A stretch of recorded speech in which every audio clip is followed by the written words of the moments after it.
"Can you hold on a second?" he asked Rafferty. Before Rafferty could reply, Jared put down the phone and went out to Kathleen's desk. "What time were you done shopping with Coslow this morning?" "About 11:45. Why?" "And then what did you do?" "He said he had some errands to run, so I went to pick out some ties," Kathleen said hesitantly. "We met up about an hour later." "Why? What's wrong?" "So he was alone for at least an hour?" Jared asked. "He came back late, so it was actually almost an hour and 15 minutes. "Jesus," Jared said. He rushed back into his office and picked up the phone. "You shouldn't have threatened them," he said to Rafferty. "Threatened them?" "I did no such thing," Rafferty said. "That would be against the law." "That's not funny." "Just be happy and enjoy the good news. It should make your case that much easier." As Rafferty hung up, there was a knock on Jared's door. "Come in," Jared said. Sticking her head into the room, Kathleen said, "I'm really sorry. I didn't—" "Don't worry, you couldn't have known." Noticing the pink message sheet in her hand, he added, "Did someone call?" "Lubetsky wants to know if you're finished with the Ameritex motions." "Oh, shit," Jared said, shuffling through the pile of papers that covered his desk. "Tell him he'll have them first thing in the morning." "He said to remind you that it has to be filed by 5 o'clock this afternoon." Startled, Jared looked up at Kathleen. "You're kidding, right?" "Not a chance." "Okay," Jared said as he glanced at his watch. "That gives me 3.5 hours." Turning on his computer, he opened the Ameritex file. "I'm going to need 2 paralegals to do some research and a 3rd or 4th year associate for the procedural issue. Have them meet me in a conference room in a half hour." "Any associates in particular?" Kathleen asked. "Anyone who's good," Jared said as Kathleen shut the door. "I'm impressed," Coslow said. "But what makes you so sure everyone else is going to drop what they're doing?" "This is a big law firm," Jared said. "With 168 partners, 346 associates, and 100-something paralegals, we can always find someone. That's what you pay the big money for." "Is that why you do it?" "The big money." "That's part of it." "And what's the other part?" Surprised by the interest in Coslow's voice, Jared took a second to respond. This was his chance to break through, he thought. If anger hadn't worked this morning, maybe honesty would work now. "You want to know the real reason I keep doing defense work?" "It's because I think there's enough justice to go around," Jared explained. "All I'm doing is distributing it to the side that sometimes gets shut out." "You sound like a Boy Scout." "That's what Sara says," Jared replied. Hoping to stay on topic, he added, "Speaking of which, why don't you tell me what happened with Doniger and Harrison?" Coslow fell silent and shut his magazine. His eyes narrowed in anger. "Don't ever do that again." "What?" Jared asked, taken aback. "Don't play fucking stupid, Jared. I'm not gonna be your little friend." "I just thought we were—" "Shut the hell up," Coslow shouted, his voice booming through the office. "Shut up and do your job." "You must be kidding me," Conrad said, leaning forward on the front of Sarah's desk. "Not a bit," Sara said. "He walked in right as I hung up with Harrison. The files were everywhere." "I knew I should have stopped you on this. There's no reason for you to be investigating someone like Victor." "I'm not going after Victor. I'm just trying to figure out why he wanted the case." "Either way, you better be careful. He's not someone you mess with. If he finds out what you're doing—" "I know. I've been thinking about that all afternoon. And even if I can handle Victor, I still don't know what to do with Doniger and Harrison. Both of them said they won't testify." "They'll testify," Conrad insisted, pushing himself away from the desk. "They just don't know it yet." "Uh-oh, here he goes," Guff said. "Make way for the testosterone parade." "I'm serious," Conrad said. "They can cry and whine all they want, but they'll be there Monday morning." "Guff, have you prepared a travel kit for Sara?" Had it ready the day she got here, Guff said proudly. He left the office, then returned with a brown accordion file that he placed in front of Sara. Open it, Conrad said to Sara. The file was divided by alphabetical tabs. It's under S, Guff said. She reached into the S section of the file and pulled out the small stack of papers. Know what those are? Conrad asked. Blank subpoenas, Sara answered. You got it, Clarence. When you completed your paperwork on your first day here, you gained the power of the pen, also known as subpoena power. Sign 2 of those, serve them on our witnesses, and by the order of the law of the state of New York, they'll have to have their asses sitting in that grand jury on Monday. Terrified or not. I don't know, Sara said.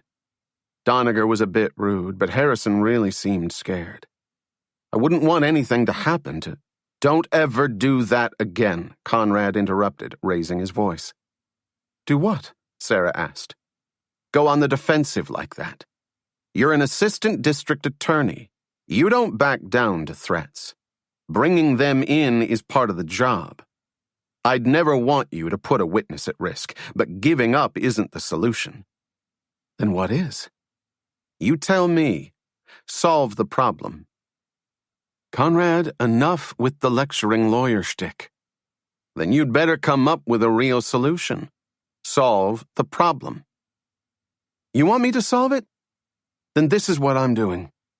Instead of hitting her with the subpoena tonight, I'll have a couple of officers serve it on her early Monday morning. That way, if there's any trouble, the officers are there to protect her. And they'll also be there to make sure she comes in. Conrad was silent for a moment. Finally, he said, Good. That's a nice start. Then let's discuss how this happened in the first place. I assume we all agree it was Kozlo? Hey, boss, Guff interrupted. It's 2:30. Are you serious? Sara asked, looking at her watch. She stood up. I'm sorry, but I really have to run. I have an appointment I can't miss.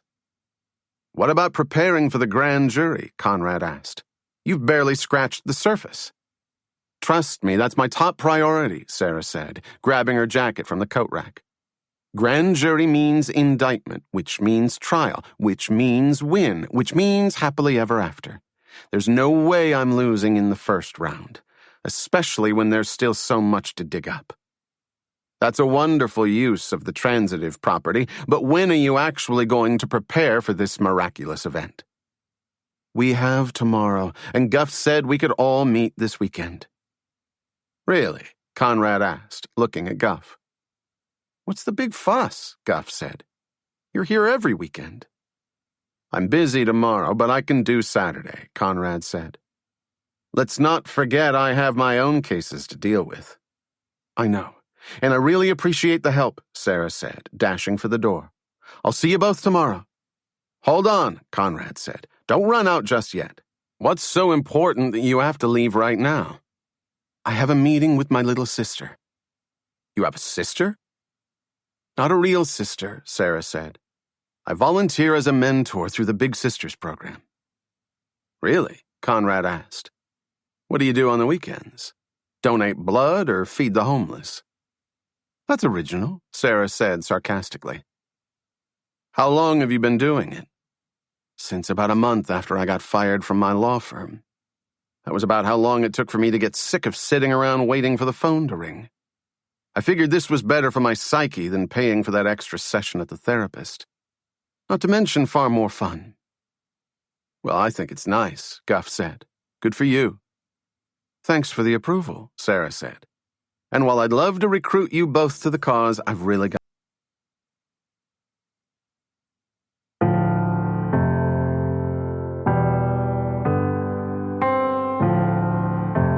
At 20 after 3, Sara crossed 116th Street and ran up Amsterdam Avenue.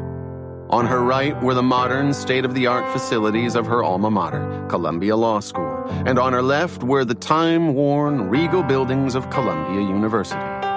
As she headed north, however, the buildings became far less majestic, and in the span of one block, marble statues, Gothic architecture and sculpted archways gave way to run-down storefronts, beat-up automobiles, and the worst of the city's potholed streets. At 121st Street, Columbia University officially ended. And as Sara had learned during her first year at the law school, there was a clear line between the Ivy League and Harlem, New York. When Sara reached Ralph Bunche Elementary School, the front entrance of the battered brick building was humming with hundreds of kids glad to be done with the school day. As she turned the corner and made her way through the crowd of students, Sara heard a voice yell, "You're late!" Sitting on the trunk of a white car was Tiffany Hamilton, Sara's little sister. Sara knew that Tiffany was tall for a 7th grader, but her recent decision to start wearing lipstick made her look far older than 13. She had wide eyes, dark brown skin, and a long, immaculate braid that ran down her back. She also had an attitude that hit like a truck. "I said you're late," Tiffany repeated. "I heard what you said," Sara said as she reached the car. "I just chose not to respond." "Where were you?" "At my job." "Oh, that's right," Tiffany said, hopping off the car. Her pink lipstick was shining in the afternoon sun. "I forgot you started. Can you arrest people yet? Did they give you a badge?" "No, we don't get a badge," Sara said, laughing. "We just get a bucket full of lipstick. These days that can be quite a weapon, blinding our opponents and all that." "Very funny," Tiffany said, squeezing her lips together self-consciously. "So tell me more about work. Do you like it?" "Of course I like it. This case I'm working on is driving me a little bit crazy, though." "Really? Is it a murder? A shooting?" "It's a burglary. And guess who the defense attorney is? Perry Mason." "How do you know who Perry Mason is?" "I got a TV." "Well, you're still wrong. Guess again. Is he fatter or thinner than Perry Mason?" "What makes you think it's a man? Women can be lawyers." "Okay, fatter or thinner?" "Thinner." "Uglier or better looking?" "Better looking." "Taller or shorter?" "I don't know. Let's say the same." "Now I know it's a guy. More or less hair?" "Less," Sara laughed. "Especially in that one spot right on the back of his—" "Jared?" "The one and only." "Oh my God! You're going to wipe the floor with him. Can I come and watch?" "We'll see," Sara said. "What's it like going up against him? Is it weird? Is he scared?" "I don't think he's too scared," Sara said as she thought about her 2 witnesses. "That means he's beating you, doesn't it? How bad is it? Are you about to lose?" "He's not beating me," Sara said. Hoping to change the subject, she added, "Now tell me about school. How are you doing?" "Great," Tiffany said as they passed Columbia Law School. "So where are we going today?" "That depends. How do you do on your math test?" 89%. "I don't know. That's still not an A." "Come on, Sara, you said if I got it up to 90. "I know what I said. And last I checked, 89 is still lower than 90. "Sara, please. I worked all last week to get that grade. And I'm only one tiny point away. One teeny tiny point." Fine, fine, fine. You're breaking my heart. Name your poison." "Can we go back to the Metropolitan Museum of Art?"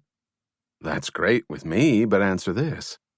Do you actually want to go to the Met? Or do you just want to sit on the stairs and play Count the Tortured Artists?" "I want to play Count the Tortured Artists, with 50 extra points for black berets." "That's what I thought," Sara said. "Pick another poison." "How about we go bowling and then eat dinner at Sylvia's?" "I can't do dinner tonight," Sara said. "I have to prepare for—" "Hey!" Sara had the wind knocked out of her when someone walking in the opposite direction crashed into her. She lost her balance and fell back on the concrete. Caught up in the momentum, he stumbled over her. Looking up, Sara saw a dark-haired man. "I'm sorry," he said. "That was completely my fault." "Don't worry about it." As Sara picked up her briefcase, she couldn't help but notice how his sunken cheeks punctuated the edges of his face. I guess I was thinking about something else, the man explained, taking a close look at Tiffany. Don't worry about it. Are you sure? I'm positive, Sara said. No harm done. As she and Tiffany continued their walk toward the main part of campus, Tiffany said, Freaky-looking guy, huh? He was kind of weird, Sara admitted. When she readjusted her purse on her shoulder, she realized something felt wrong. She looked down in her purse. Son of a bitch, she shouted, spinning around. What? Tiffany asked. That guy just lifted my wallet. Sara ran as fast as she could up Amsterdam Avenue and turned the corner on 117th Street. The stranger was gone. Chapter 8. Climbing the stairs to his apartment, Jared noticed that the broken glass was completely cleaned up and the picture of the sunflowers had been reset in a new frame. The night of the break-in was now a 2-day-old memory, but to Jared, the sound of crunching glass was still a raw wound. At the top of the stairs, he wondered why anyone would ever smash the hallway picture in the first place. It makes no sense, he thought. There's no benefit, except for the joy of mindless violence.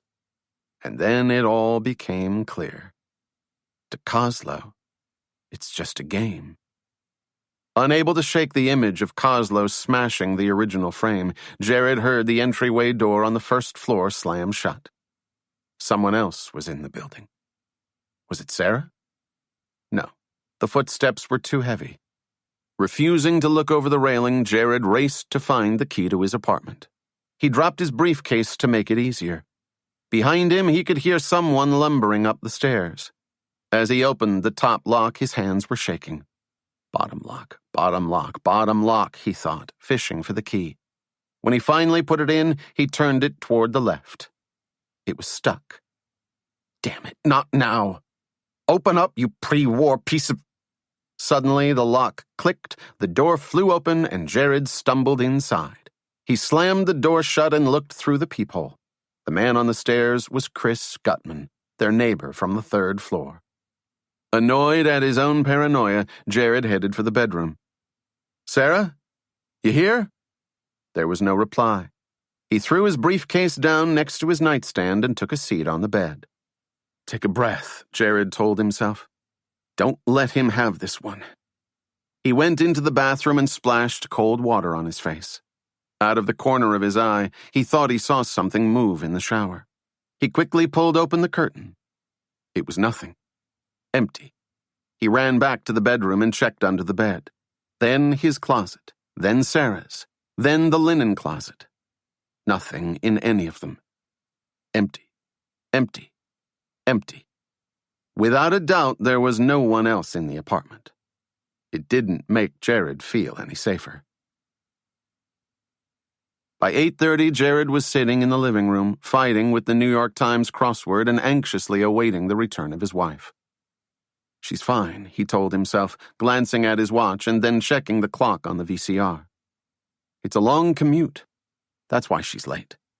In the past half hour, he'd called Sara's office 3 times. No answer. Determined to distract himself, Jared started wondering how she was going to react to 2 of her witnesses canceling on her. He imagined she'd first blame him, then start fishing for information. His analysis complete, he looked back at his watch and the VCR clock. She's fine, he repeated. Please, let her be fine. 10 minutes later, Sara finally arrived home. The moment Jared heard her key in the door, he pulled the paper back onto his lap. How was your day? He called out. It was wonderful, Sara said sarcastically. First, your client threatens 2 of my witnesses, then someone smashes into me and steals my wallet. Putting down the paper, he first thought of Kozlo. Are you all right? He asked. Where did it happen? Sara entered the living room and quickly relayed the story. The son of a bitch got everything. Credit cards, my license. I hate to say it, but I told you should get a purse with a better clasp, Jared said. Was it him? Now tell me how my client threatened your witnesses. Come on, Jared, you know what happened. I honestly have no idea what you're talking about. Sara approached Jared, leaned over, and stared straight into his eyes. Say that again. I have no idea what you're talking about, Jared repeated, carefully pronouncing each syllable. Don't blink, he thought as he held his breath. Don't blink or she'll know. Sara scrutinized her husband. If he was lying, he was getting better at it. Finally, she said, I talked to both Ms. Doniger and Ms. Harrison after lunch, and they both told me they didn't want to testify. Harrison was so scared I could hear her sniffing on the other end of the phone. So you think Kozlo said something to them? Who else? There's no one else, Jared said grimly. But I can tell you that Kozlo was with me all morning. What about the rest of the afternoon? I was working on a motion for Lubetsky all afternoon. We had to crank it out by 5. Anyway, I thought you said you heard from them right after lunch. I did, Sara said. I was just checking. Well, you can stop with the accusations. I don't know what you're talking about, Jared said. Realizing that the longer he stayed on the topic, the more likely she was going to find him out, Jared switched subjects. Let's get back to your wallet. How much money did we lose? I don't know, and I don't want to think about it, Sara said, flopping on the sofa. I'm exhausted. Are you going in this weekend? Jared asked anxiously. Yep. You? Of course, he said. So what do you want to do tonight? Honestly, I just want to sit here and veg for a few hours. Are you in the mood to give a haircut? Sure. Get the stuff. Sara had first cut Jared's hair during their second year of law school. When Jared came home butchered by the Columbia barber shop, Sara challenged that even she could do better. A month later, Jared gave her the chance. Since that day, he had never paid for another haircut. After washing his hair in the shower, Jared entered the kitchen with a towel wrapped around his waist and took a seat at the table. Combing through his hair, Sara said, It's getting mighty thin up here, my man. No doubt about that. When I'm outside, I can feel a cold breeze like never before. But if I'm meant to be bald, I'll be bald. Judging from the view, it's already been decided. That's great, he said. Now, can I ask you another question about the case? Fire away, Sara said, holding a clump of hair between 2 fingers. How would you feel about a dismiss and seal? A what? Sara asked as she started clipping. Dismiss and seal, Jared repeated, feeling the cut hair run down his shoulders. It's a settlement. You agree to wipe out and seal Kozlo's file. There's no record of it, and Kozlo is out of your hair. No pun intended, forever. Sara stopped cutting, her brow furrowed. And I benefit from this how? To put it bluntly, you don't look like a fool. Instead of failing in the grand jury on Monday or taking a loss at trial, you get to walk away before anything's counted against you. That way you don't start with a losing average. With an angry snip, Sara chopped a large clump of hair in half. What's wrong with you? Jared asked as he saw the remains fall to the floor. What makes you think I'm such a loser? This isn't about you. It's about your case. You said it yourself. 2 of your witnesses canceled on you. You owe it to the city to not waste its resources. If they canceled, you shouldn't prosecute just for job stability's sake. First, I still have the cop. Second, of the 2 that canceled, 1 came back. Doniger agreed to come in. She did? Jared asked. Actually, no, Sara said as she resumed her cutting. I made that up to see your reaction. You what? Jared asked, pulling away. That was all she needed. You knew all along that they both dropped out, didn't you? Jared stood up to face his wife. She was closing in. Sara, Who told you? Sara asked, pointing the scissors. Was it someone in my office, or did Kozlo tell you himself? I didn't. It was Kozlo, wasn't it? Man, I'm going to charge him with tampering and intimidation first thing tomorrow. Sara, I really don't think it was him. Jared fought to maintain eye contact with his wife. That was the only way it worked. Honestly, I swear. Then how'd you find out that Doniger and Harrison canceled? They told me themselves. I called them to get their side of the story. There. Now you know. It wasn't a complete lie, Jared told himself, searching for confidence. After speaking to Rafferty, he did call them both to back up his story. And why'd you pretend not to know when I first walked in? He felt a flash of inspiration. The same reason you lied about Doniger testifying.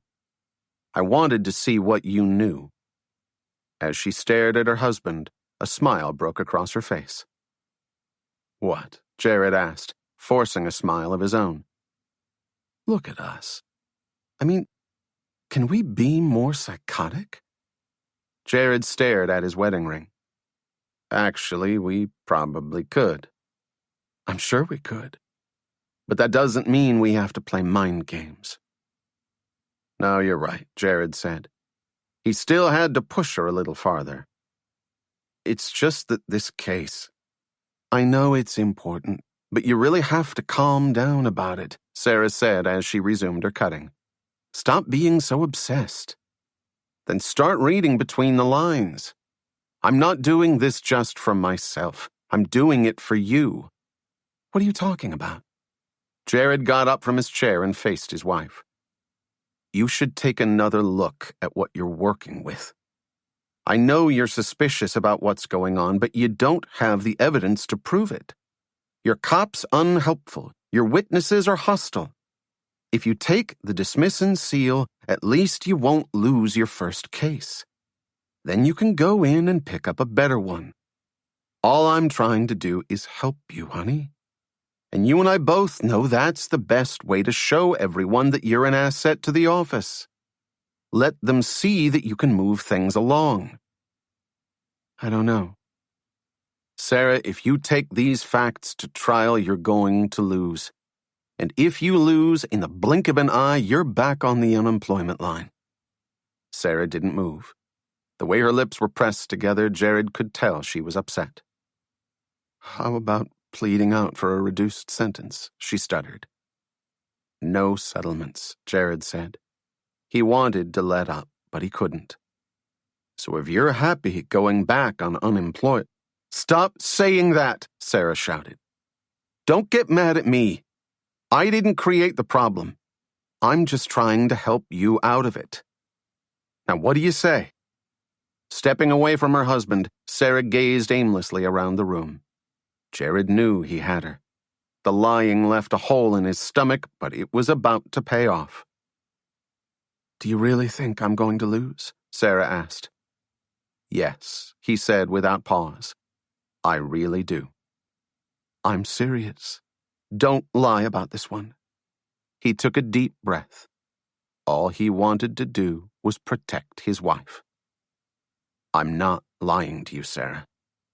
Then let me sleep on it. We can talk about it tomorrow. Sara left the room and Jared closed his eyes. He was almost there. Arched over the kitchen sink, Jared cleaned the remaining dishes from the Thai dinner they had ordered in. Although he knew he had to keep applying pressure, he felt for the first time that things were finally looking up. When the phone rang, he called out to Sara, "Hun, can you get that?" Soon after, he heard Sara shout back, "It's for you." Jared shut off the water, dried his hands with a nearby dish towel, and picked up the phone. Hello? Hi, Mr. Lynch, it's Barry Axelrod with American Health Insurance. I just wanted to get back to you with that address for Dr. Cutler. A colleague just told me I could access it from your file. I'm sorry, but I have no idea what you're talking about. There was an awkward pause on the other line. I'm sorry, is this Jared Lynch?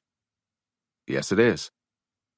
Mr. Lynch, can you give me your date of birth and social security number? I don't think so. Now, who'd you say you were again?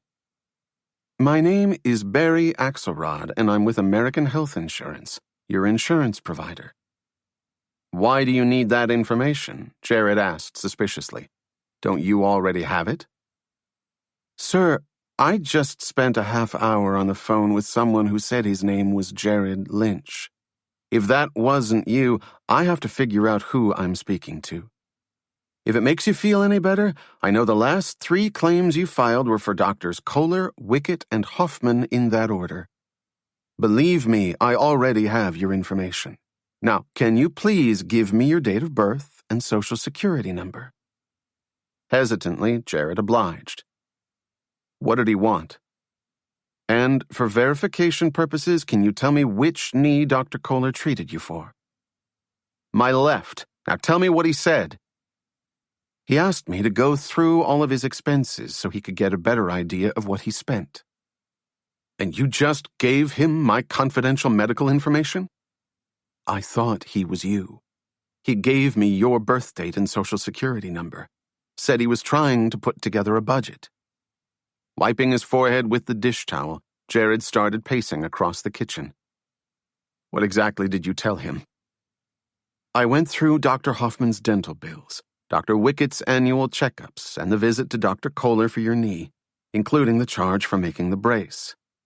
And then when I got through those, he started asking about your wife. What did you tell him? Jared asked, his voice shaking. Sir, I had no idea.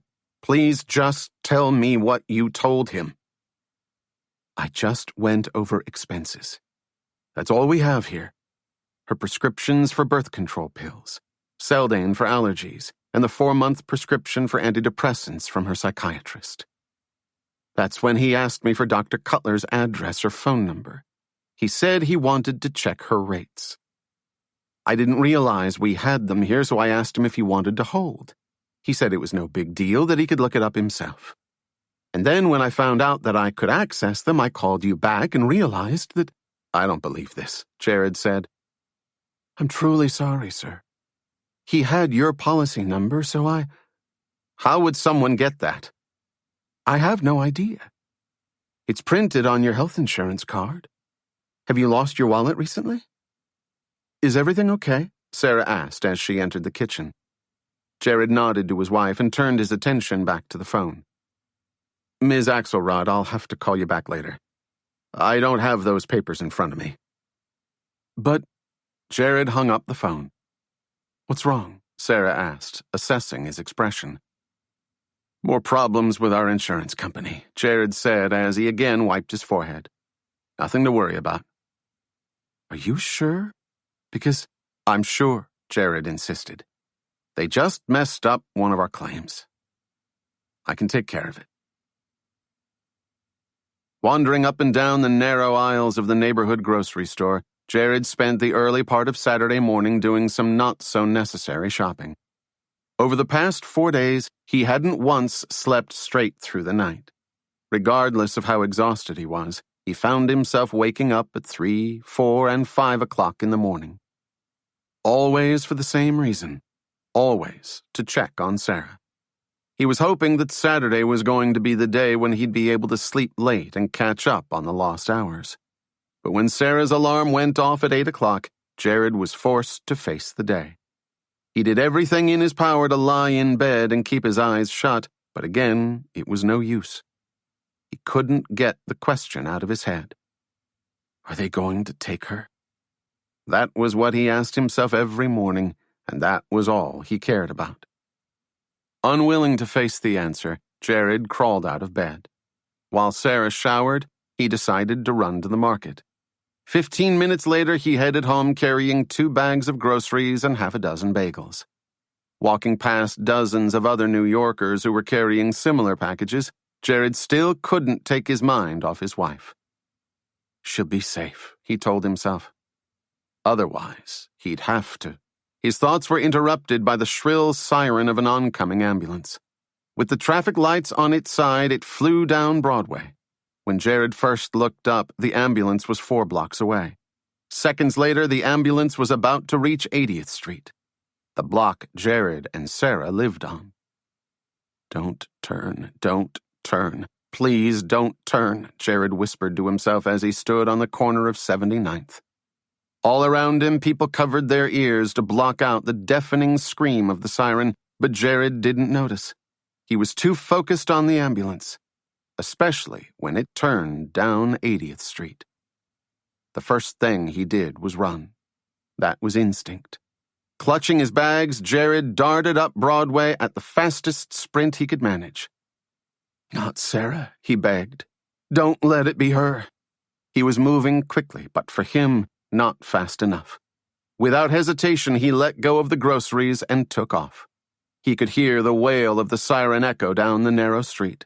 When he turned the corner, he saw that the ambulance had stopped halfway down the next block, right in front of their apartment. "Sara!" he shouted. But as he took his first few steps down 80th Street, he saw the ambulance move farther down the block. It had stopped to inch its way past a double-parked car. And as it maneuvered past the obstacle and turned onto Columbus Avenue, Jared finally stopped running. "It's all right," he thought, standing there with his hands shaking. Sara was all right. She had to be. With a confident stride and a commanding look in her eyes, Sara strolled across the grand jury room. "Ladies and gentlemen of the jury, you are here today to do one job, and that job is justice." "That job is justice?" Conrad interrupted as he sat in the front row of the jury box. "This isn't a congressional hearing. We want these jurors to take you seriously." "I can't help it," Sara said, throwing her legal pad on the table in the front of the room. "Every time I get nervous, I start spouting cliches. All those years of bad movies are finally catching up with me." "Didn't they teach you about juries in your old law firm?" Guff asked, seated next to Conrad. "I told you, I did 2 trials in 6 years. We settled everything else." "Ah, the paralysis of passive resistance," Guff said. "How I long for that stagnant touch." "Make another joke and I'll ram my stagnant touch straight up your stagnant—" "Leave the boy alone," Conrad interrupted. "Let's get back to juries." He stood up and moved next to Sara in the front of the room. "Whether you're in a grand jury or a regular trial, juries are always about trust. If they trust you, they'll take your side. If not, you lose. But there's a difference between having a jury like you and having a jury convict for you. If you want a jury to vote against the accused, you need more than a few warm smiles and some smooth hand gestures." "So what's the trick?" "The trick is language," Conrad said. "There'll be anywhere from 16 to 23 people on the grand jury. All you have to do is convince 12 of them that the facts justify a felony charge. They're not voting to convict him. They don't have to put him in jail. All they have to do is find reasonable cause to believe that Kozlow committed the crime. That's a pretty low threshold, but it's easy to get tripped up." "What do you mean by language? What do you have, magic words?" "You bet your stagnant ass we have magic words," Conrad said. "Rule 1. Never use the defendant's name. Never call him Kozlow or Anthony or Tony. That humanizes him and makes it harder for the jurors to vote against him. Call him the defendant or the accused. Rule 2. Always use the victim's name, the cop's name, and the witnesses' names. Ms. Doniger, Officer McCabe, Ms. Harrison. That makes them seem more human and believable. Rule 3, never use the actual words of the crime you're charging the defendant with. In other words, don't say he committed a burglary or he committed murder. Those words sound scary to people, not to mention the fact that the jurors will start asking about all the elements of the crime before they'll vote. To make it easier, say, if you believe the accused stole from Ms. Doniger. And this really works? Sara asked skeptically. In my 9 years here, I've never lost in a grand jury, Conrad said. I may not win at trial, but I always get there. And I get there because I was taught to focus on the details.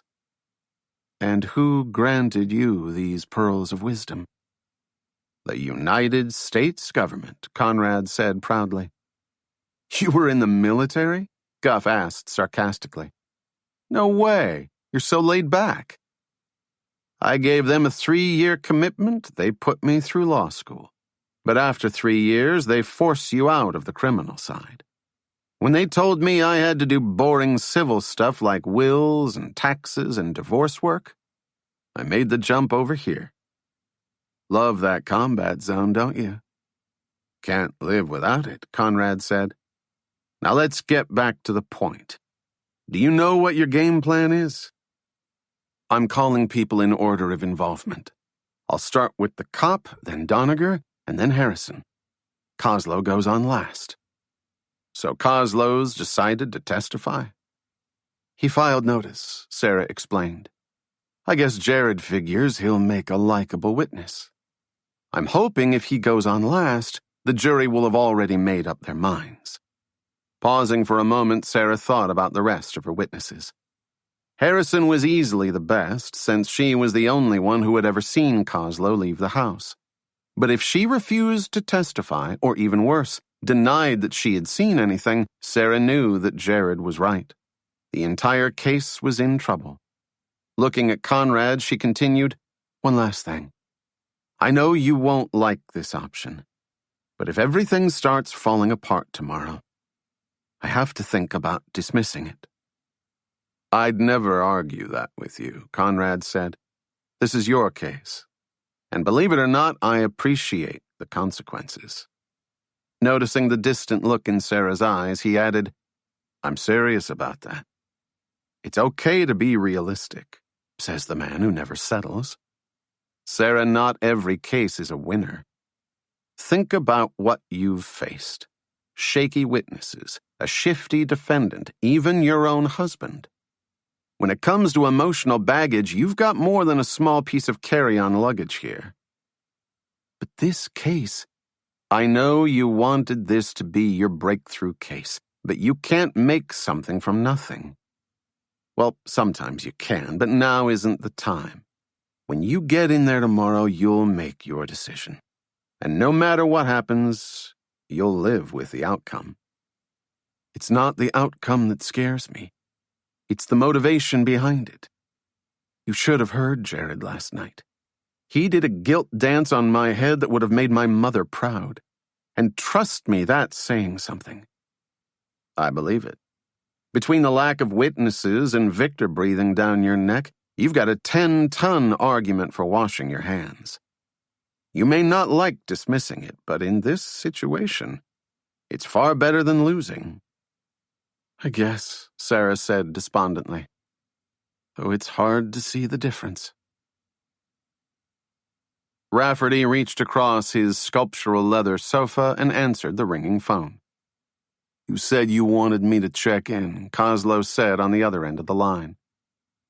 Have you forgotten how to say hello, or is that just a Neanderthal greeting? Rafferty asked. Hello.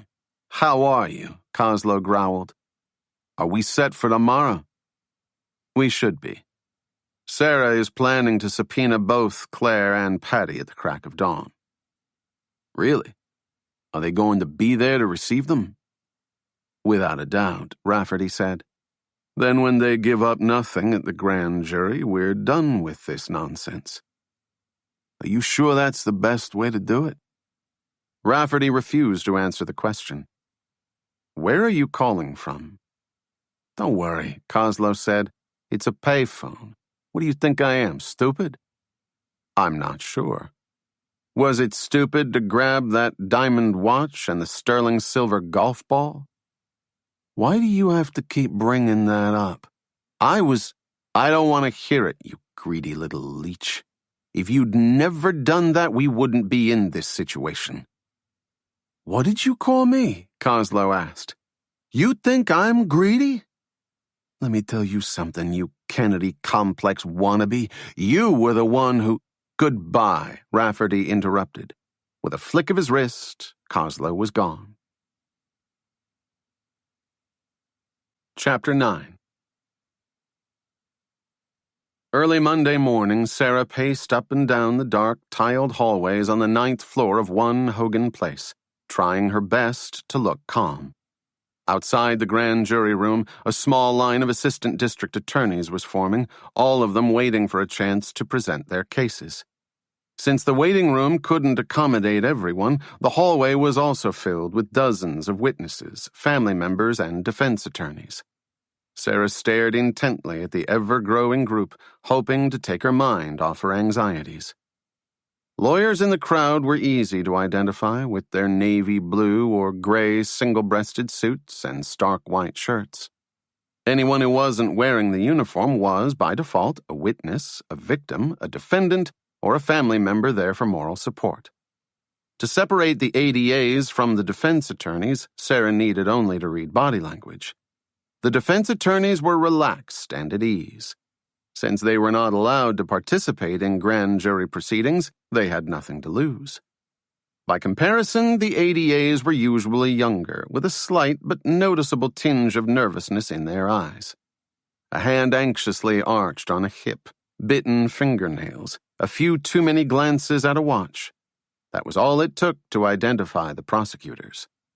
That and their unmistakable attempts to look as calm as possible. The moment she realized the pattern, Sara stopped pacing.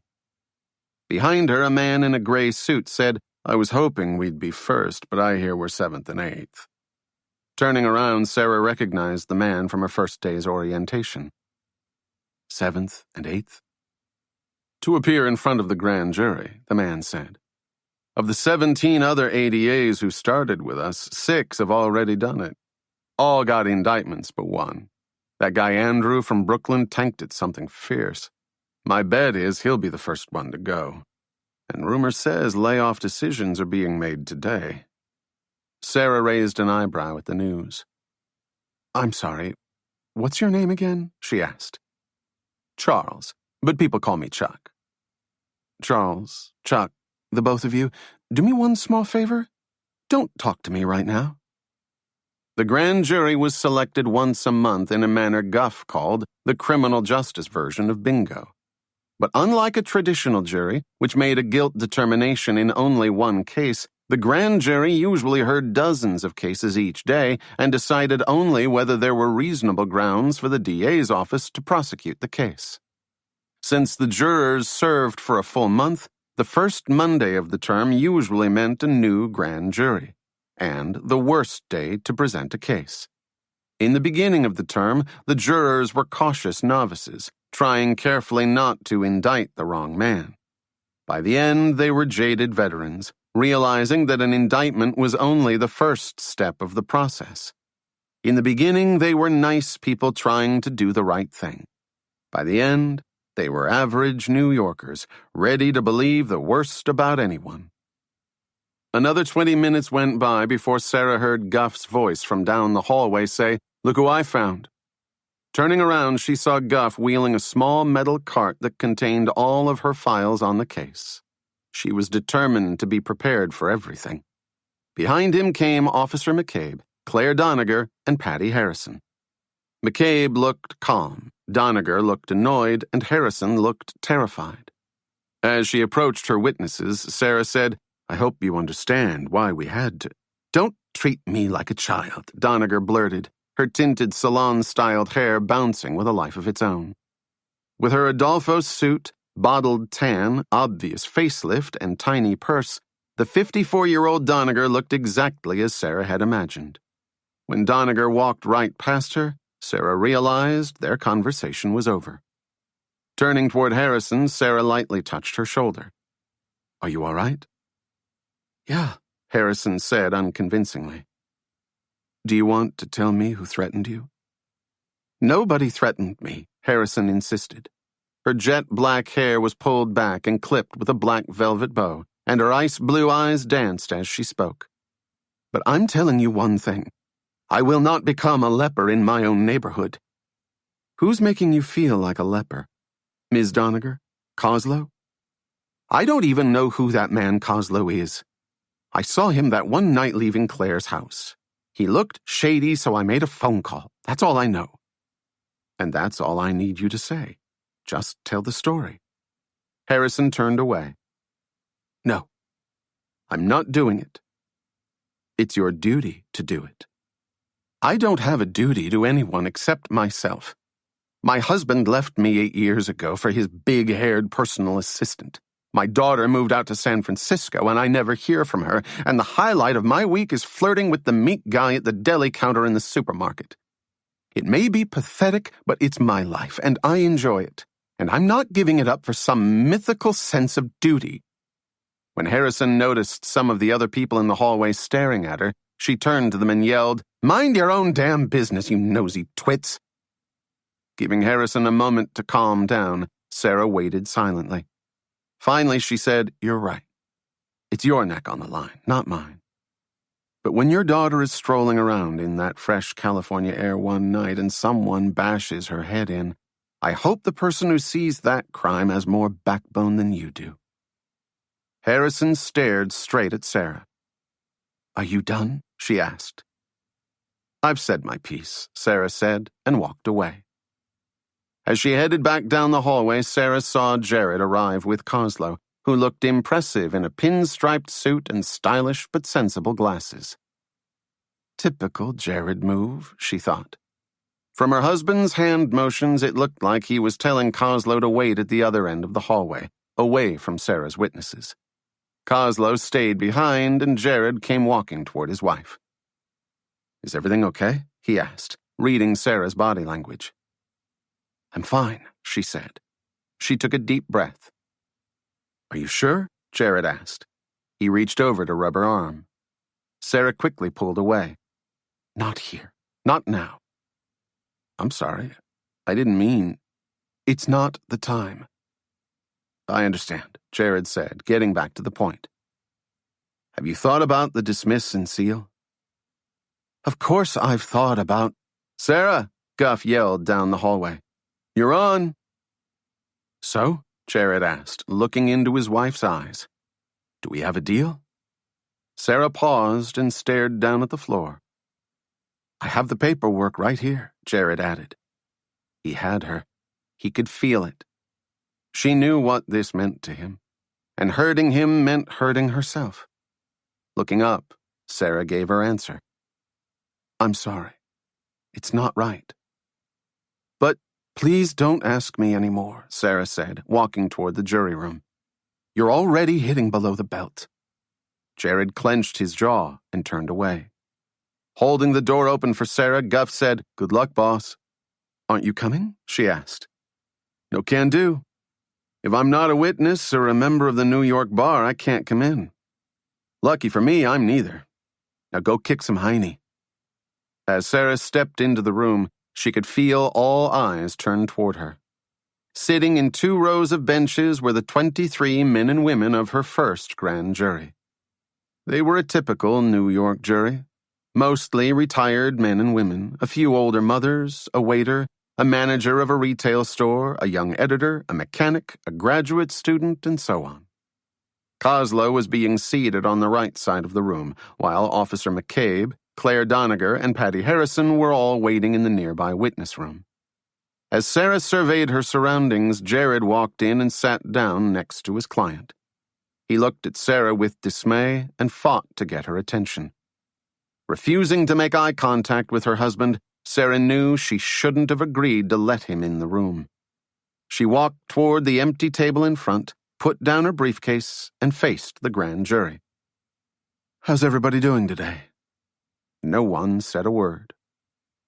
"Okay, great," Sara said, opening her briefcase. As a slight blush took her face, she looked up. "Excuse me for a moment." She walked to the door, opened it, and stuck her head into the hallway. "What's wrong?" Guff asked, leaning against the wall. "The files?" "Oops," Guff said, pushing the rolling cart toward Sara. Rolling it into the room, Sara once again smiled at the jury. "Here we go. Are we ready to get started?" When Officer McCabe finished testifying, Sara was feeling somewhat hopeful. He was hardly the world's best witness, but he kept to the story and told it well. "Does anyone have any questions?" Sara said, still refusing to make eye contact with Jared. Unlike regular petit jurors who heard and decided full cases without interacting with the parties involved, grand jurors were permitted to ask their own questions of each witness, which allowed them to flesh out the story for themselves.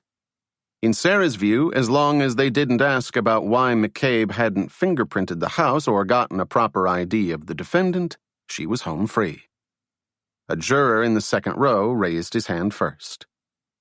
"Hold on, let me get there," Sara said as she approached the juror. She leaned over and the juror whispered his question in her ear. It was the ADA's job to screen each question and make sure it was appropriate. If it was, the ADA had to pose the question to the witness. Hearing the juror's question, Sara reacted exactly as Conrad had taught her. No change of expression whatsoever. She turned to McCabe.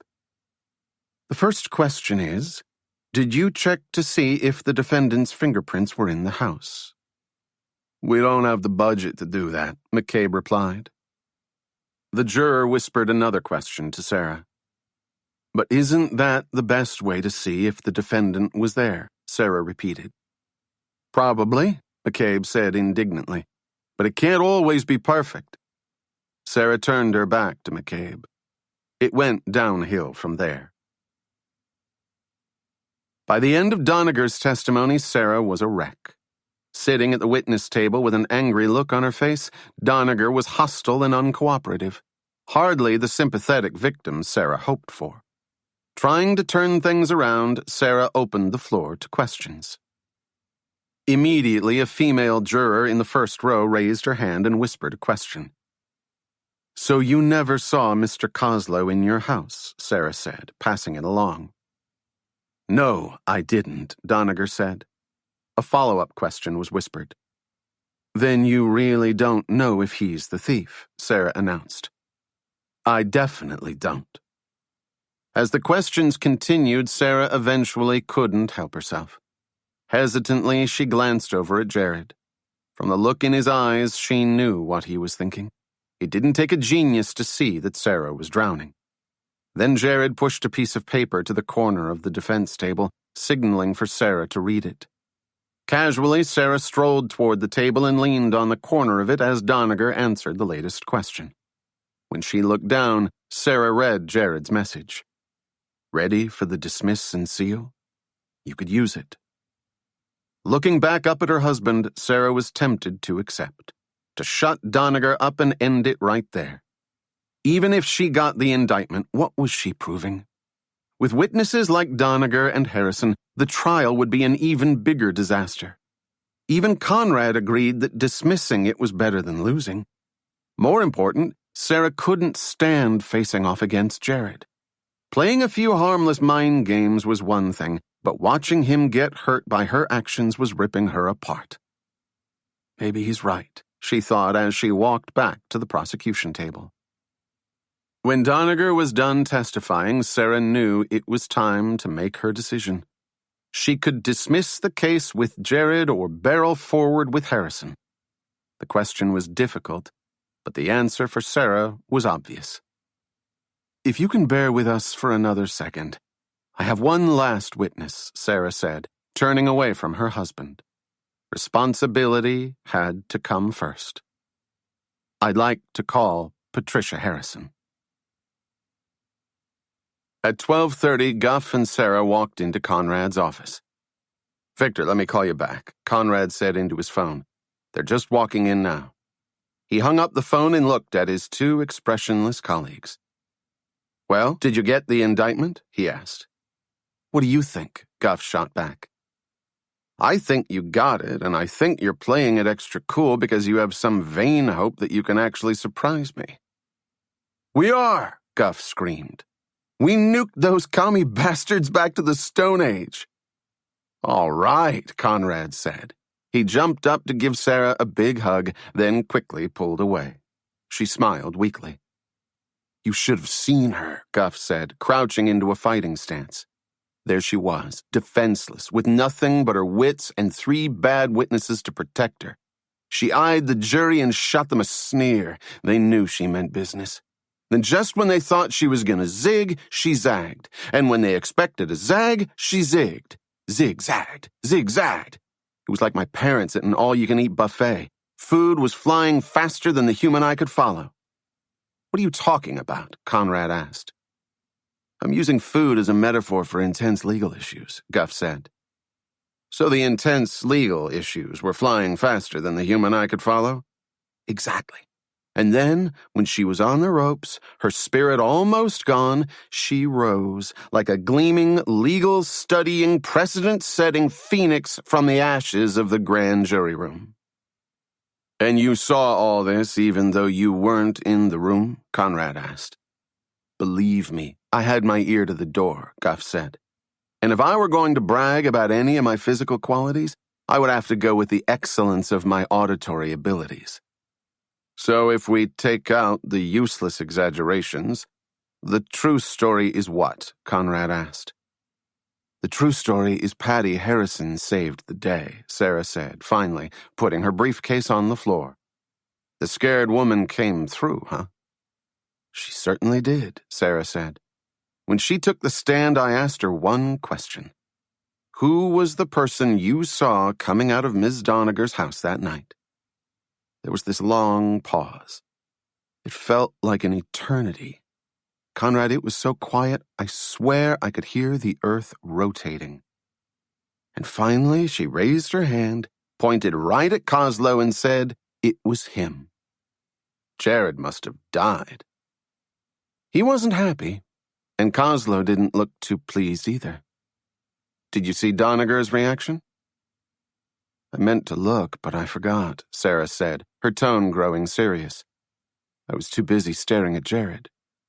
Conrad gave her a long look that was difficult to read. He really got to you, didn't he? You can't imagine what it's like. He knows exactly where to hit. Then you better prepare yourself. From this point on, it's only getting worse, Conrad said. Now tell me more about Doniger. Any idea what her story is? To be honest, at first I thought she was just pissed because I ruined her schedule. One less day that she'd be able to shop for the perfect hand towels. But she was purposely terrible up there. For whatever reason, she was taking a high-platform dive. Well, now that you have the indictment, you can figure the rest of it out. That's what your trial preparation should be about, filling in all the missing pieces. If I were you, I'd take the rest of the day to catch my breath and then get started on the case. What about Victor? Sara asked. What about him? Why were you talking to him when we walked in? He just called to see if you got the indictment. Did he ask anything else? Sara asked. Did he ask about his files? Conrad pointed a warning finger at Sara. I still don't think you have any business accusing. I'm not saying a word, Sara interrupted. At least not until we finish going through the files. Then get on it, Conrad said. Your only goal now is to prepare for trial. Dig for those answers. And kick what's left of your hubby's scrawny behind, Guff added. Speaking of which, Conrad said, did he say anything to you after the grand jury? He didn't say a word. He picked up his briefcase, walked to the door, and left. Trust me, though, I'll hear all about it tonight. The Tate-Lynch matchup just hit round 2. When Jared got back to his office, he threw his briefcase on his desk and loosened his tie. Instinctively, he looked up at the poster board map of the crime scene. Nothing new popped out. All he saw was how close Coslow was to Doniger's house when the officer found him. So close, he thought. So close he was nearly there. Damn, he shouted, ripping the poster from the wall. The instant he collapsed in his chair, Kathleen's voice came through the intercom. I have Oscar Rafferty on the line, she said. Don't. Jared's phone rang. Then it rang again, and again. Sticking her head in the doorway, Kathleen said, Did you hear me? That's Mr. Rafferty calling for you. The phone continued to ring, but Jared still didn't pick it up. Jared? I can't talk to him now, Jared said, slumped in his seat. Kathleen left the room and the phone stopped ringing. From his desk, Jared could hear Kathleen's voice. "I'm sorry, but he must have stepped out. I'll have him call you as soon as he gets back." Returning to Jared's office, Kathleen said, "What happened?" "You know what happened. I lost. Sara got the indictment, and now we have to go to trial." "So why can't you tell Rafferty that?" "Because I can't," Jared snapped. "How many times do you need to hear that? I can't do it right now." Surprised by the outburst, Kathleen moved toward Jared's desk and took a seat. "Now, do you want to tell me what's really going on?" Jared's gaze dropped to the floor. "Come on, Jared, you can tell me. What's happening with Rafferty?" "It's nothing," Jared said, refusing to look up at his assistant. "Don't give me that." She knew she was overstepping her bounds, but this was important. "What did he do? Did he say something to Lubetsky? Did he say something about Sara?" "Please drop it," Jared insisted. "What did he say to Sara? Was it to her face or to you?" "That's enough, Kathleen." "Is he bothering her? Is he harassing her? Is he threatening her?" Jared was silent. "That's it, isn't it? That's why he hired you. He wants you to beat Sara. And if you don't, he's going to—" "Don't let your imagination get the best of you," Jared said dismissively. "You couldn't be further from the truth." Kathleen crossed her arms and stared at her boss. "Do I look that dumb to you? I mean, do I look so stupid that I would actually believe that?" When Jared didn't respond, Kathleen said, "Just tell me I'm right so we can move on to the next step. There's no reason that you have to keep this all to yourself. We can go to the authorities, or to Barrow, or to—" "Kathleen, please. Don't do this." "Okay. That's it. That's all I need to hear." She stood up and headed for the door. "I'm sorry, but it's time to get some help. I'm going to call Lubetsky and explain." "Wait," Jared said. She turned. He realized he had no choice. "If I tell anyone, they'll kill her." Kathleen froze. "Pardon me?" "You heard me. If I tell anyone, they'll kill Sara." "Is that what he said?" Again, Jared didn't respond. He had promised himself that he'd keep the secret, but he had to admit it felt good to open up. Rafferty's threat was starting to take its toll, and as long as Jared could keep things quiet, he could use another brain working on a solution. He took a long look at Kathleen. After all his years at the firm, there was no one else he trusted more. Finally, he said, "Here's what happened." After explaining the entire story, from the meeting at the club to the break-in at their apartment to the constant threats, Jared turned away from his assistant. Kathleen let the information sink in. "So that's why he was asking me all those questions about you and Sara this morning." "He asked you questions about us?" "Tons of them. He called while you were in the grand jury. Wanted to know everything. Your reputations, temperaments, work habits. Of course, I didn't give him anything, but he was trying to figure out how you tick and how you work." "Maybe. Definitely." She stood from her seat and added, "We have to do something about this."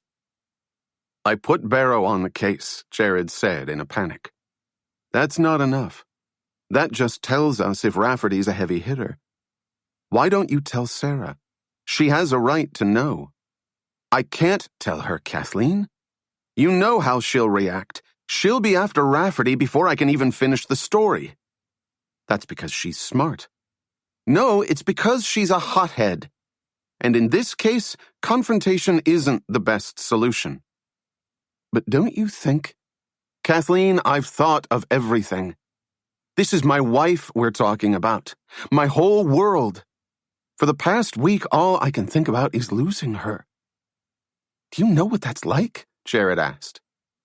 "I go to sleep every night wondering if they're going to take her away from me. And that's the first question I ask myself every morning. Throughout the day, she's all I can think about. Last night, I dreamt about what I would say at her funeral. Do you know how terrifying that is? She's my life, Kathleen. Kathleen put her hand on Jared's shoulder. I'm sorry, she said. Jared wiped his eyes. All week I've been searching for the best solution. Should I go to the police or should I stay quiet? Should I tell Sara or is she safer not knowing? I'm dying to tell her. How can I not tell her? But I believe Rafferty when he says he's watching my every move. I believe him when he says that if I tell anyone, he'll go after her. Then why'd you tell me? You figured it out. Once you got that far, I knew the only way to keep you quiet was to fill you in on the consequences. But there is no but. If I tell Sara, she'll flip. She'll start hunting everyone involved, which'll only make things worse. The best way to protect her is to make sure she never finds out. And since it's my problem, that's how I'm choosing to deal with it. If you disagree, you can call personnel and have them assign you to a new lawyer. Otherwise, I'm asking you to please do things my way. Regardless of what you think, I could really use the support. So you're just going to do what they say. I'm supposed to do what they say. Winning the case is my job, remember? What if you don't win? Believe me, I'll win, Jared said. No matter what I have to do, I'm winning this case. Now, what do you say? Kathleen gave him a warm smile. You already know the answer. If I didn't like spending time in your trenches, I would have walked away years ago. Thank you, Kathleen, Jared said. I pray you don't regret it. Sara skipped lunch and spent the next hour at her desk catching up on her other cases. The first shoplifter and the drug possession both agreed to community service, so those were 2 out of the way. But the second shoplifter and the pickpocket were doing their best to stall. Experienced at manipulating the system, they knew it'd take months to schedule them for trial, and once Sara checked the impossibly long wait lists of the misdemeanor courts, she knew that they were right. Frustrated, she turned her attention back to Coslow's burglary and continued her search through Victor's old files. She couldn't find a single link between Victor and Coslow or Doniger. Coslow had never been a witness for Victor or an informant for him. Neither had Doniger. Hoping for a breakthrough, Sara closed the last of the yellowing folders and pulled out a brand new legal pad. Staring at the blank page, she asked herself, why would Victor want this case? Silently brainstorming, she made a mental list of possible answers. Because he knows Coslow. Because he hates Coslow. Because he wants to punish Coslow. Because he wants to help Coslow. Because he thinks it's a good case. A knock on the door interrupted her thoughts. Come in, she said, still staring down at the legal pad. Absently, she heard the door open and someone step inside. It was Guff, she thought. He closed the door softly. Then she heard the metallic thunk of the lock falling into place. She looked up. There he was, right in front of her. That face, those sunken cheeks, the man who had knocked her over and stolen her wallet. What do you think you're doing? Sara asked as she stood from her seat. Giving us some privacy, the man said. He wore an inexpensive gray suit and his voice was low, with a hint of ridicule in it. You have about 1 second to open that door before I can open the door. But I didn't think you'd want everyone hearing us talk about the Coslow case. Sara took another good look at her visitor. Please, sit. As the stranger obliged, Sara added, I'm sorry, I didn't catch your name. I didn't throw it. I'm just a friend of the victim. So you know Doniger? I said the victim, he replied. And by the way, I heard about your performance in the grand jury today. I'm extremely disappointed in you. Stop right there. Let me guess. Coslow sent you to threaten me. He doesn't want me to go forward with the case. Actually, you have it backwards. I not only want you to go forward with the case, I want you to win the case. But after what happened this morning with your husband, well, in my opinion, you almost blew it today." "What are you talking about?" Sara said. As she asked the question, she pulled her legal pad onto her lap. "What are you doing?" the man asked. "Taking some notes," Sara said. She kept the pad out of view as she discreetly sketched a picture of her visitor. "Now tell me how I almost blew it today. What's the story there?" "The story is about your husband and the way he tried to manipulate you." Dropping his voice to a deeper tone, he said, "Come on, Sara, do it for us. It'll be great for both our careers. Dump this case, pick up a better one, and bring home a real victory." Sara stopped sketching. "Where'd you hear that?" "It's amazing what you can hear in a crowded hallway. Let's just make sure it doesn't happen again." Now Sara was annoyed. "Let me tell you something. You keep using that tone with me, and I'll charge you with menacing, coercion, and obstructing governmental administration." Showing no fear, the man replied, "I'm impressed. You finally know your statutes." Sara didn't move. "Sara, tell me if you recognize this story. There's this little girl who's afraid of nothing. Suddenly she gets fired from her job, and that loss not only forces her to seek psychological help, but also reignites feelings about the death of her parents. Then things get so bad, she has to start taking medication to deal with the depression. The crazy thing is, she's so desperate to get a job, she never reports the medication on her employment application. And since it's a government position, that omission is now a potential legal problem for her." "That application was submitted before I ever got the prescription." "But it's your job to keep the application up to date. Even if you didn't do it on purpose, seems like they'd be pissed about that." Slowly, Sara's expression turned from hostile to distressed. "Isn't it frustrating when everyone knows your business?" "What do you want?" Sara asked in a slow, deliberate monotone. "Not much. You see, I know you stole this case from Victor. So all I want is for you to live up to that responsibility. More importantly, I want you to know that if you truly love your husband, you'll do everything you can to win this case." "What do you mean?" When the man didn't reply, Sara said, "Answer me." "Don't play stupid, Sara. You know exactly what I'm saying. He's not hard to get a hold of. So keep your head down, keep an eye on your husband, and do your job." Before Sara could say a word, her phone started ringing. She didn't pick it up. "I wouldn't ignore that," he warned. "It could be an important call."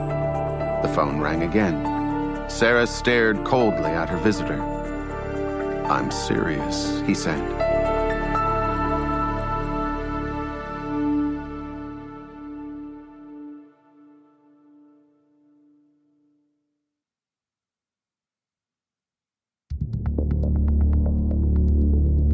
As Sara reached across the desk to pick up the phone, the stranger grabbed the legal pad from her free hand. She tried to pull it back, but it was no use. He was too fast and his grip was too strong. Wresting it away from her, he ripped off the top sheet, which contained Sara's sketch. "Nice picture," he said, admiring the likeness. Then he crumpled it into a ball. 88 Tate, Sara said into the phone. The man pulled out a lighter. With a quick flick, he set the ball of paper on fire and threw the small burning mass on Sara's desk. Jumping from her seat, Sara grabbed her statute book and slammed it down on top of the paper, smothering the fire. "Ms. Tate, are you there?" a voice squawked from the phone. "This is Arthur Monahan." As soon as Sara heard the name of New York's district attorney, her heart sank. "Oh God," she thought. "Not now." Hello, sir, she stuttered. How can I help you? As she watched the stranger walk toward the door, she covered the mouthpiece on the phone and yelled, Don't go anywhere! Are you talking to me? Monahan asked. No, not you, sir, Sara said, turning back to the phone. Without a word, her visitor left the office. I was just talking to my assistant. Now, what can I do for you? I have some personnel matters I'd like to discuss with you. I want you to come over to my office. Right now, sir? Because Yes, Monahan said. Now. Yes, sir, Sara said. I'll be there right away. Throwing down the phone, Sara ran into the hallway, hoping to catch the stranger. But he was gone. On her left, at the far end of the hallway, she saw Guff. Have you seen an ugly-looking guy in a gray suit run by? She called out. No? Why? Guff asked. Without giving an answer, Sara looked to her right and ran up the hallway. Maybe he went the long way around, she thought as she flew past Conrad's office. Has anyone seen a guy in a gray suit run by? She yelled. Of the dozens of ADAs, police officers, and assistants scattered throughout the hallway, no one answered in the affirmative. By the time she reached the elevators at the end of the corridor, Sara realized he had disappeared. Damn, she said, catching her breath. When Sara got back to her office, Guff was waiting. What's going on? He asked, sniffing the air. Smells like a campfire. Come in, but don't touch the doorknob, Sara said as she stepped inside. After throwing away the charred remains of her sketch, she pulled her accordion file from her bookshelf and opened it to the letter G. Pulling out a pair of latex gloves, she added, I assume these were put in here to handle evidence? Yeah, Guff said as Sara put on the gloves. But what are you... Sara gingerly took hold of both doorknobs and twisted them in opposite directions. Eventually, the rusty knobs gave way, and she was able to unscrew them from the door. Give me the evidence bag from the travel kit, she said to Guff. Guff pulled out a plastic bag and opened it. Sara dumped the knobs in the bag and took off her gloves. Take those over to crime scene. I want them dusted for fingerprints. You think someone was in your office? I know someone was in here. Now I want to know who it was. 5 minutes later, Sara arrived on the 8th floor at 1 Hogan Place, the office of District Attorney Arthur Monahan. After passing through security, she walked up the long hallway until she reached a visitor's waiting area. 2 other new ADAs from her orientation class were already there. As Sara remembered, the woman with the oval glasses had just graduated from NYU, while the blonde man with pale freckles was a fellow Columbia grad. Both of them looked uncomfortable. When Sara got closer to her co-workers, she shot them a weak smile. I take it we're in trouble, she said. I'd rather not talk about it, the woman from NYU said. This city is the worst-run organ. Are you Sara Tate? A woman's voice asked from the far right side of the waiting area. Turning, Sara saw the DA's secretary, a thin woman with an outdated feathered hairstyle. Yes, I am. Go right in, the secretary said. He'll explain. Good luck, the man from Columbia called out. Unnerved both by the ease of her entry and the looks on her colleagues' faces, Sara slowly walked past the secretary. In her stomach, the butterflies were again swarming. As she stuck her head in the doorway of Monahan's office, she saw that the long room was centered on an enormous mahogany conference table. And although the rest of the office furniture was hardly top of the line, she also noticed it was clearly nicer than the government issue wares of the ADAs. A shiny oak desk instead of an ugly metal one, a leather chair instead of a squeaky vinyl one, and new filing cabinets instead of the standard rusty ones. What took so long? All you had to do was cross the street, Monahan said, inviting her into the office. With a bright smile and an obvious toupee, District Attorney Monahan looked like he was trying to please. But as office rumors suggested, he rarely achieved his goal. So how are you doing today, sir? Sara asked as she took a seat in front of Monahan's desk. Every day's a bear. Now let's talk about these budget cuts. Got an opinion?" "Looks like an election ploy to me," she answered, forcing confidence into her voice even as she shifted uncomfortably in her seat. "Of course they're a ploy, but they work. And that's exactly why the mayor loves them. These days, everyone loves gritty, budget-cutting reality. Fuck moderation. Let's get back to the raw, real basics. The more it hurts, the more people think it's good for them. We've become a city of masochists. Destroy welfare, lose the entitlements, cut it all. People see it as tough love. If something good is taken away, it must be because it wasn't good for us. Otherwise, the politicians wouldn't be taking such risky stands. It's the ultimate reverse psychology. We keep the things we don't want and slash the things we love. I guess, sir. Although I think... You know what, though? None of that matters. Laying his hands flat on his desk, he said, "Let's talk about your future in this office." Sarah's hands filled with sweat. Without thinking, she blurted, "I have 5 cases, and I just got an indictment. I pled out 2 of them, but if you want, I can do extra work or take another case."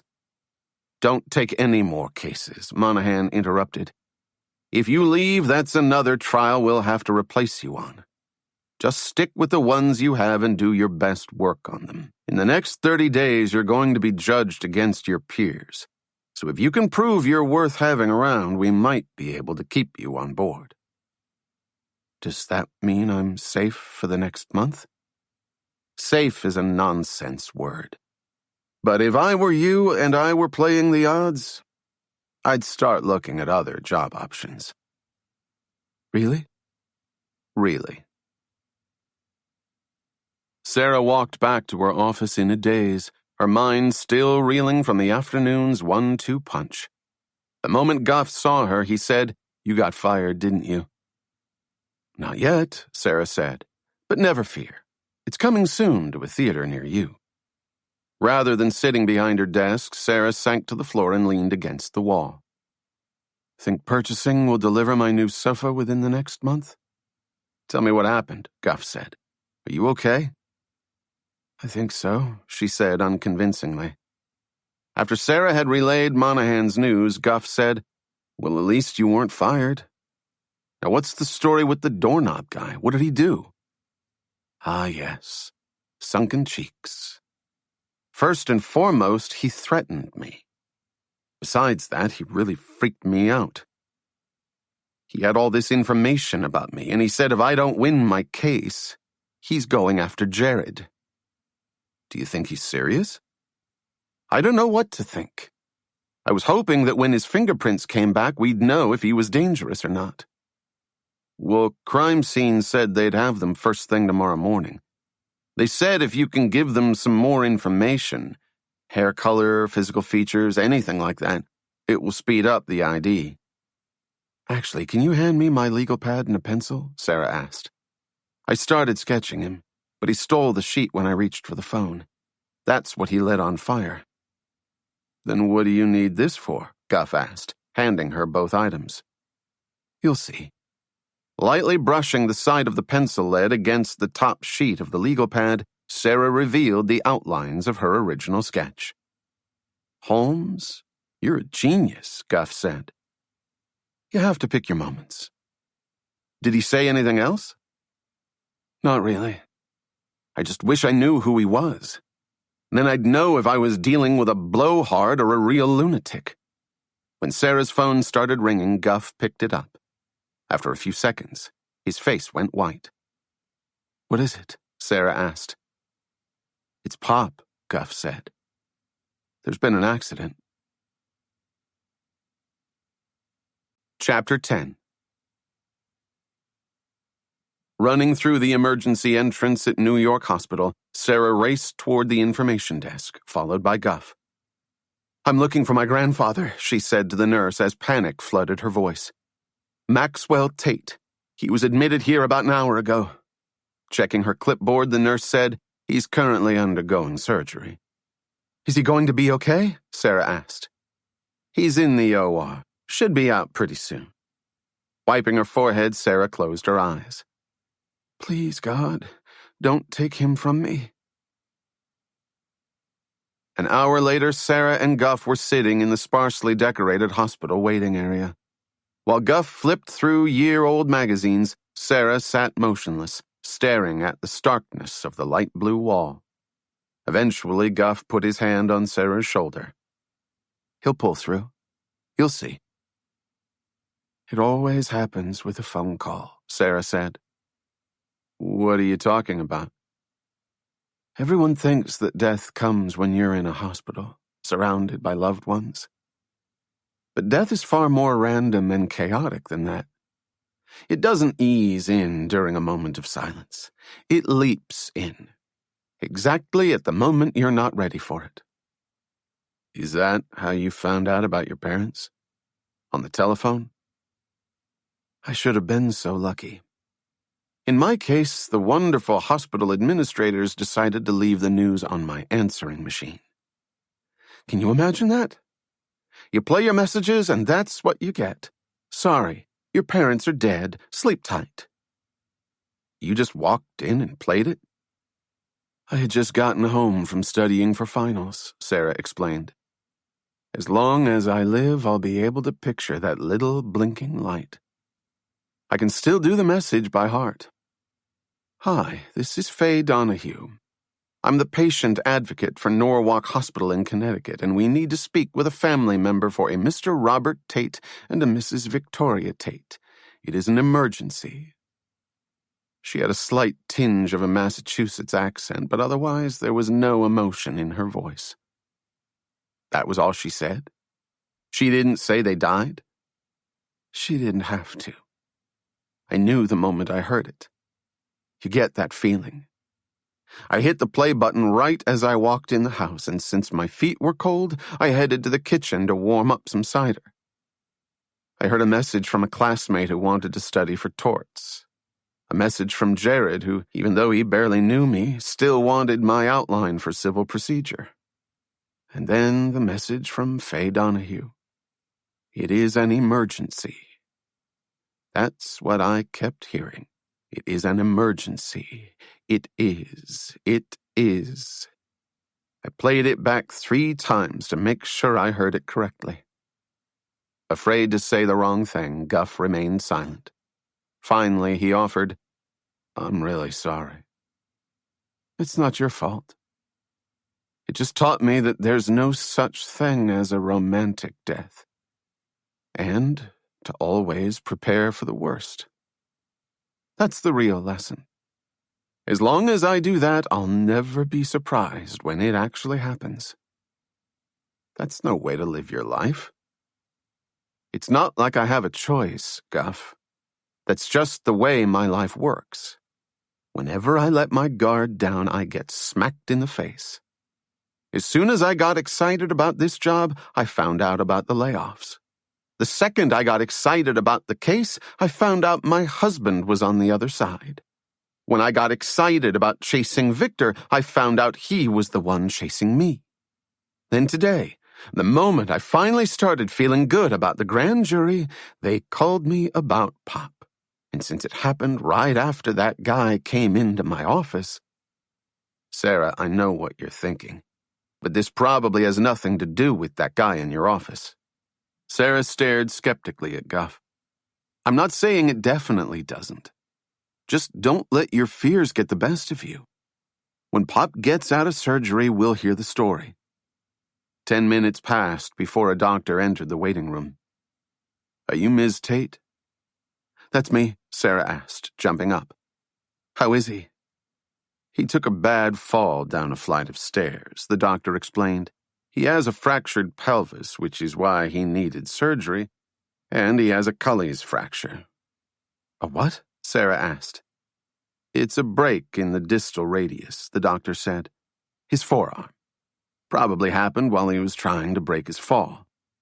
He also has a contusion on his forehead, which is nothing more than a bump. Will he be okay? Considering his age, he's holding up pretty well. He'll be out of commission for a while, but he made it through the surgery without incident. When can we see him? Sara asked. He's in recovery right now. Why don't you go find out where his room is? They'll be bringing him up there within the hour." 20 minutes later, Sara waited impatiently in her grandfather's semi-private hospital room, fluffing his pillows, rearranging the flowers she had brought, and making sure the TV worked. Finally, the door to the room opened and 2 orderlies wheeled Pop in on a gurney. He looked awful. His features were pallid, his arm was in a cast, and a gauze bandage covered the right side of his forehead. The moment Sara saw him, tears flooded her eyes. "Pop, are you okay?" she stuttered. "Alice?" he asked, his eyes still closed, his voice creaky. "Pop, it's me. It's Sara." "Sara?" Confused, Pop slowly blinked his way to recognition. "Sara? Sara, you're here. How are you doing?" "Terrific," she said, wiping her eyes and laughing. "How are you?" "I don't know. I can't feel anything." "That's normal, Pop. Don't be scared. Just tell me what happened. Were you attacked?" He shook his head as the orderlies lifted him off the gurney and moved him onto the bed. "I lost my footing." "No one pushed you?" Sara asked. "Pushed me?" Pop's breathing was heavy, but he fought to speak. The subway stairs after lunch. I hear the train coming, then swarmed by a crowd of people, all trying to make it. I get bumped pretty hard. Hit the concrete. Always. Everything's a fight in New York." Sara looked over at Guff, trying to gauge his reaction to the story. "Did you get a look at the guy who bumped into you?" Guff asked. Again, Pop shook his head. "I barely knew what was happening." At that moment, the door opened and Jared rushed in. "How is he?" Jared asked, heading directly for Sara. Sara enveloped her husband in a tight hug as the tears again filled her eyes. "He's okay," she said. Thinking about what the stranger said in her office, she held Jared even tighter. "He's going to be fine." "I'm so sorry, Pop," Jared said. "I just got the message." Pop reached out for Jared's hand and grabbed it tight as soon as he approached. With a reassuring nod, Jared tried his best to look unaffected, but all he could think was that this was a warning from Rafferty. "Don't worry. We're here," Sara said, unnerved by the scared look that was still on Pop's face. "We'll make sure you—" Her sentence was interrupted by the ringing of the phone on the nightstand. "That's probably the head of the transit authority calling to apologize," Guff said as Sara picked up the phone. "Hello?" Sara said. "Hi, Sara. I was just calling to see how your grandfather was doing." "Who is this?" Sara managed. "You forget me so soon? We just met a few hours ago. Now why don't you take my advice? Stop investigating me and start working on your case." "I know it was you," Sara said. "Me?" he asked glibly. "It's a crowded subway. That's no place for an old man wearing a navy blue jacket and a pair of wrinkled khakis. Anything can happen if you're not ready for it." "Tell me where—" Before Sara could make the demand, she heard a click. He was gone. Pretending to continue her conversation, she added, Great, no problem. And thanks for all your help, Doctor." Hanging up the phone, she saw that everyone in the room was staring at her. "That was Pop's doctor," she explained. Jared's eyes narrowed at his wife's tone. "Is everything all right?" he asked. "No, yeah, it should be," Sara said. "The doctor just wanted to warn me that it may get worse before it gets better." At 11 o'clock that evening, Sara and Jared returned home. After hanging her coat in the closet, Sara headed straight for the bedroom. Jared followed. Considering he just went through surgery, I think he looks pretty good, Jared said as Sara unbuttoned her blouse. Yeah, she answered. Noticing his wife's blank expression, Jared said, What's wrong? You've been quiet all night. It's nothing, she said, unhooking her bra and pulling off her skirt. When she was done getting undressed, Sara put on an old Columbia t-shirt and climbed into bed. Do you think he'll... Pop's a fighter, Jared said, joining her under the covers. He didn't live this long by being fragile. Jared carefully considered Pop's accident. It could have happened to anyone, he told himself. There's no reason to think it was a message from Rafferty. Over a dozen times, Jared repeated the logic to himself. Not once did he actually believe it. Hoping to take his mind off the subject, Jared curled up next to his wife. Please don't, Sara said as she pushed him away. Surprised, Jared took a careful look at her. Lying on her back, Sara was staring at the ceiling and holding on to the covers with a tight fist. Her eyes jumped with an anxiousness Jared hadn't seen for some time. After what happened with Pop, she was clearly afraid. Jared moved in closer and gave her a tiny kiss on her cheek. He'll be okay, he said. That's only part of it. What's the other part? Your parents? No, Sara said. Come on, she thought to herself. Ask one more time. Then what is it? It's the case, she said. I want you to drop the case. What? Why would the case? I don't want to go up against my family, Jared. Life's too short for that. As she let her statement sink in, she watched his eyes for a reaction. When he looked away, she knew she had hit home. Hoping to close, she added, I mean, you and Pop are the only... Sara, I appreciate that you're worried about Pop, but how many times do we have to go through this? You don't understand. I do. I know what today did to you, and I love him as if he were my own family. You just what? Jared wavered for a moment. With Pop hurt, she needed him. He didn't want to turn away. Then, as always, he came back to Rafferty. That was all it took. Regardless of what else was happening, he wasn't going to risk her life.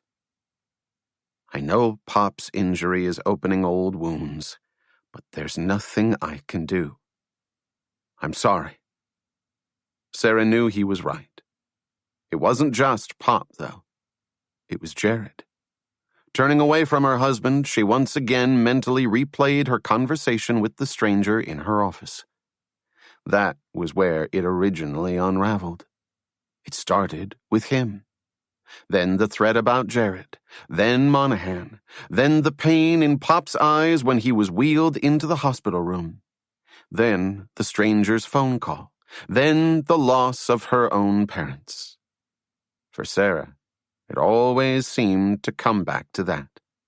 Shutting her eyes tightly, she fought against the fit of emotion that she could feel working its way up from her stomach. She gritted her teeth and breathed slowly. Gradually, she regained her calm. Wiping her eyes to show no sign of tears, Sara turned over and looked at the curve of Jared's back. Without question, he was the most important thing in her life, and she'd do anything she could to keep him safe. Tapping him on the shoulder, Sara said, I just want you to know, I'm only doing this because I love you. I know, Jared whispered. I love you too. I think he was about to tell her, Rafferty's guest said, pulling off the headphones. No, he wasn't, Rafferty said. You weren't even listening. Believe me, he wasn't, Rafferty insisted. He's too smart to do that. If you're so confident about him being quiet, why am I still listening to their conversations? Because after a day like today, anyone would be tempted to tell their spouse. Sarah's grandfather's in bad shape. That really sent them at each other. But if Jared didn't say anything tonight, you can believe he's going to keep his mouth shut in the future. Standing up, Rafferty adjusted his tie. Now, what do you think about her grandfather's accident? Think anything's fishy there? Sounds like he just lost his footing on some stairs. Happens all the time. Why? I'm not sure, Rafferty said. I'm just nervous that someone else may have put another piece on the board. Chapter 11. How's your grandfather? Conrad asked when Sara and Guff entered his office. He's okay. The nurse said he slept through the night, which is a good sign. That's good to hear, Conrad said. And on the bad side, Victor told me about your conversation with Monahan. He did? Sara asked, confused. I don't understand this guy, Guff said. Last week he wanted to tear you a new one, and this week he's your BFF. Realizing that no one knew what he was talking about, Guff added, BFF. Best friend forever. Didn't you ever have that in junior high? Ignoring the joke, Conrad studied Sara's face. You still think Victor's wrapped up in this, don't you? I'd be a fool if I didn't. No matter what I do, he always knows what I'm up to. And that means one thing. Victor Stockwell's either really concerned or, much as it offends you, really dirty. Don't say another word. Conrad checked the hallway, then closed the door. When he returned to his seat, he explained, This isn't something to be flip about. Victor's been here for almost 15 years. He's got a lot of friends wandering these halls, and he's not the type of person you want as an enemy. That's fine, Sara said. But where does that leave me? Accusing a veteran with no proof, Conrad said. Now, did you finish going through his old files? Most of them, but I think it's time to move past the cobweb stuff. We have to get back to the original question. If you were one of the best prosecutors in the office, why would you request this petty burglary in the first place? Sara asked. I was thinking about this on the train this morning. Besides prosecuting a case, what else can an ADA do with it? We can decline prosecution, or we can downgrade it to a misdemeanor, Conrad answered. Besides that, Sara said, and think about the other party in this case. From hiring my old firm to hiring Jared, someone is obviously looking out for Kozlo. He's clearly connected to someone. Now assume Victor is also connected to those people. If you were a dirty ADA, what else could you do? You could bury the case, Guff said. Exactly, Sara said, pointing at her assistant. That's exactly what I was thinking. Victor promises some hotshot that he'll bury a case. But when the case comes in, some eager new ADA grabs it before it hits his desk. When Victor hears the news, he goes nuts and has the ECAB secretary call every ADA in the building until they find out who has it. But if that's all true, why didn't Victor just take the case back? Guff asked. He couldn't at that point. I had already brought it into the open. It was too late to... Are you both out of your heads? Conrad asked. You think Victor Stockwell is burying cases? It's a possibility. There's a difference between something being possible and something being provable, Conrad said. And if I were you, if you can't prove it, I wouldn't say it. Besides, you've got no business going after someone like that in the first place. If you really mean that, why do you keep encouraging me? Excuse me? You heard what I said. From the very start, you've been warning me away from Victor, but every time I need help going through his background, you're more than happy to point me in the right direction. So what's the truth? Conrad showed the tiniest of smirks. I'm right, aren't I? Sara asked. You think he's dirty, too. I'm reserving judgment. But the truth is, I trust your instincts. There are too many unexplained coincidences in this case, and if there's one thing I know, it's that I don't believe in coincidences. Now, if you want to keep looking, I'll help you look, but once again, I'm not going to let you put Victor's career at risk unless you have proof. I'm not bringing him up on charges. I'm just trying to figure out what's going on. Whatever you're doing, I still think you're missing part of the picture, Conrad said. Even if you did bring the case out in the open, if Victor really wanted to bury it, he could have taken it back and declined prosecution. Are you kidding? Once I saw the facts, Victor couldn't just decline prosecution. It may have been small, but it was still a good case. Maybe, Conrad said, although he still could have pled it out. All he had to do was give Kozlow a reduced sentence or downgrade it to a misdemeanor. Unless, for some reason, the person pulling the strings didn't want any record of the burglary at all. I'd believe that, Guff said, shrugging his shoulders.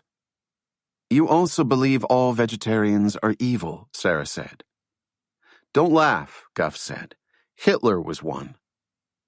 There's still one flaw in your theory, Conrad said to Sara. Which is? You have no explanation for why this minor burglary was supposed to be hidden. I know, Sara said. That's where I get stuck every time. How about this? Guff asked. Maybe Kozlow is related to someone and they're trying to keep his record clean. Or maybe Koslow's on parole in another state and any record here would get him crucified there, Conrad added. I checked that the first day, Sara said. Koslow's been arrested twice, but he's never been convicted. Maybe he's up for a job where he can't have any sort of criminal background on his record, Conrad said. Now that's interesting, Sara said. Wait, I got it, Guff said. Maybe Kozlow made a bet with some really badass tough guy, and the bet was that Kozlow wouldn't get arrested for a whole month. Then he pulled the burglary and got arrested, so now he has to hide the arrest or he'll lose the bet. Yeah, that could be it, Conrad said sarcastically. The way I hear it, betting on your own likelihood of being arrested is all the rage these days. It's sweeping Vegas like an electric broom. Come on, stay with me, Sara said. Any other ideas? I think the first step is finding out more about Kozlow and who's footing his legal bills, Conrad said. When you get that, you'll at least know the parties involved. Then we can try to put together the motive. And then we can figure out how they're related to the doorknob guy from yesterday, Guff said. The doorknob who? Conrad asked. Sara shot Guff a look. He means Kozlow, she said abruptly. If we can link him with his money man, we'll have a much better idea of what's going on. Did you do it? Jared asked the moment Kozlow entered his office. Do what? Kozlow asked, strolling to his usual chair in the corner. Jared shot out of his seat and slammed his door shut. You know exactly what I'm talking about, he said. Sarah's grandfather fell down a flight of stairs last night and... Calm yourself. I heard what happened. How'd you hear? Like I said, I heard. But I had nothing to do with it. You expect me to believe that? Believe what you want, but I'm telling you the truth. If we did do it, we'd make sure you knew about it. Otherwise, what's the point? Jared thought about the logic of Koslow's argument. So it wasn't you? Kozlow smiled. For once, boss, we're innocent. The old man just took a fall down some stairs. Sitting alone in her office, Sara picked up the phone and dialed the general number for Jared's law firm. Wayne and Portnoy, the receptionist answered. How can I help you? Can you please transfer me to accounts receivable? Sara asked. After a short pause, a female voice answered, Hello, this is Roberta. Hi, Roberta, Sara said in her most congenial tone. This is Kathleen calling from Jared Lynch's office. I was just wondering if you could help me find some information on a client who Who the hell is this? Roberta asked. Panicking, Sara said, It's Kathleen. Kathleen who? Kathleen Clark, Sara said, remembering Kathleen's last name from last year's holiday card list. Well, that's real funny, because Kathleen Clark was just down here 2 minutes ago buying some stamps, Roberta explained.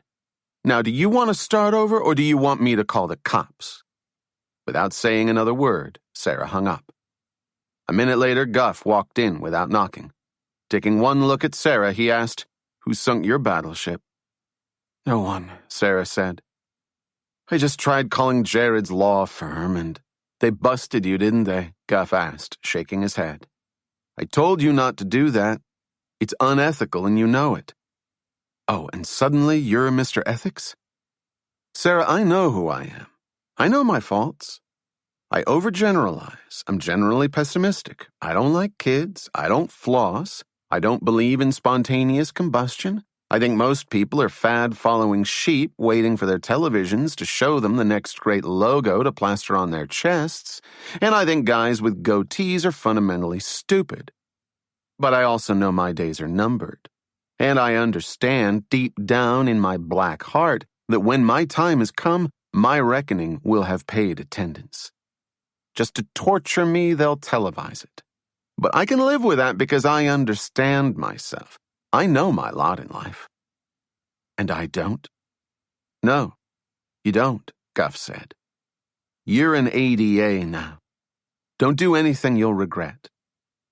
Guff, have you forgotten what happened yesterday? That guy threatened Jared and put my pop in the hospital. You don't know. I do know, Sara insisted. I saw him with my own eyes and heard him with my own ears. It doesn't take a genius to put the rest together. We're talking about the two most important people in my life. If I lost either of them and it was my fault, She paused. That's when it's over for me. So when the consequence is my family's safety, calling my husband's firm is hardly the sin of the century. All it takes is one snowflake to start the avalanche.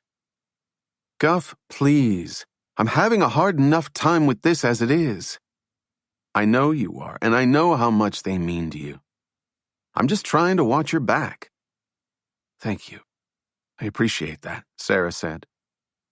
Meanwhile, as long as we're on the topic of lying, why didn't you tell Conrad about the doorknob guy? Because I knew what his reaction would be. If he found out this guy threatened me, he'd be all over the case, lecturing me on how ADAs can't be intimidated. And you and I both know that the fewer people I tell, the more I protect Jared. Besides, I'm not so sure I want him knowing. He's been a bit big in the mouth lately. Hold on. Are you saying you don't trust Conrad? I trust him, but he has been yakking too much to Victor. Come on, he's not revealing anything that's private. My personal life isn't private. My success on this case isn't private. Sara, he's just shooting the shit and you know it. Office gossip rules our world. But don't you think Victor is... You know I think Victor's being uncomfortably nosy, but that has nothing to do with Conrad. Fine, I get your point, Sara said. But I still don't want to tell him. Now, did you get the information from crime scene? At your service, Guff said, handing Sara the manila folder he was holding. One fingerprint test coming up. What did it say? Sara asked, opening the folder. The doorknob had a clear print, but it didn't make any sense, Guff said. They matched it perfectly, and it led to a guy named Saul Broder. Who's Saul Broder? That's the thing. His picture didn't look like your sketch, but when they ran his name through BCI, Saul came up with a rap sheet that reads like a Scorsese script. That's great. So what's the problem? Well, I don't know how else to say this, but Saul Broder died 3 years ago. Sara dropped the folder on her desk. You're telling me the guy I spoke to, the guy who pushed Pop down the stairs, is a dead man? Either that, or a really good magician. Sitting in the back of his town car, Rafferty was annoyed. Born and raised in Hoboken, New Jersey, only 3 houses away from where Frank Sinatra was born, Rafferty had spent most of his young adult life trying to avoid not only the multiple Italian boyfriends of his Irish mother, but also the lower middle-class legacy of his hometown. The first in his family to go to college, he had escaped early and never looked back. He won a local scholarship to Brooklyn College, but after 1 year transferred to Princeton. Always bigger, always better. At Princeton, Rafferty's roommate was a loud-mouthed little screamer who also happened to be the heir to a well-established magazine publishing company. From him, Rafferty learned how to speak, how to eat, and how to dress. All of it meant to impress. During winter break of that same year, Rafferty was invited to his roommate's getaway house in Greens Farms, Connecticut. There he met his roommate's father, who offered Rafferty his first job in the publishing industry, a summer internship in the subscriptions department. For Rafferty, the Old Boy Network was no longer just a rumor. It was within reach. The only negative aspect of the job was that the low pay forced Rafferty to live at home with his mother.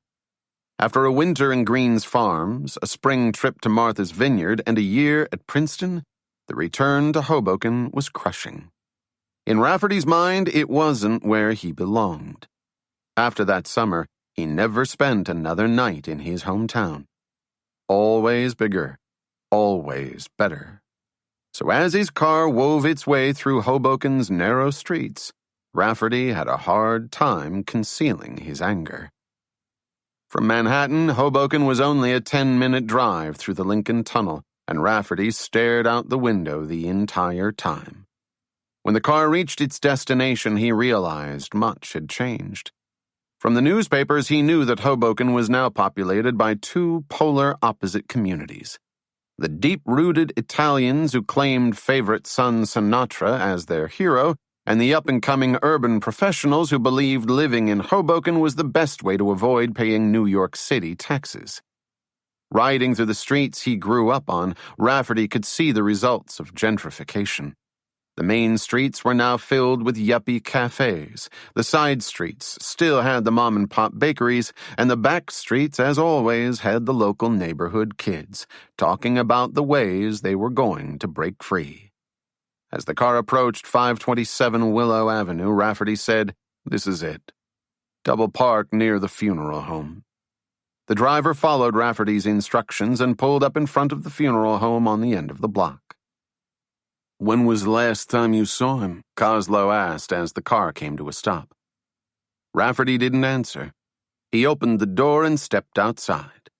Following Rafferty toward the 4-story brick brownstone, Coslow asked, "Did you tell him we're coming?" Rafferty pushed the buzzer for apartment 8. "I'd rather catch him unprepared." Through the intercom, a grainy voice asked, "Who is it?" "It's me," Rafferty said. "Buzz us in." "Who's me?" "It's Oscar," Rafferty barked. "Oscar who?" the voice said. Pounding the intercom with his fist, Rafferty shouted, "Open the damn door or I'll break your f—" A rasping buzzer sounded, granting them access to the building.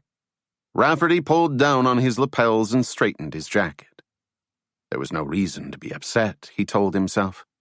By the time they had climbed the 4 flights of stairs, both Rafferty and Coslow were out of breath. As they approached apartment 8, the door flew open. It was the man with the sunken cheeks. "Hello, boys."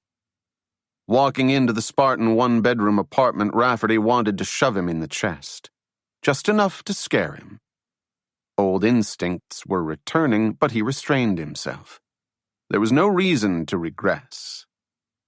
"Elliot, I thought you were going to clean this place up." Rafferty flicked a chip of paint from the wall.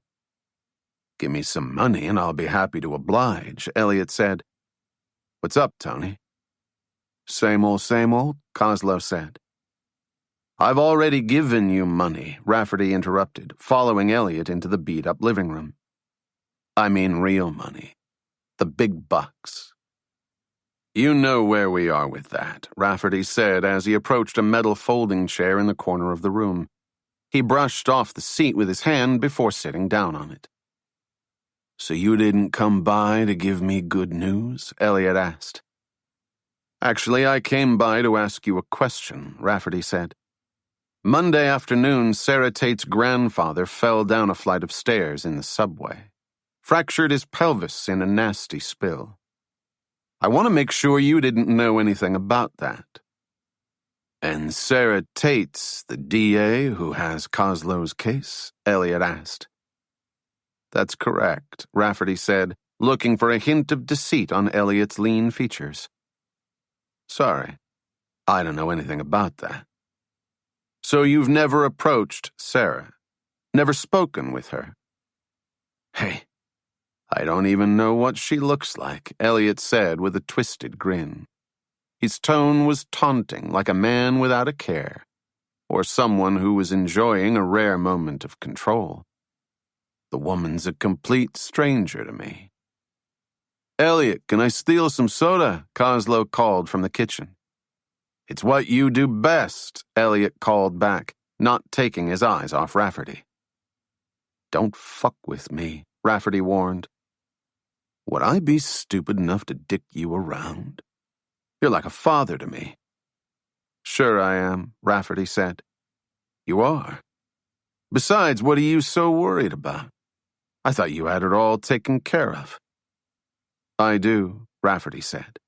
Unless someone starts changing the plans. Well, you can stop suspecting me, Elliot teased. I already got what I wanted. Besides, I want you to succeed. If I didn't, I never would have let you meet Tony.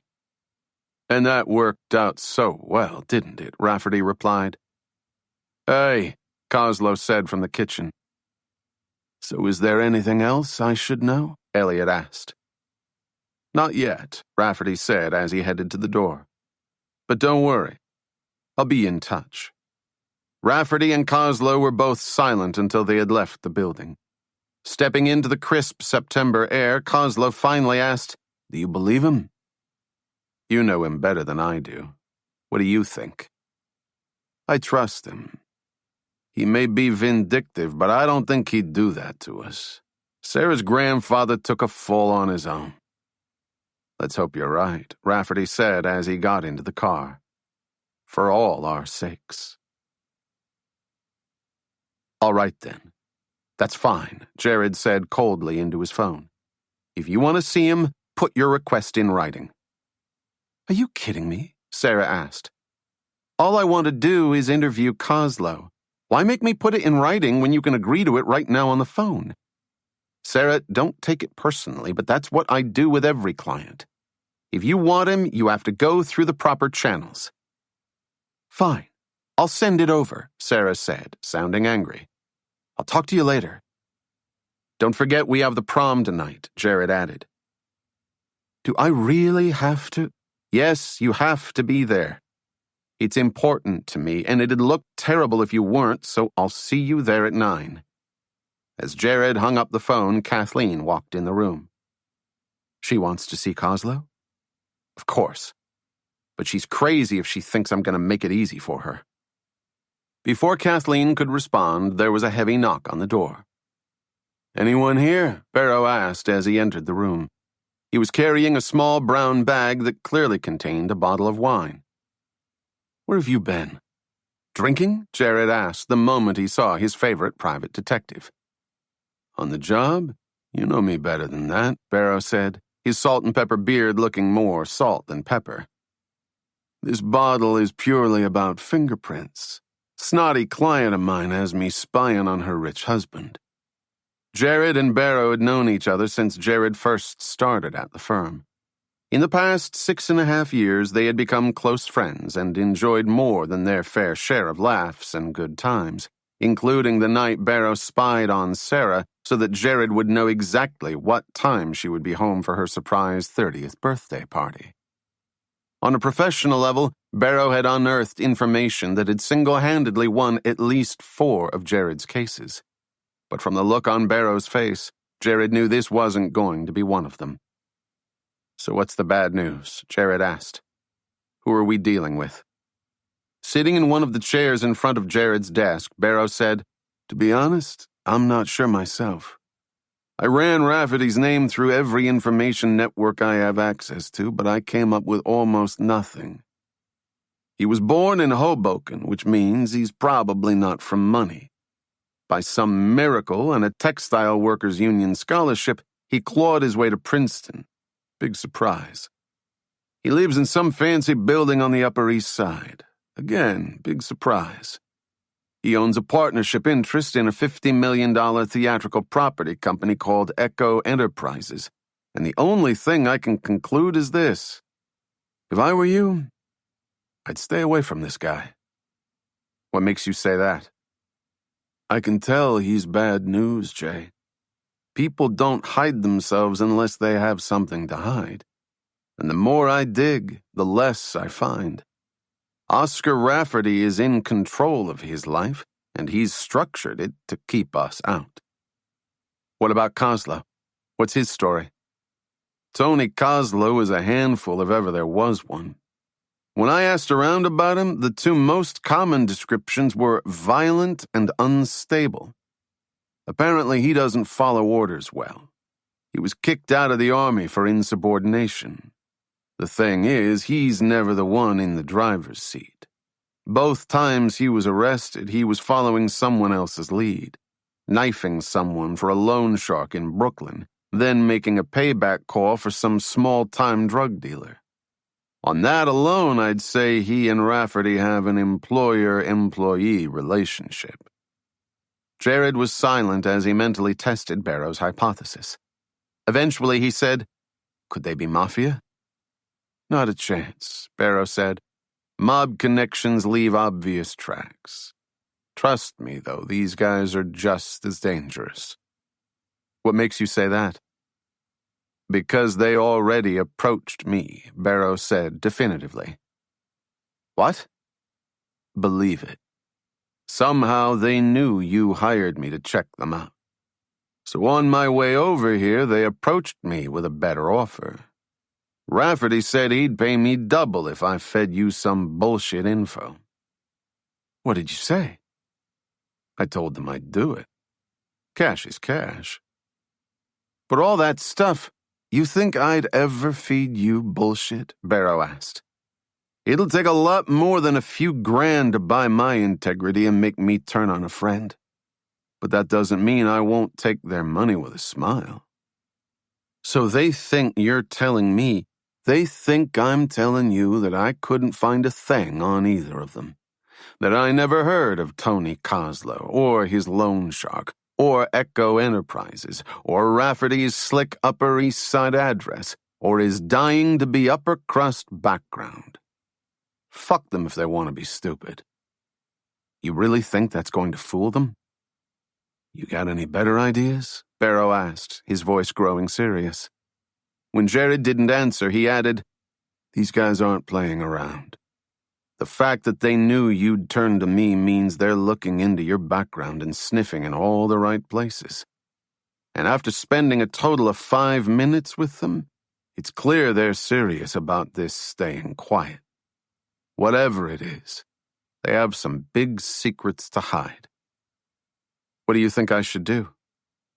What else? Barrow asked slyly. Let me keep digging in their direction. They can't screw with you and not expect repercussions. I don't know. I don't think it's smart to pick a fight.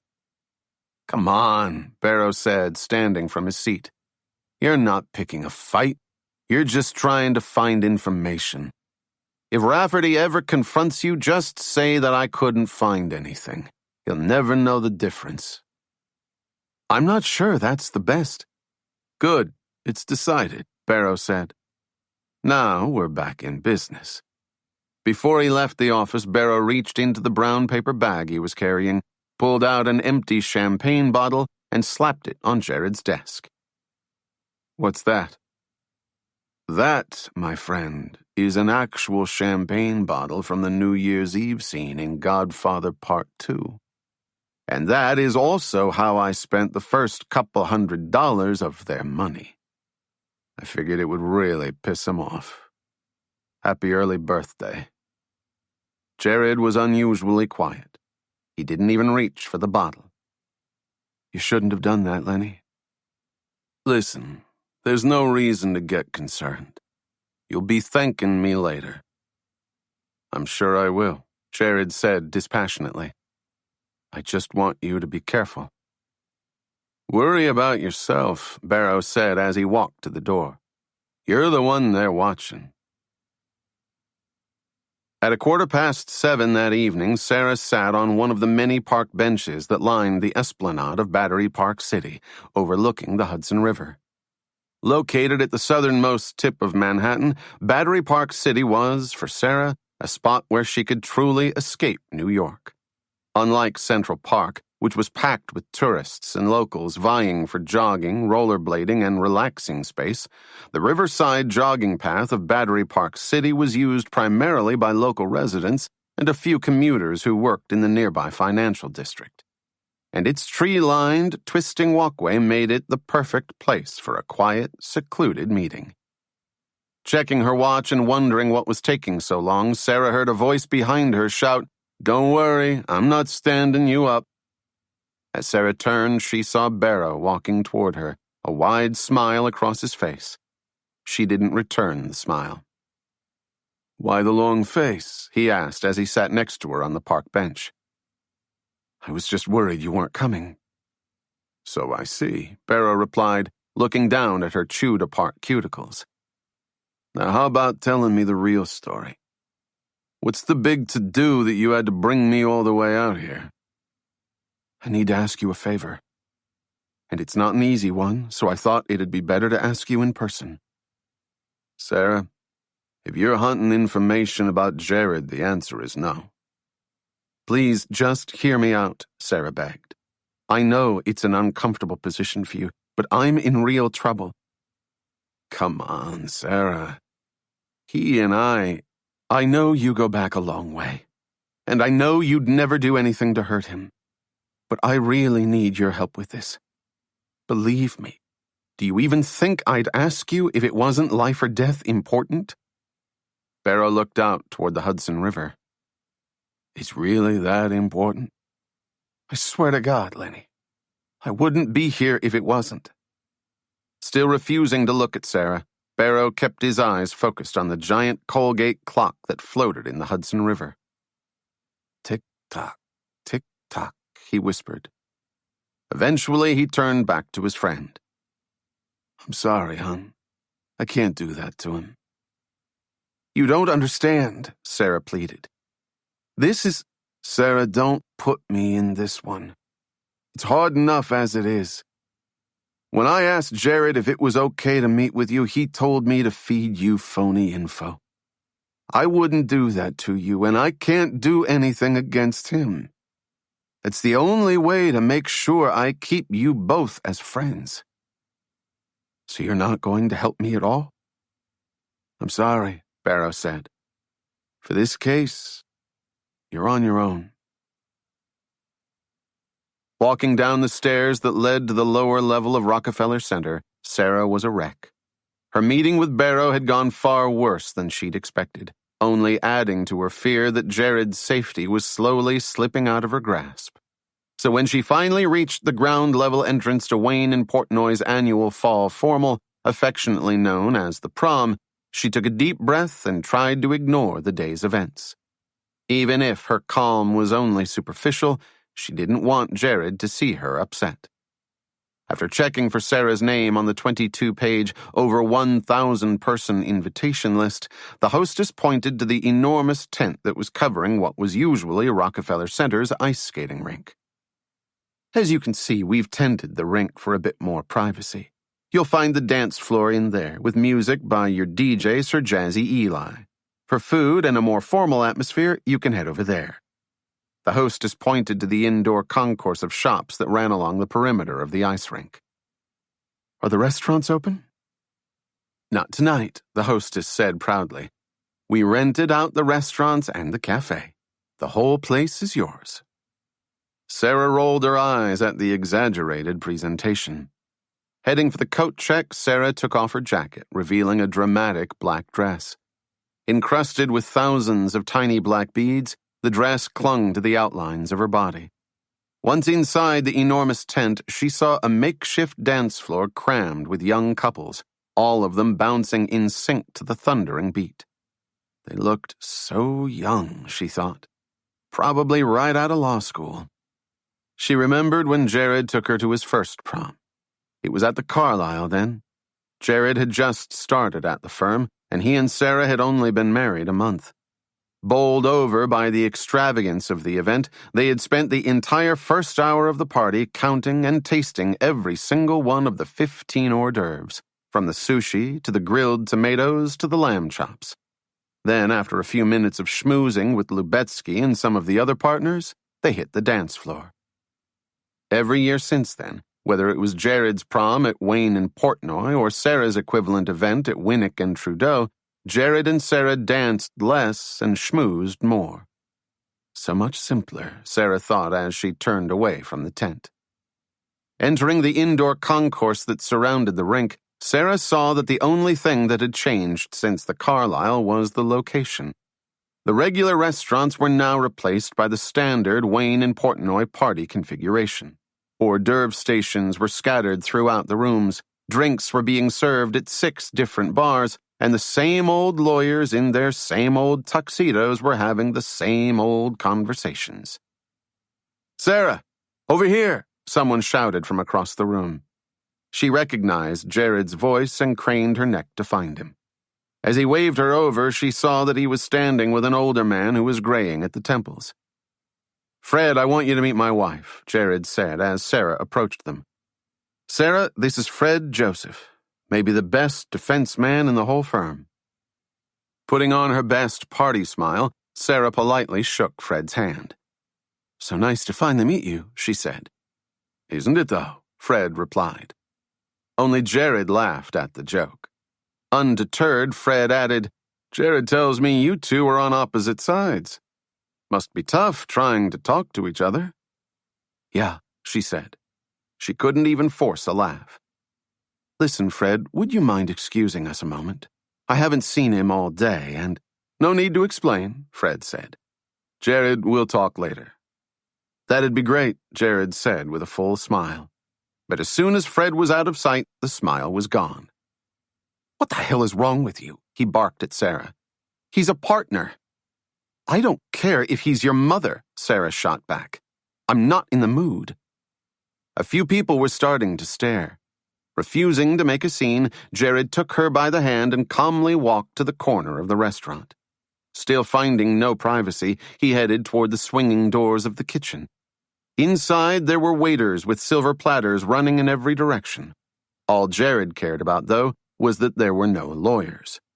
But before Jared could say a word, a waiter approached the couple.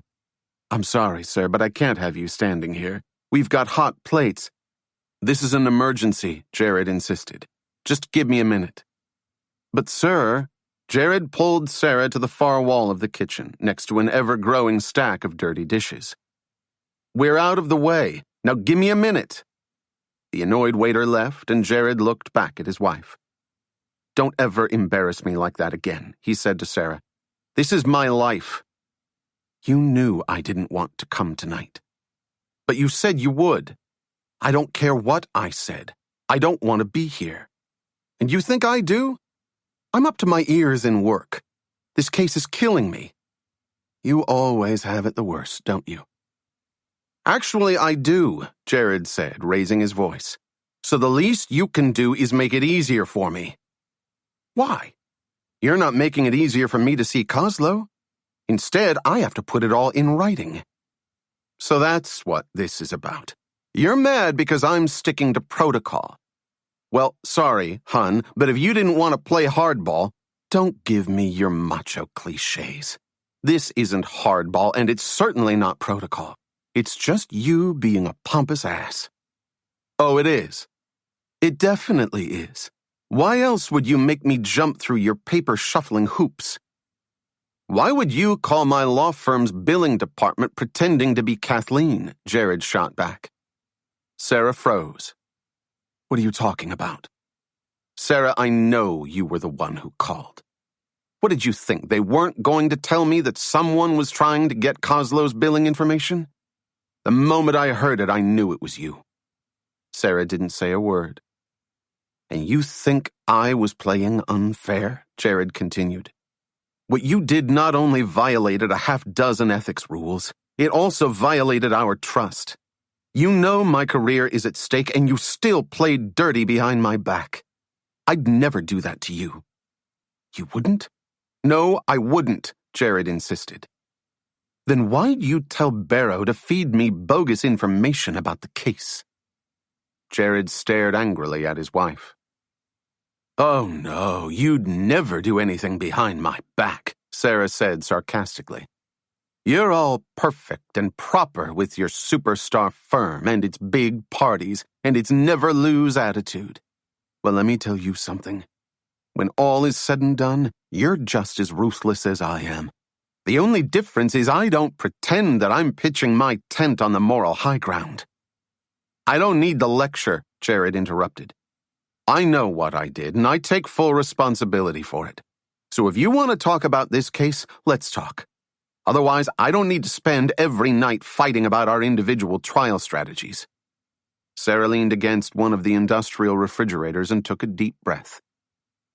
I agree. Now, what else is there to talk about? How about the realistic conclusion of this case? Jared asked. The way I see it, we should get this wrapped up as soon as possible. The longer we keep it going, the less time we have for Pop, who I'm sure would... You son of a bitch. What did I... Don't you dare use him against me, Sara shouted. He's not a bargaining chip. He's my family. Do you understand? Sara, I swear I didn't mean anything by that. I was just... I know exactly what you meant. Now, if you want to talk, that's fine, but leave Pop out of it. I don't even want to hear his name mentioned. Fine, then let me get straight to the point.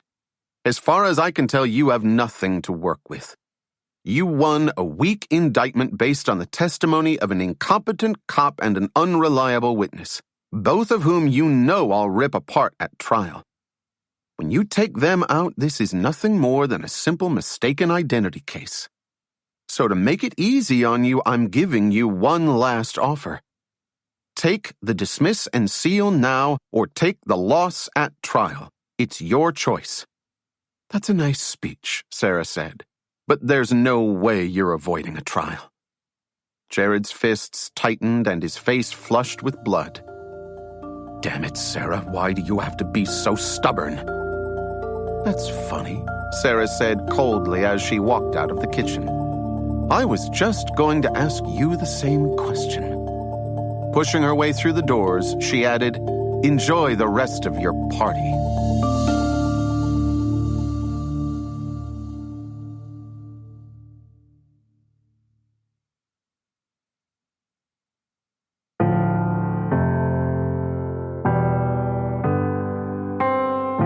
You look terrible, the elevator operator told Sara a week later. You should have seen me when I woke up, Sara said. Bags under her eyes darkened her fair complexion. It took me a full hour to make myself look this good. It always happens that way. You start losing your case, you start losing your sleep. Who said I'm losing my case? Sara asked as the elevator doors shut. Don't get mad at me, I'm just telling you what I hear. Word on this ride is that you're facing off against your husband. Honey, if you wanted to hurt yourself, there are less painful ways to do it. When Sara didn't show a hint of a smile, he added, It's getting down and dirty, isn't it? Sara nodded. When he first got on the case, I was torn up by the idea that I might potentially hurt him. But now it's starting to get personal. Every day we're finding new ways to stab each other in the back. Of course you are. The best way to hide fear is with anger. It's the next logical step. You shouldn't be surprised. I'm not surprised. I'm just disappointed. I thought we were stronger than that. It's got nothing to do with strength. The longer it goes, the uglier it gets. And honey, you're going to see a whole lot more of ugly. Darnell, Sara said, leaning against the back of the elevator. You give a real shitty pep talk. Then how's this? He asked as the elevator approached the 7th floor. Doing his best Ethel Merman impression, he sang Everything's Coming Up Roses as Sara plodded out of the elevator. Thanks, Darnell, she added through the closing elevator doors. Heading up the hallway, Sara saw Officer McCabe leaning on the corner of Guff's desk, waiting for her to arrive. She glanced over her shoulder at the attendance board. The small magnet next to Victor's name was in the out column. He hadn't arrived yet. Relieved, Sara rushed toward McCabe and pulled him into her office. Is something wrong? He asked. Not at all, she said, shutting the door behind him. I just had a quick question that I was hoping you could help me with. Ask away, McCabe said. After an arrest, do you follow up on all your cases? That depends on the case. If it was one where my partner got shot or a buddy or relative was hurt, I'd definitely follow up on it. But if it's something small, there's no time to follow it up, especially since most cases get plea bargained. Is this case considered a small one? An unarmed burglary? It might as well be jaywalking. I have a few of those every week. I don't have the time to check up on all of them. So if I, or someone else who got the case, had sat on it forever, you would have never known about it. I'd know if I followed up on it, but the odds say I probably wouldn't bother. I just have to get Kozlow off the street. You guys take care of the rest. I guess we do, Sara said, especially when we think no one's looking. Leaving Sara's office, McCabe noticed 2 fellow officers from his precinct in the hallway. After a quick discussion of their cases and a recap of office news, McCabe headed for the elevators. When he turned the corner at the security guard's table, someone was blocking his exit through the turnstile. It was Victor. Are you Michael McCabe? Victor asked with a cold stare. That depends, McCabe said. Are you going to serve me with a subpoena? Forcing a strained smile, Victor said, Nothing like that. I just wanted to introduce myself. He extended his hand. I'm Victor Stockwell. So you're the famous Victor, McCabe said, shaking his hand. What can I do for you? Well, Victor said, putting a hand on McCabe's shoulder, I just wanted to ask you a few questions. Will it take long? Because I have to get back. Don't worry, Victor said. It'll only take a second. A half hour later, Sara called Patty Harrison. There was no answer. She hung up and dialed Claire Doniger's number. Hello, Doniger answered. Hi, Ms. Doniger. This is Sara Tate calling. I'm sorry to bother you, but I wanted to... What is it? Doniger asked. Trying to keep her voice soothing, Sara said, I wonder if you could set aside some time for us to come up to see your house. As we put together the case, it'd be helpful if we could get the exact layout of your home so that the jury can see. I'm sorry, but as I told you last week, I've been quite busy lately. Now, I don't mean to be rude, but I must get going. Goodbye, Miss Tate. The line went dead. Sara stormed over to Conrad's office. Can you help me get a detective? Why do you want a detective? Conrad asked. Because if I'm going to figure out what the hell is going on with Claire Doniger, I'm going to need some professional help. I'm not Miss Marple. I can't do this alone. Calm down, Conrad said. Now start over. What did Doniger do? She hasn't done anything. She's just completely unhelpful. She doesn't want to talk about the case. She doesn't want to testify. She doesn't want to let us into her house. You'd think we're the enemy. Don't let her do that to you, Conrad said, pointing at Sara. I told you before, you're the one who's in control, and it's your job to make her cooperate. If she doesn't want to make time for you to come over, tell her she has a choice. She can let you take a half-hour tour of the house, or you can show up with an order to examine the scene and 6 of your closest police pals, a photographer and a reporter. all of whom would love to take the new and improved 8-hour tour of her house while tearing through her stuff. Who knows what you'll turn up? And if she doesn't respond to that, you grab her by the shoulders and shake her until you knock some sense into her brain. To illustrate, Conrad shook an imaginary person in front of his desk. Screw her if she doesn't want to toe the company line. Smiling at Conrad's solution, Sara said, "You're pretty cute when you're angry." "Thank you," he replied, straightening his tie. "It's the shaking back and forth part that got you excited, isn't it?" Whoa, Sara laughed, surprised by Conrad's reaction. "Who said I was excited?" "Not me. I didn't say a word." "Good, because I wasn't even close to excited. At best, I was mildly amused." "That's fine. Back away from it all you want. I don't want to put words in your mouth. Now, is there anything else?" "I told you," Sara said, regaining control of the conversation. "I need a detective who will help me investigate." 20 minutes later, Guff walked into Conrad's office. "What's going on?" he asked. Sara held her hand up and whispered, "Conrad's trying to get us a detective." "No, I understand," Conrad said. "I appreciate the help." He put down the phone and turned to Sara. "Forget it. You're on your own." "He said no too?" Sara asked. "I can't believe it," Conrad said. "Between the precinct and the squad, no one would assign a detective. I've never seen anything like it." "Why are they being so tight-fisted?" "First and foremost, they're understaffed. Besides that, it's the budget cuts. Everyone's so worried about their jobs, they're not willing to take a minor case." "Or maybe there's more to it than that," Sara said. "For all we know, Victor might have—" "Sara, you have to stop," Conrad interrupted.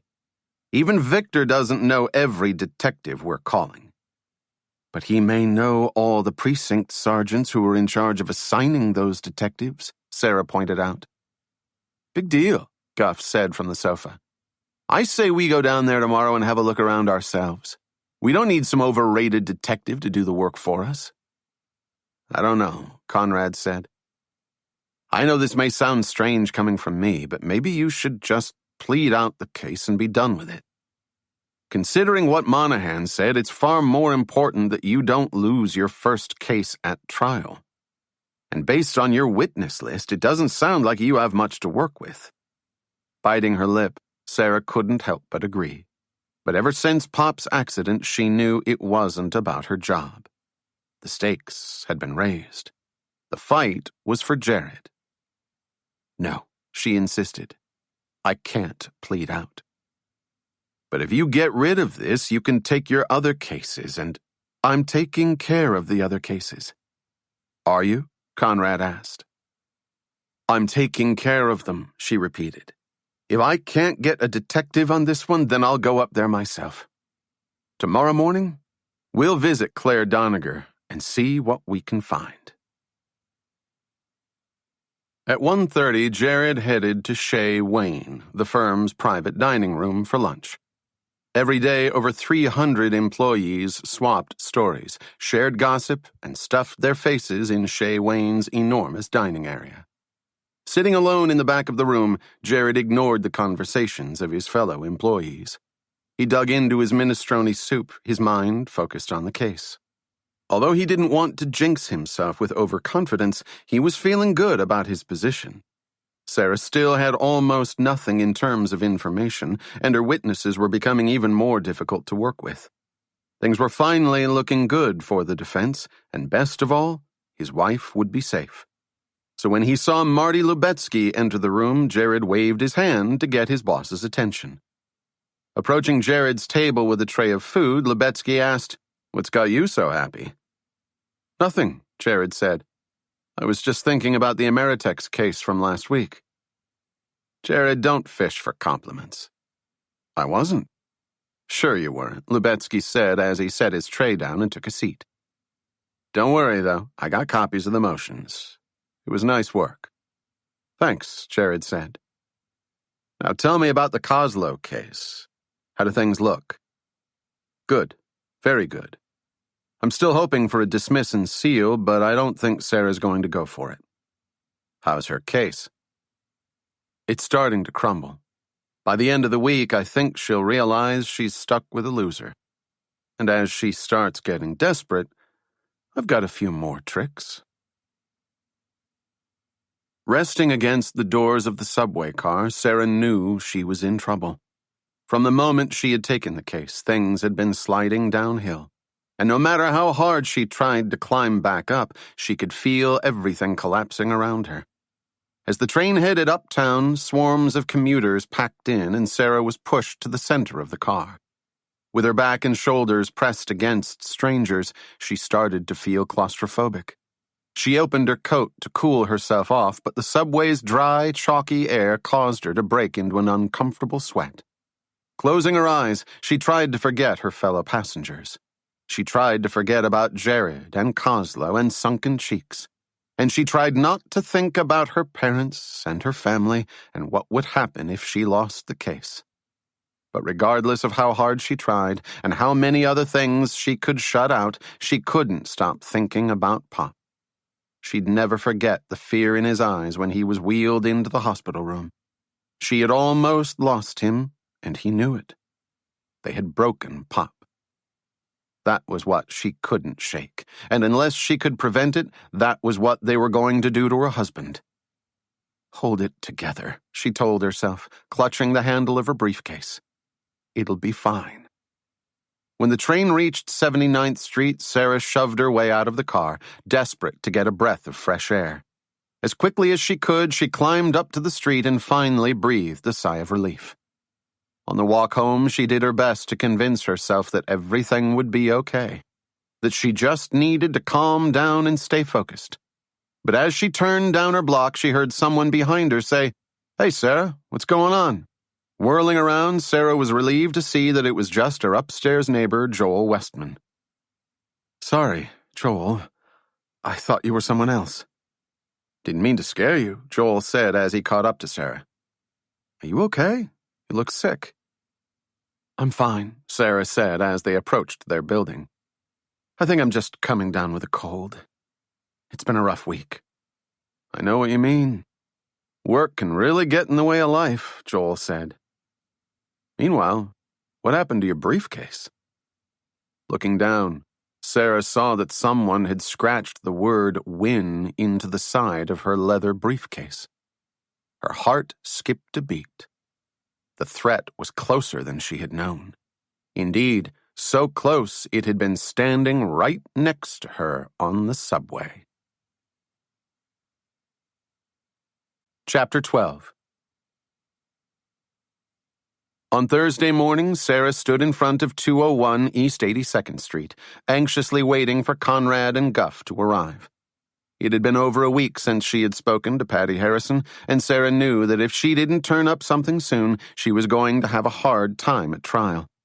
Staring at the old but pristine brownstone with potted plants on the doorstep and elegant tall windows, she couldn't help but compare Claire Doniger's home with her own. If Sara and Jared's brownstone had Upper West Side character, Doniger's had Upper East Side polish. A cab pulled up, and Guff and Conrad got out. "So this is where Kozlo picked the original fight?" Guff asked, staring up at the house. "Take a good look at it," Conrad said. "Try to imagine all the events as you know them and make sure they physically could work in this location." Following Conrad's instructions, the three co-workers stared at the building, trying to imagine Officer McCabe dragging Kozlo to Doniger's door and Patty Harrison peering through her peephole. "Okay, I'm done," Guff said within 30 seconds. "Can we go inside now?" "Shut up," Conrad and Sara said simultaneously. When they were done looking at the facade of the building, Conrad and Guff climbed the steps. "Hold on a second," Sara said. "I want to talk to Harrison first. I haven't been able to reach her since the grand jury." She walked across the street to Harrison's brownstone. Conrad and Guff followed. As Sara rang Patty Harrison's doorbell, Conrad put his finger over the peephole in the door. "Why are you doing that?" Sara asked. If she sees us and doesn't want to speak to us, she'll pretend she's not home, he whispered. This way, she has to ask. Who's there? A voice called out from behind the door. Conrad smiled. Ms. Harrison, it's Sara Tate, Sara said. I just wanted to ask you a few questions. No, Harrison shot back. Go away. It'll only take a minute, Sara said. I promise. I said go away. I'm through talking to you. Confused, Sara looked at Conrad.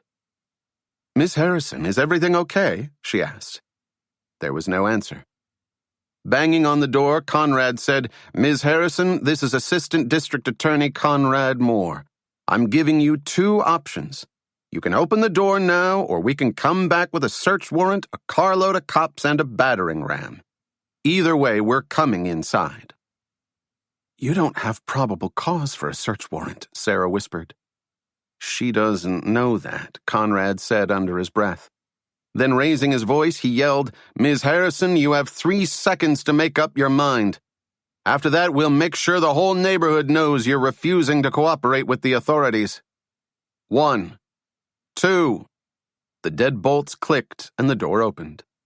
As Sara walked inside the cluttered house, Harrison had her back turned, with her head in her left hand. Is everything okay? Sara asked, touching her shoulder. When Harrison turned around, Sara saw a deep purple bruise under her swollen left eye.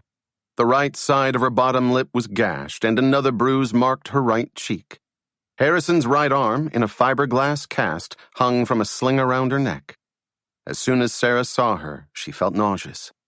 Harrison was no longer just a witness. She was now a victim. Who did this to you? Sara asked. Please, leave, Harrison begged as the tears filled her eyes. Tell us who did this, Sara said. Was it Kozlo? We can protect you, Conrad added as Harrison sat on the sofa in her living room. She said she could protect me, and look where that got me, Harrison said, pointing at Sara. But this time, he broke my wrist with his hands, Harrison shouted, the tears streaming down her cheeks. With his bare hands. Tell us who he is, Sara said, putting her arm around Harrison. Get off me, Harrison said, pulling away. Get out of my house. Just by coming here, you've put me at risk. If you want to bother someone, go bother the Donagers. They're the ones who started this. Please, Miss Harrison, let us help you. I don't want your help. I want you out of my house, Harrison screamed, her face flushed. Now get out. Get out of my house. Searching for words, Sara headed for the door. I was just trying to be a good citizen, Harrison shouted after her. That's it. A good citizen. We know that, Conrad said as he followed Sara. That's why we... The door slammed shut. Guff looked over at Sara. Oh my God, he said. Can you believe that? He used his bare hands, Sara said. He snapped her wrist with his bare hands. What kind of animals are we dealing with? I'm not sure, Conrad said. But I have a few questions for Claire Donager. Conrad walked across the street and banged on Donager's door. Putting his finger over her peephole, he waited for an answer. There was none. Conrad rang the doorbell and banged one more time. She probably heard you shouting, Sara said. Or maybe she's just not home, Guff added. That's bullshit, Conrad said. I know she's in there. Banging his fist against the door, he shouted, Open up, Ms. Donager. We know you're in there. Forget it, Guff said, heading for the front steps. We'll find her later. When there was still no response, Conrad followed Guff down to the sidewalk. Are you coming? Conrad asked. Sara was still standing in front of Donager's door. Moments later, she walked down the steps and joined Conrad and Guff. What was that about? Conrad asked. Miss Harrison said that we should talk to the Donagers, as if there were more than one. I checked the mailbox and it said Mr. and Mrs. Arnold Donager. Apparently, Claire Doniger is married. Then how come we've never heard of this Mr. Doniger? Guff asked. You got me, Sara said. But it shouldn't be too hard to find out. In her office, Sara called Claire Doniger. Hello, this is Claire, Doniger said when she answered the phone. Hi, Mrs. Doniger. This is Sara Tate calling. I was wondering if I could ask you a quick favor. Please. We went through this yesterday, Doniger said. Actually, I'd just like to speak to your husband. There was a short pause on the other line. Then Doniger said, My husband is dead. Startled, Sara said, I'm sorry to hear that. When did he die? Again, there was a short pause. This past Friday. Really? Sara asked, trying not to sound suspicious. She mentally counted the days. I hope your testifying didn't interfere with the funeral. When was it? Saturday. Before Sara could ask another question, Doniger added, To be honest, this last week has been terribly hard. He was sick for a bit. The diabetes got the best of him in the end. That's why I really didn't want to get involved with this whole burglary thing. It seemed so pointless compared to everything else I've been going through. No, I understand perfectly. I'm sorry I've been pressing so hard. It's okay, Doniger said. And I'm sorry I've been so short with you. It's still a new adjustment. Of course, Sara said. You have my deepest sympathies. I'm sorry to have bothered you. The moment Sara hung up the phone, she looked up at Conrad and Guff. He's dead? Guff asked. She says he died this past Friday, Sara explained. Apparently he was a diabetic. Says he was sick for a while. You don't believe that for a second, do you? Conrad asked. Are you kidding? We've spent the past 2 weeks in close contact with this woman, and she fails to mention that her husband died? We saw her on Monday, and she never said a word. At that point, she'd barely been a widow for 72 hours. What are you going to do? Guff asked. You tell me, Sara said. What does it take to get a body exhumed? At 8:30, Jared was alone in his office. Coslow had left almost 2 hours earlier, and Kathleen had just gone home to be with her husband. Relishing the quiet, but unable to relax, Jared sat on the edge of his chair and planned his upcoming conversation with Sara. First, he'd tell her that he'd spoken with Pop at lunchtime. That would get her guard down. Then he'd ask her how work was going. Although that would probably get her guard up, he knew he had to hit the issues quickly. Over the past few nights, no matter the subject, he'd seen Sara's patience shrinking, and a prolonged discussion about work wasn't going to make talking to her any easier. Jared looked at his watch. He couldn't wait any longer. He'd been tempted to make the call since lunch, but it was smart to hold off until late in the day. By this time, Sara would be tired and frustrated, the long workday taking its usual toll. As his corporations professor in law school used to say, the wearier the prey, the quicker the kill. It was the professor's corniest line, but at this moment, as Jared picked up the phone, he couldn't have agreed more with its accuracy. Dialing Sara's number, he eventually heard her answer, ADA Tate. Sara, it's me. What do you want? Jared kept his voice warm and sincere. I just wanted to see how you were doing. Is that okay? That's fine. What else is going on? I spoke to Pop today. He sounds like he's doing well. I know. I went by to see him during lunch, Sara said. Thanks for checking in on him. Not at all. They paused. Okay, Jared, what's the real point of this call? Jared shook his head. His wife knew him too well. I wanted to make you one last offer. Jared, just listen a second. I'm not going to badger you about what's good for my job or your job. We're talking about something bigger than careers. You said it yourself. We're talking about our marriage and our lives. As long as this case goes on, all of that's at risk. You've seen what's happened in the last week and a half. Every day's spent grading against each other. Every night's spent ignoring what's really important. Sara, if we use the dismiss and seal, we can end that right now.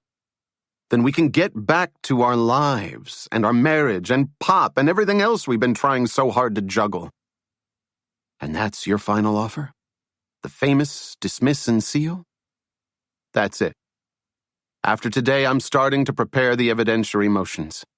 And once that starts, even though I'm trying to protect you, we're going to find ourselves at trial. Now, come on, honey, what do you say? No matter how you couch it, Jared, it's pure manipulation. You don't think I see that? Sara laughed. Besides, I'm not making a move until I hear from a medical examiner. What does the medical examiner have to do with this burglary? Well, if we can get him to dig up Arnold Doniger's body, he'll tell us if we have to also charge your client with murder. Jared leaned forward in his seat. Who's Arnold Doniger? Without getting an answer, Jared heard a click. His wife had hung up. What did he say? Conrad asked. I think he wet his pants right there, Sara said. I can't believe you hung up on him like that. He deserves it on this one. He calls me up, acting like he's Joe Law, expecting me to grovel at his feet just because he pulls a couple heartstrings. I hate it when he uses Pop and my career against me. He knows it makes me crazy. Those are your Achilles' heels. Any good opponent would exploit them. Well, I don't want an opponent. I want a husband. If you love him so much, how come you're not willing to give, Sara? Sara looked up at Conrad. She was tempted to tell him about sunken cheeks, and that she was only fighting this hard to protect her husband. But instead, she lied, because he's the man on the other side. Giving him a hard time is my goal. Conrad watched her carefully. Do you want to try that one again? He asked. Fidgeting with some paper clips, Sara didn't reply. Have it your way, he said. I'm done asking. 10 minutes later, Guff returned to the office and handed Sara a few pieces of paper. Here's the copy of your order to exhume. Judge Cohen signed it and they're digging him up tonight. The autopsy's scheduled first thing tomorrow morning. That's great, Sara said as she put the papers in a briefcase. And thanks again for getting the signature. Don't thank me. Conrad was the one who knew the judge. And thank you, Sara said, nodding her head to Conrad. For you, my friend, the world. At 10 p.m., Jared grabbed his suit jacket from behind the door and stepped into the hallway. Although there were dozens of young associates still working throughout the firm, almost all of the support staff had gone home. As a result, the hallways were deserted. Walking toward the elevators, Jared was still digesting Sara's news. When he'd gotten off the phone with her, he searched Lexus's computer databases for information about Arnold Doniger. All he could find was a New York Times announcement of his engagement to Claire Binder, a Radcliffe grad and antiques expert 12 years his junior, and a short obituary from the previous Saturday. Why didn't Rafferty tell him? While he was waiting for the elevator to arrive, Jared thought about the newfound confidence in Sara's voice and what that meant for the case. His palms abruptly filled with sweat, causing him to drop his briefcase. As he bent over to pick it up, the elevator arrived. Inside were Rafferty and Coslow. Forcing a smile, Jared said, "What are you—" Before Jared could finish his sentence, he felt Coslow's fist rip into his stomach, sending him crashing to the ground. As Jared gasped for air, Coslow dragged him into the elevator. When the doors shut, Rafferty pressed the emergency stop button. The blaring emergency alarm screamed. Not giving Jared a chance to breathe, Coslow kicked him 2 more times in the stomach. He then picked up Jared's briefcase and opened it, dumping all the papers on Jared's now heaving body. As the paper littered the elevator floor and the alarm continued to wail, Coslow kicked him again. He then put his foot on the back of Jared's head and forced Jared's face into the floor. "Oh, we're having fun now, aren't we?" Coslow asked. Trying to pick his head up, Jared didn't answer. He started to spit blood. "I asked you a question," Coslow shouted. "Are we having fun or not?" With a quick push, he once again pressed Jared's face into the floor. Jared felt like he was going to black out. "Answer me," Coslow shouted. "Answer me or I'll kick your head in." "Enough, Tony," Rafferty said, pulling Coslow away from Jared. "Don't touch me," Coslow yelled at Rafferty. "I know what I'm doing." "I'm sure you do," Rafferty said, "but I need to talk to him. Now catch your breath and calm down." As Coslow stepped back, Rafferty leaned down toward Jared's face. "You told me not to worry," he whispered. "Isn't that what you've been telling me?" "I'm sorry," Jared moaned, saliva running down his chin. "I didn't know she had—" "Don't feed me any more bullshit. I'm full. We need to find out what Sara knows. Get her notes, read her mind, do whatever you want, but find out what the hell is going on. This cannot turn into a murder trial." Rafferty stood up and shut off the emergency alarm. In a few moments, the elevator arrived at the first floor of the building. Jared remained on the floor as Rafferty climbed over him and left the elevator. When Coslow followed, he ground his boot into Jared's right hand.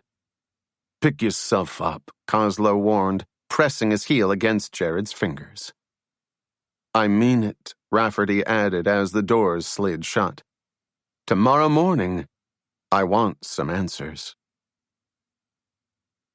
Jared arrived home at 11:15. He waited impatiently on the sofa until Sara walked in at 11:30.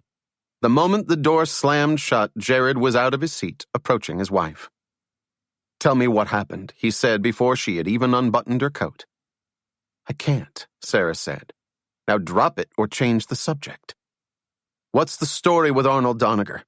Why is he—" "Jared, are you listening to what I'm saying?" Sara asked, glaring. "Please stop asking me about it. Just tell me if you're going to do an autopsy so I'll know what I'm doing tomorrow." Sara walked into the bedroom and started to undress. "Please," Jared said. "I have to know." She understood what he was doing, but she wasn't going to budge. Pretending not to listen, she hung her suit jacket and skirt in her closet. After taking a t-shirt from her dresser, she made her way to the bathroom. Jared followed her, standing in the doorway as she washed her face. "Sara, don't ignore me like this. I need your help. I don't know what else to do." He was begging now, and the tone caught her off guard. Not just because of the way it tugged at her emotions, but because she could tell it was true. Jared was drowning. He needed her help. And with a few pieces of information, she could take his pain away. No, she told herself. Don't let him do that to you. Keeping her eyes shut, she rinsed off the soap. Then in one quick movement, she buried her face in a towel. Don't look at him, she told herself. It's the only way he can get to you. Please, Sara. You're my wife. As Jared said the words, Sara heard the smallest of cracks in his voice. He wasn't just begging anymore. He was crying. She lifted her face from the towel. She couldn't help herself. As she looked up, she saw pain in his eyes. No, not just pain. Fear. Please, he repeated. Sara felt her mouth go dry. Her heart sank. She never wanted to do this to him, but she had to. I'm sorry, Jared. I can't. Dropping her gaze to the floor, she tried to squeeze past him, but Jared put his arms around her. Sara. She pulled away. Please. It's hard enough. Jared stood in the doorway of the bathroom, watching his wife get into bed. As she shut off the light on her nightstand, he didn't move. Finally, from the dark, she spoke. "Good night." For 2.5 hours, Jared lay motionless in bed, pretending to be asleep. Lying with his back to Sara, his eyes long adjusted to the dark, he stared at the pale beige radiator in the corner of the room. He thought about the day they had moved into the apartment and the day he had suggested repainting the radiator to match their wine and beige-colored comforter. Sara had told him that no one in New York would be caught dead color-coordinating a radiator and had refused to participate in such a useless project. But Jared pressed on and painted it, his sense of order outweighing his wife's commitment to her city's constant chaos. And now, as he tried to keep himself awake, he once again stared at the radiator and wondered why they had spent so much time fighting over something so inconsequential. When the electronic numbers on his digital alarm clock read 2:30, Jared slowly turned toward his wife and whispered, "Sara." No answer. "Sara, are you awake?" Still no answer. As quietly as he could manage, Jared raised the covers and slid out of bed. Silently, he tiptoed around the bed. On the way, he hit a loose floorboard that let out a tiny shriek. In response, Sara turned over on her side, facing the nightstand that Jared was aiming for. He stopped in his tracks. "Sara?" he whispered. No response. Jared crept forward and crouched next to his wife's briefcase, which was leaning against the nightstand. But as he reached for it, he paused. My God, what am I doing? Pulling away, he wondered why he had ever thought he could go through with it. Then he caught sight of Sara, and the answer again became perfectly clear. Her life was worth the risk. Steeling himself against the churning in his stomach, Jared held his breath and gently lifted Sara's bag. His hands were shaking as he opened the single clasp and raised the leather flap. Feverishly fingering through the folders inside, he pulled out the one marked Coslow. As he was about to open it, he looked again at his slumbering wife. She looked beautiful. Transfixed, Jared continued to stare at her. He didn't want to betray her, but he needed to know what she knew. And before he could talk himself out of it, he opened the folder and started reading. What the hell do you think you're doing? Jared quickly stood up. Sara was wide awake. Sara, before you say anything, let me... Get out. It's not what... Get out! I want you out of this house. Now, she shouted. Hopping out of bed, she pulled the folder from Jared's hands. How dare you do this to me? How dare you? Do you really have that little respect for me? Of course not. You just what? You were looking for gum? You needed a pen to write down your dream? You wanted to break every ethics rule in the book? What's the lame excuse of the week? Trust me, I know it doesn't look good, but I can explain. Trust you? You want me to trust you? She dropped the folder and smacked Jared, first in the chest, then in the shoulder. This is our trust, Jared. This is our trust, and you just ripped it apart. He tried to block her as best he could. Sara, just let me explain. Oh, no, of course. Go ahead. Explain. I'm dying to hear this one. Jared took a deep breath. He was shaking. Nowhere to turn. I know you're not going to believe this, but this has nothing to do with you. It's only about the case. Like I said from the beginning, you have to realize how much it all means to me. I wasn't looking for a free ride. I just wanted to know what I was going to be facing tomorrow. And did you do the same thing before I went in front of the grand jury? Did you raid my files then? And are you going to take another peek before the actual trial? As Sara rattled off the questions, she stepped closer to Jared. She pushed her finger into his chest with each accusation. Instinctively, he backed up, moving farther away from Sara's side of the bed. Don't use that tone with me, he said. I barely even saw anything. That's because I woke up and stopped you. Listen, I'm sorry we had to get into this, but if the situations were reversed, you'd have done the same thing to me, he said, his back pressed against Sarah's dresser.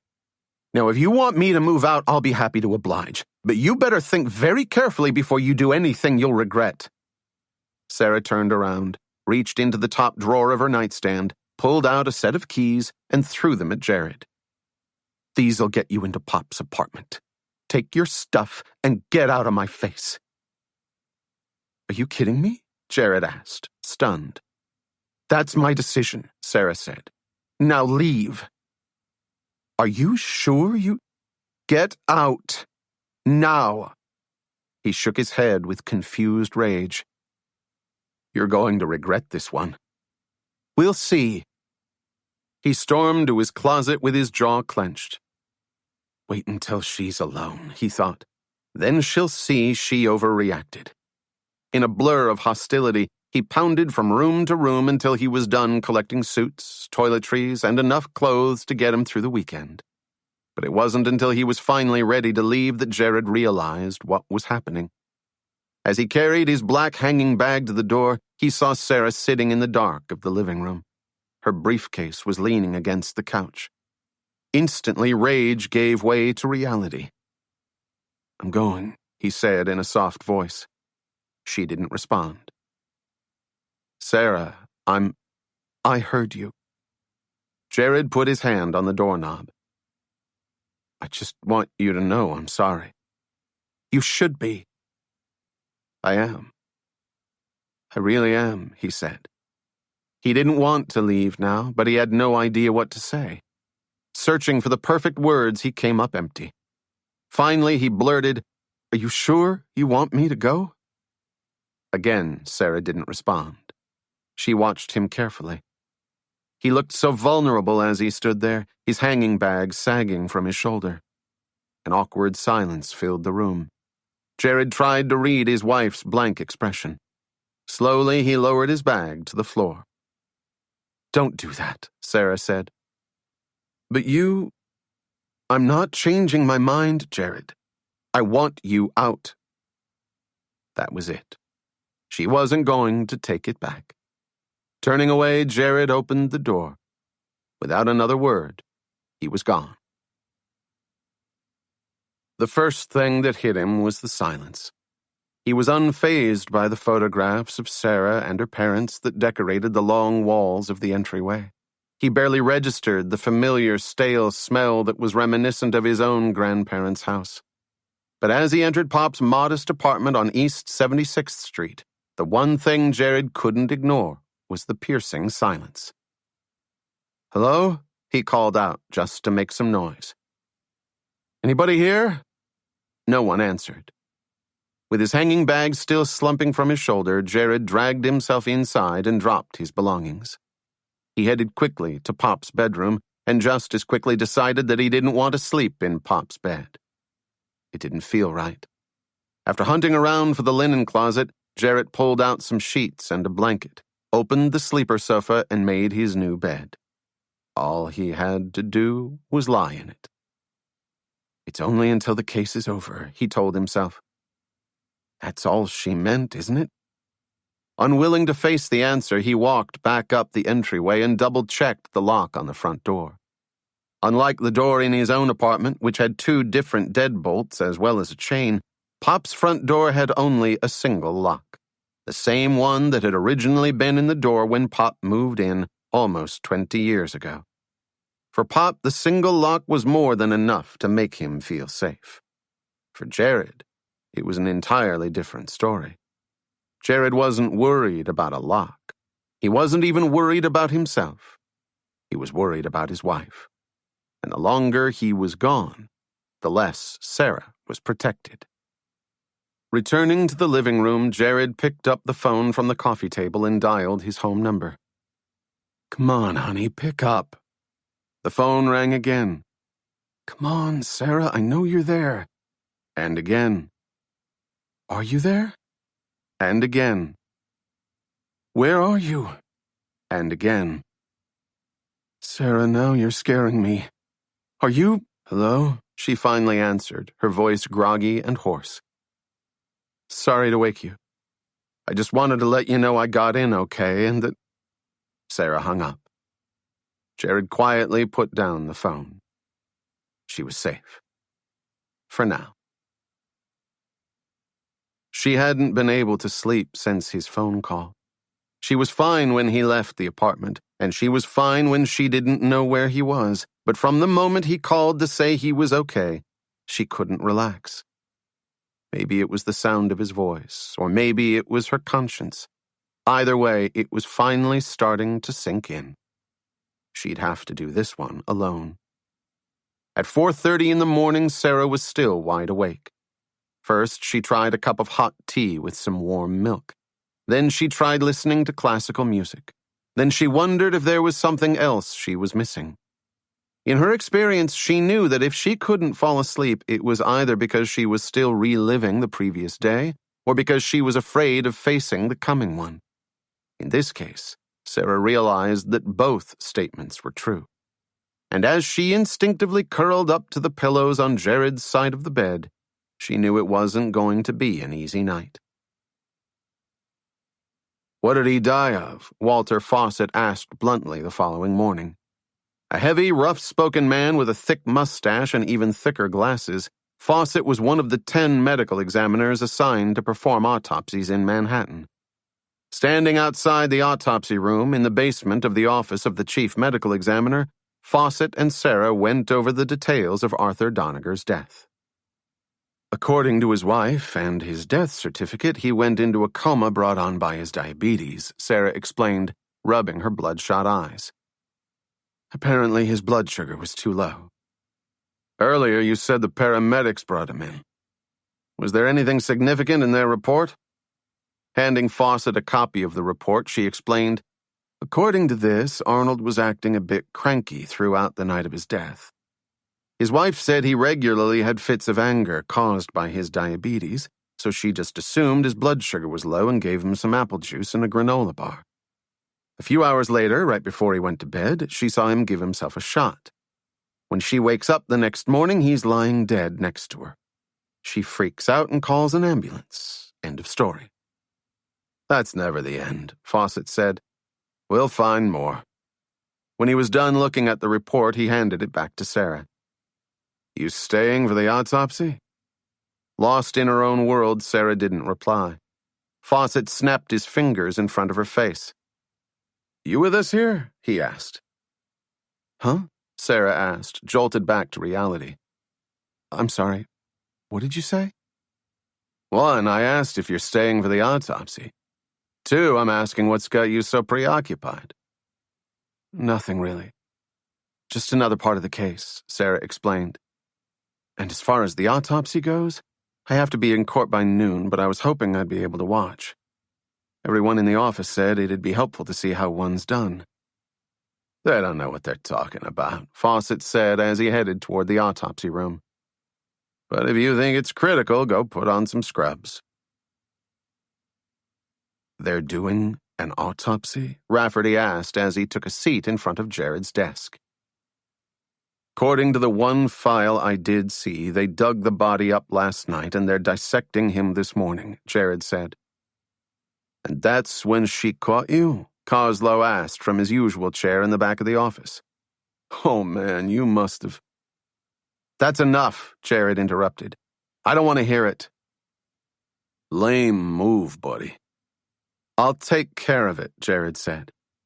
I only took about 3 days' worth of clothes with me, so I still have an excuse to go back there.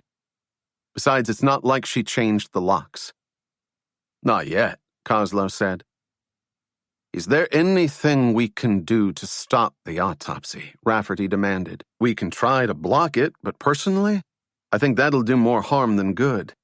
The last thing we want is to appear more suspicious. Then what do?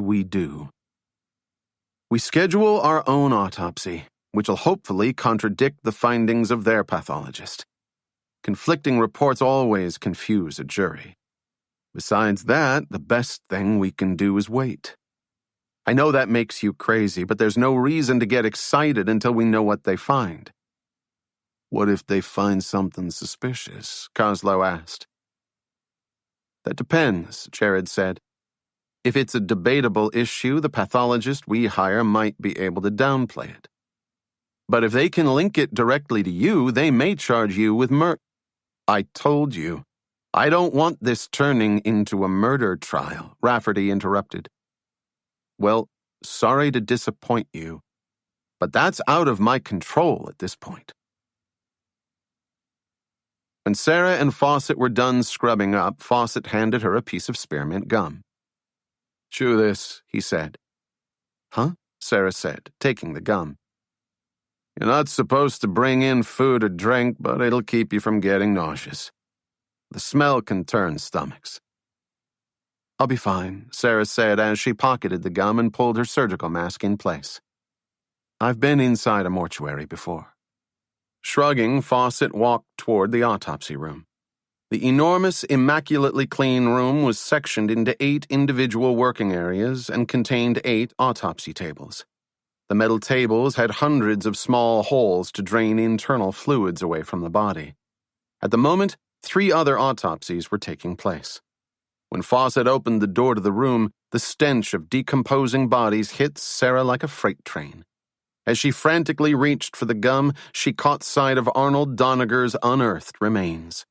She saw the greenish hue that now colored his complexion, and the decomposition that had just started to eat away at his shoulders and the outside of his thighs, and the slippage of skin that made his face seem almost liquefied.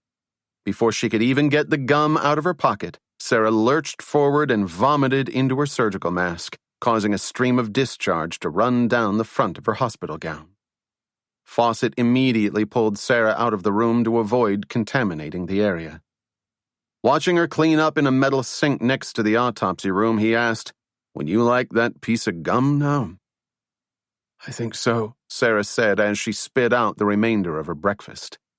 After rinsing her mouth and splashing some water on her face, she looked up at Fawcett. Ready to try again? He asked, handing her a new surgical gown. Ready as I'll ever be. Fawcett took a quick scan of Doniger's body, then stepped on the foot pedal that started his hands-free recorder. His voice became careful and meticulously measured. There are embalming incisions in the left and right femoral triangle, as well as the left side of the neck. The embalmed body is a well-developed, well-nourished 66-year-old white male measuring 68 inches and weighing 174 pounds. He has brown hair and no discernible exterior injuries. Opening Doniger's eyes, Fawcett pulled out 2 plastic discs that looked like opaque contact lenses.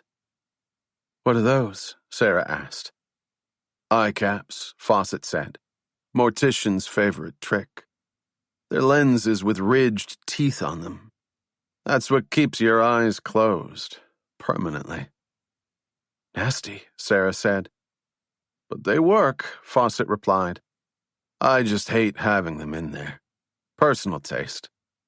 He put the eye caps aside and picked up a scalpel. With a quick flourish, he sliced a large Y into Doniger's chest. The incisions ran down from each shoulder, met at the center of his chest, then went down to the pelvis. Chew, Fawcett said when he noticed that Sara's mouth wasn't moving. This is the worst of it. Following his directions, Sara frantically chomped on her gum. It still didn't prepare her. Fawcett reached into the center of the Y and peeled Doniger's skin away from his body, revealing darkened ribs and most of his internal organs.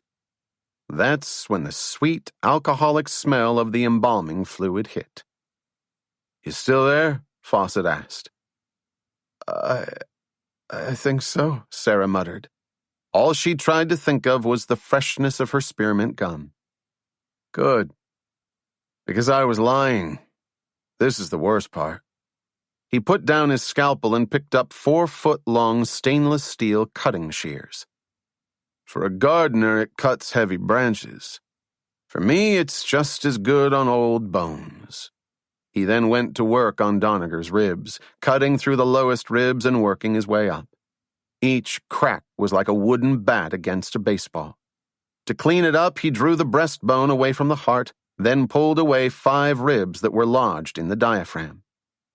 Spearmint gum, spearmint gum, spearmint gum, Sara whispered to herself.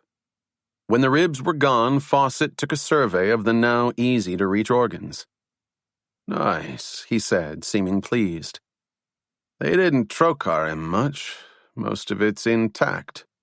Turning to Sara, he added, What did you say she fed him the night he died? Apple juice and a granola bar. Why? Fawcett leaned into the open body, took his scalpel, and sliced around Doniger's stomach. Satisfied with his cuts, he slid his hands under the organ, lifted the stomach, and put it into a nearby metal pan. He then looked back at Sara. Because we're gonna peek inside and see for ourselves. 3.5 hours later, on the last piece of her second pack of gum, Sara left the autopsy room. She watched through the door as Fawcett pulled a sheet over the body, then made some final statements into his recorder. When Fawcett joined her, she could barely contain her excitement. What did you think? She asked eagerly. Is it a murder? I can only give you facts. You draw your own conclusions. That's great. But I've spent the last 3.5 hours listening to you talk about anterior chambers and aqueous equilibration. I need you to put it in plain English. Did Arnold Doniger die in a coma caused by his diabetes? As near as I can tell, yes, Fawcett said as they took off their gowns. Well accustomed to Conrad's black-and-white approach to answering questions, Sara was frustrated by Fawcett's conditional responses. The relevant question now is, was the death natural or was it caused by a third party? I don't understand, she said as they headed back to his office. There's enough information to support both. You just have to decide which scenario is more logical. According to the decedent's wife, her husband was cranky, so she gave him some apple juice and a granola bar. When you're a diabetic, the crankiness is caused by low blood sugar. To raise your blood sugar, you commonly have some form of caloric intake. An apple, a cookie, something like that. And if the food makes your blood sugar too high, you ordinarily take an insulin shot to lower it. At least that's generally the case. So food brings your blood sugar up and an insulin shot brings it down. Correct, Fawcett said as he stepped into his cluttered office and headed directly for the overcrowded bookshelf on the far wall. As he looked for a particular book, he continued, And if you give yourself a shot when your blood sugar is low, the shot will bring it down even further and you'll fall into a coma or have a stroke. Essentially, we know his blood sugar was low at the time of the shot because it caused him to go into the coma. The trick is finding out what his blood sugar level was hours before the shot. How do we do that? As I said, that's the trick. Remember the Klaus von Bülow case? Detecting blood sugar levels to prove a murder is a difficult game. It's an almost undetectable crime. What do you mean, almost? She asked, trying to drag concrete answers out of him. Here we go. Fawcett pulled a small white textbook from the shelf. As he scanned a few pages, he rubbed his right earlobe between 2 fingers. Eventually, he explained, According to traditional practice, a few hours after someone dies, you can't tell their blood sugar level.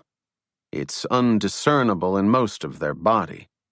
But if you subscribe to some of the superior medical journals, which were recently sliced from our budget, you'd know that it's still detectable in one place. The anterior chamber of the eye.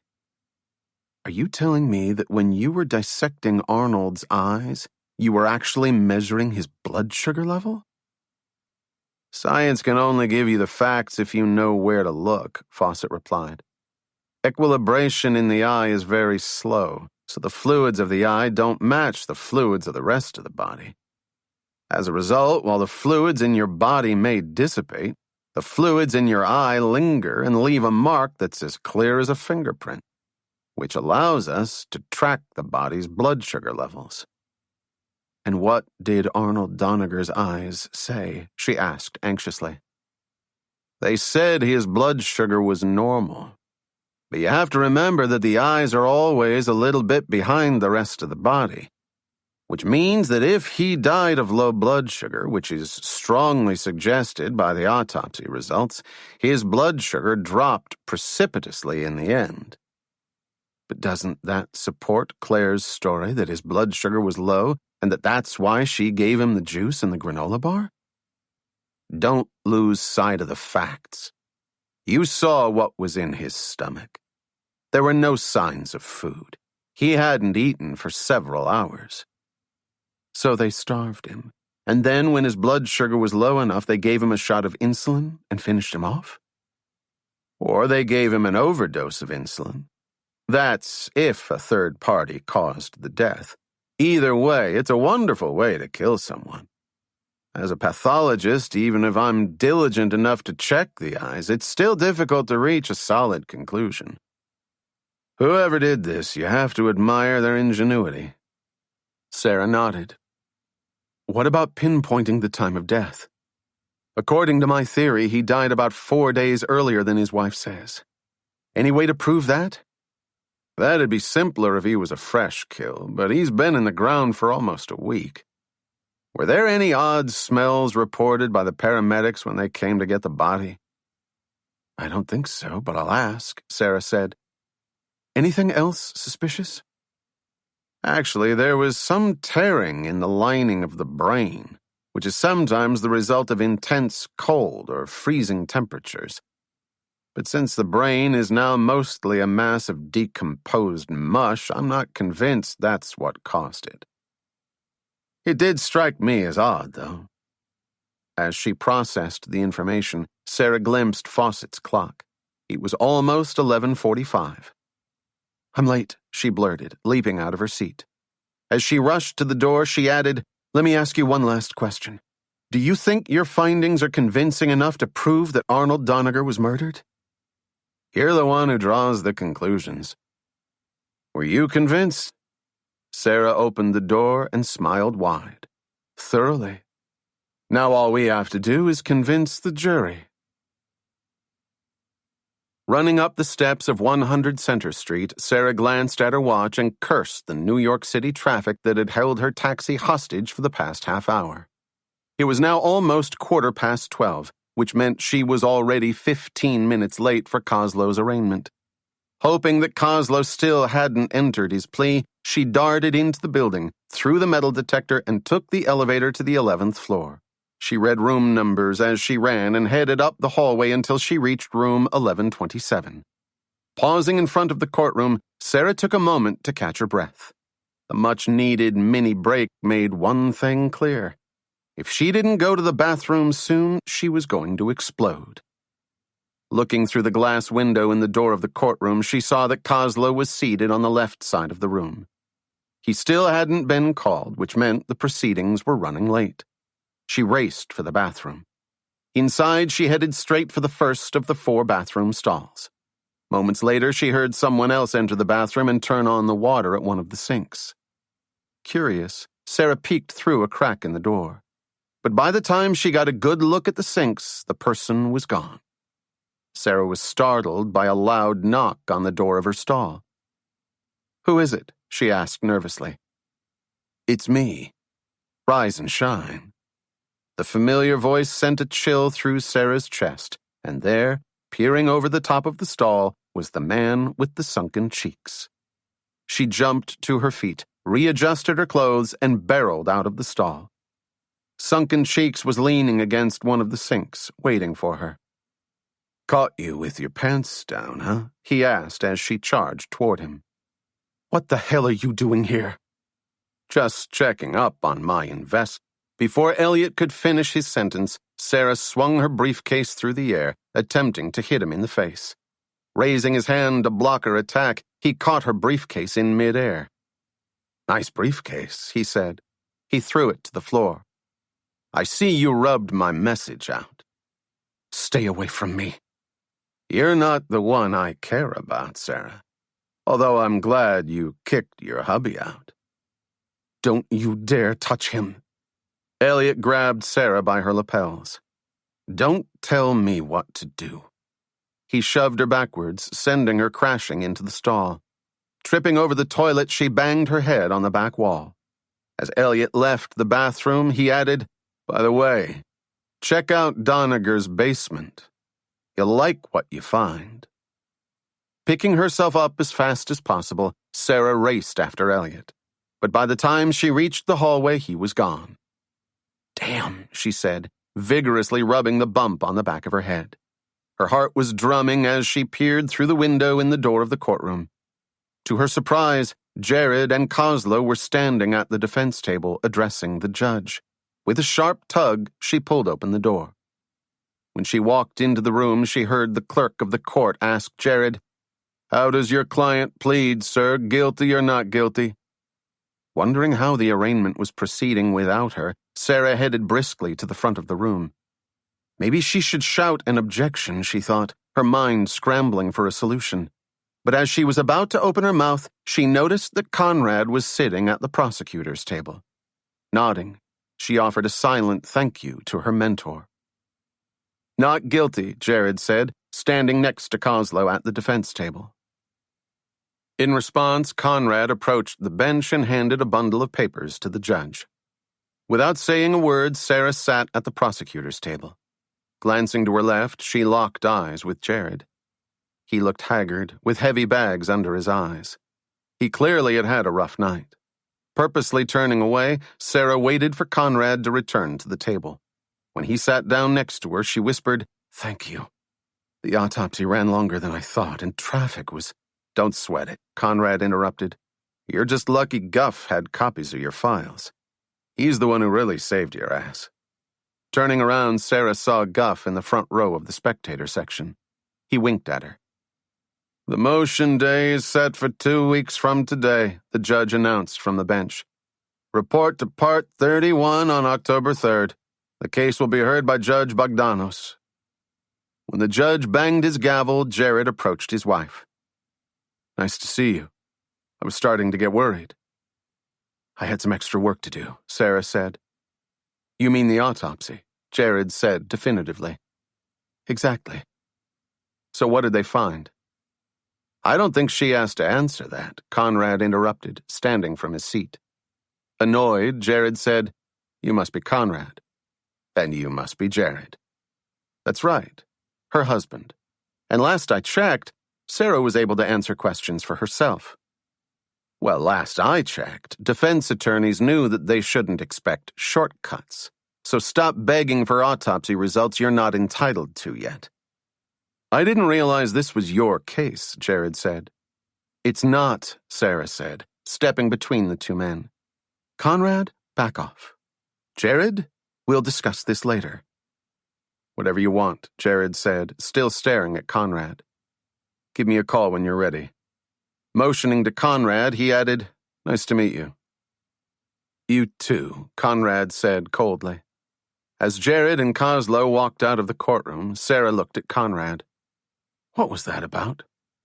I just didn't want to see him walk all over you, Conrad said, packing up his briefcase. I appreciate the concern, but I can handle my husband just fine. I'm sure you can, but... There is no but, Sara interrupted. I may be new, and I may still be learning, but I'm not a lightweight. The only reason I let him broach the subject of the autopsy was because I wanted to see how much he knew. Jared's got a great information network, and I want to know where it starts. So stop thinking you can swing in on a vine and save me from the bad guys. Sara, just so you know, not once ever have I thought you were a lightweight. Caught off guard by the compliment, Sara took a second to respond. What's that supposed to mean? It doesn't mean anything. That's just how I feel. Then don't treat me like a novice. I finally know what I'm doing with this one. So I guess you didn't need me to stand in for you today. You had the whole thing covered yourself, right? Sara had to grin. Come on. Don't go mucking up my impassioned arguments with some lame logical flaw, she joked. I know I needed you to stand in for me. I get the picture. He's your husband, so you're the only one who can pick on him. Now can we get out of here? You have a trial to prepare for." Yeah. We all can't wait for the trial," Guff said as they walked out of the courtroom. "Now tell us about the autopsy. Did you puke all over yourself, or were you able to hold it together?" Looking over Guff's shoulder, Sara saw that Jared and Kozlo were still lingering in the hallway. "Not here," she said. "Wait until we get back to the office."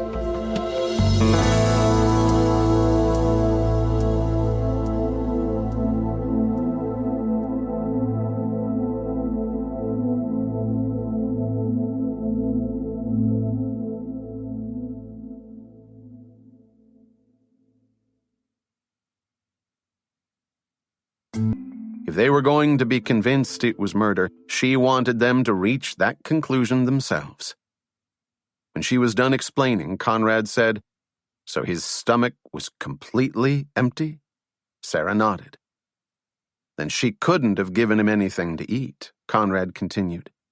"Even if everything else can be logically explained, Claire lied to our faces." "That's what did it for me," Sara added. "You can't ignore that fact. And if it's a murder, that also tells us why almost nothing was taken during the burglary," Guff said. "It all fits," she said. "Every single piece of it." Looking at Conrad, she added, "So be honest. What do you think?" At first, Conrad was silent. Eventually, he said, "Sounds to me like you might be able to upgrade this case to a homicide." "Nice going." "Yeah?" Sara asked, her voice rising. Unable to hide her excitement, she beamed with delight. For the first time since Pop went into the hospital, she saw the path for saving Jared. "Between Claire and Kozlo, we've got too many fishy actions in too short a time span," Conrad said. "Oh man, I can't believe it," Sara said, pounding her desk. "I knew this case had something to it. Now who do we charge with murder? Both of them or just one?" "You tell me. Who do you think is the killer?" "I think Claire is full of crap, but I don't think she's the one who did the deed. My guess is she hired Kozlo to give the injection. And maybe the so-called stolen watch and golf ball were payment for the kill," Guff added. "If we check Claire's bank accounts, we'll be able to see if she was out of cash or not." "Great. Perfect. Let's get those as soon as possible," Sara said. "I don't want to waste any time with this." Turning to Conrad, she asked, "What else can we do?" "If I were you, before I filed new charges, I'd do some more research. You have the how, but to make a good murder case, you need to know the why. Look into Claire Doniger's cash flow. Check out Arnold Doniger's will. Find anything you can that would suggest a motive. And when you have that, file new charges with a new complaint and rearrest the party you want to charge. You have a lot of work ahead of you, but you're well on your way." Conrad stood and walked to the door. "Meanwhile, I hate to run, but I really have to get back to my work for a change. Keep me informed about what you find." "You can count on that," Sara said. "And thanks again for filling in for me today. You have no idea how much that meant to me. Really, thank you for everything." "Anytime," Conrad said. As Conrad left, Guff watched his boss. She was already feverishly writing up a to-do list. "Don't worry," Guff said. "We're going to be able to save him. Only if we're organized. That's the only way to beat him." Seeing that Conrad was gone, Sara carefully picked up her briefcase and set it down on her desk in front of Guff. "Can you take this down and have it fingerprinted for me?" "Why?" Guff asked. "Because when I was rushing to get to court on time, I was lucky enough to once again meet up with Sunken Cheeks." "He was in the courthouse?" "Spying on me," Sara said. "And since we still don't know who he is, I did the only thing I could think of. I swung my briefcase at him, hoping he would catch it." "So now you have the fingerprints on this bad boy?" Guff asked. When Sara nodded, he added, "You're one sneaky son of a bitch, you know that?" "I try," she said, leaning back in her seat. "And you, Mr. Guff, Thanks again for saving my butt. It was nothing. To be honest, Conrad was dying to fill in, and watching him confront Jared was well worth the price of admission.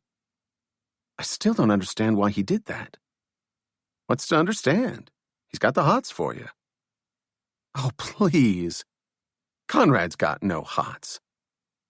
Sara, through poor planning and bad timing, you almost missed today's arraignment. You didn't call to make sure you were covered. You didn't have anyone to back you up. You just plain missed it. And what was Conrad's reaction? Did he ream you? No. Did he make the big vein appear on his forehead? No. Instead, he said, "Oh, I'll cover for her. No big deal." Anyone else he would have slaughtered, but you, he covers. Maybe he's just calming down as he gets older. Conrad'll never calm down. We're talking about a man who, even when he stays in a hotel, makes his own bed. That's the person you think is calming down? The only reason he got in Jared's face is because he's got the hots for you. I wouldn't read too much into it, Sara said. He was just doing me a favor. Later that evening, Jared took a cab across town to the Upper East Side. Amid the designer boutiques and stylish storefront cafes that lined Madison Avenue was the home office of Lenny Barrow. Located on Madison and East 65th Street, above a boutique that sold overpriced children's clothes, was a sign that read, "Sure you know where he is? Leonard Barrow, private investigator." Entering through a narrow doorway next to the clothing store, Jared walked upstairs and knocked on Barrow's door. Barrow greeted him wearing a sport coat and a tie. "What are you so dressed up for?" Jared asked. "You know how it is in this neighborhood," Barrow said as he pulled off his jacket and loosened his tie. "Everyone's gotta make an impression." He walked back to his desk and slouched down in his beat-up leather chair. The office was cramped and tiny, but Barrow knew the location guaranteed a clientele who'd pay their bills on time. "Now, what's so important that you had to come all the way over here?" he asked. "To be honest, I'm scared of even talking in my office anymore," Jared explained. "The walls have ears. All walls have ears. The important question is, who's listening? I know who's listening. That's why I want to know what else you found." "Well, if it makes you feel any better, I did some digging into corporate records and found out that Rafferty's company, Echo Enterprises, is co-owned by our dearly departed chum, Arnold Doniger." "What?" Jared asked. "They've been partners for years, built it into a real gold mine." "You've got to be kidding me. So Rafferty had Arnold killed to get control of the business?" "Depends who gets the business," Barrow said. "Time will tell." "What about the tap on Rafferty's phone? Is that set up yet?" "I meant to put it in yesterday, but I didn't have time. I checked his phone bills, though." "And?" "And nothing. Local calls aren't itemized, so I can't see who he's calling. Sara can get them, though. The DA's office can have them itemize everything." "I don't care about the DA's office. In fact, don't mention them anymore. They're not going to help us. I need information that's accessible now, understand?" Tapping his thumbs on his desk, Barrow stared at his friend. "I take it there's still a problem in the bridal suite." "I'm sorry, that wasn't directed at you. Sara and I are just hitting a few speed bumps. I think having you move out is a little worse than a speed bump." "How do you know I moved out?" "It's my business to know." "Okay, so Kathleen told you." "Of course Kathleen told me. What do you expect? She's worried about you. Says you're starting to get obsessive, even refusing another piece of movie memorabilia." "That has nothing to do with me moving out. I just want to win the case. And Sara's given you a few too many reasons to think that's not possible anymore." "It's hard to explain. It's just that 2 days ago she was down for the count, and now she's hitting like Muhammad Ali. Everything's been going her way lately." Watching Jared fidget with the tip of his tie, Barrow asked, "You really don't like losing, do you?" I hate it, Jared said, looking up. And the fact that your wife's the one who's beaten you is making you even crazier. I don't know. There's more at stake than that. More than your marriage? What's bigger than that? Nothing I can really talk about, Jared said despairingly. Please just drop it. An awkward silence took the room. You're really in trouble, aren't you, Jay? Jared didn't move. Leaning forward, Barrow opened his bottom drawer and pulled out a .38 caliber handgun. Here, he said, in case. Jared took the handgun from Barrow and stared at it. I don't know. I don't think I'm the gun-toting type. If you're in as much trouble as I think you are, you should have a gun, Barrow said. He rolled up the leg of his slacks, revealing an even smaller pistol in a leather ankle holster. Unfastening the holster, he handed it to Jared. If you don't like the big one, take this instead. It's small, compact, and easy to hide. When Jared didn't reach for it, Barrow added, just in case. Reluctantly taking the gun, Jared rolled up his own pants and put on the holster. You barely even notice it's there, do you? I guess, Jared agreed. Let's just hope I don't have to use it. Sitting in the driver's seat of his plain white rental car, Coslow stared at the inconspicuous entryway to Barrow's office and wondered what was taking so long. Give it time, he told himself. It's just like Rafferty said. They have a lot to discuss. Jared's getting nervous, and as that happens, he'll start looking for a way out. As usual, Rafferty was right. Jared was in the office for almost a full hour.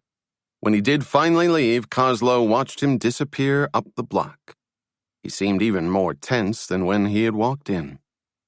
Looking up at Barrow's private detective sign, Coslow knew it wouldn't be long. 20 minutes later, Barrow left his office and headed across 65th Street. Here we go, Coslow thought. Time to return that favor. With a semi-hot cup of coffee in hand, Sara arrived at work early Saturday morning. Between the newest developments with Coslow, the maintenance and negotiations of her other 2 cases, and the paperwork from the 2 cases she pled out, Sara was finally starting to understand the temptation of keeping a change of clothes in her office.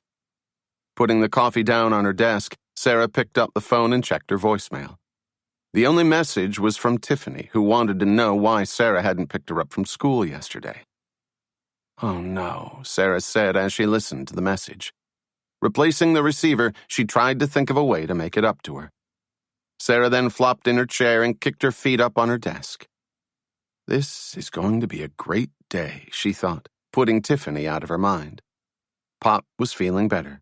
Her mundane burglary was now a cut-your-teeth homicide, and while she missed her husband, she felt confident she could keep him safe.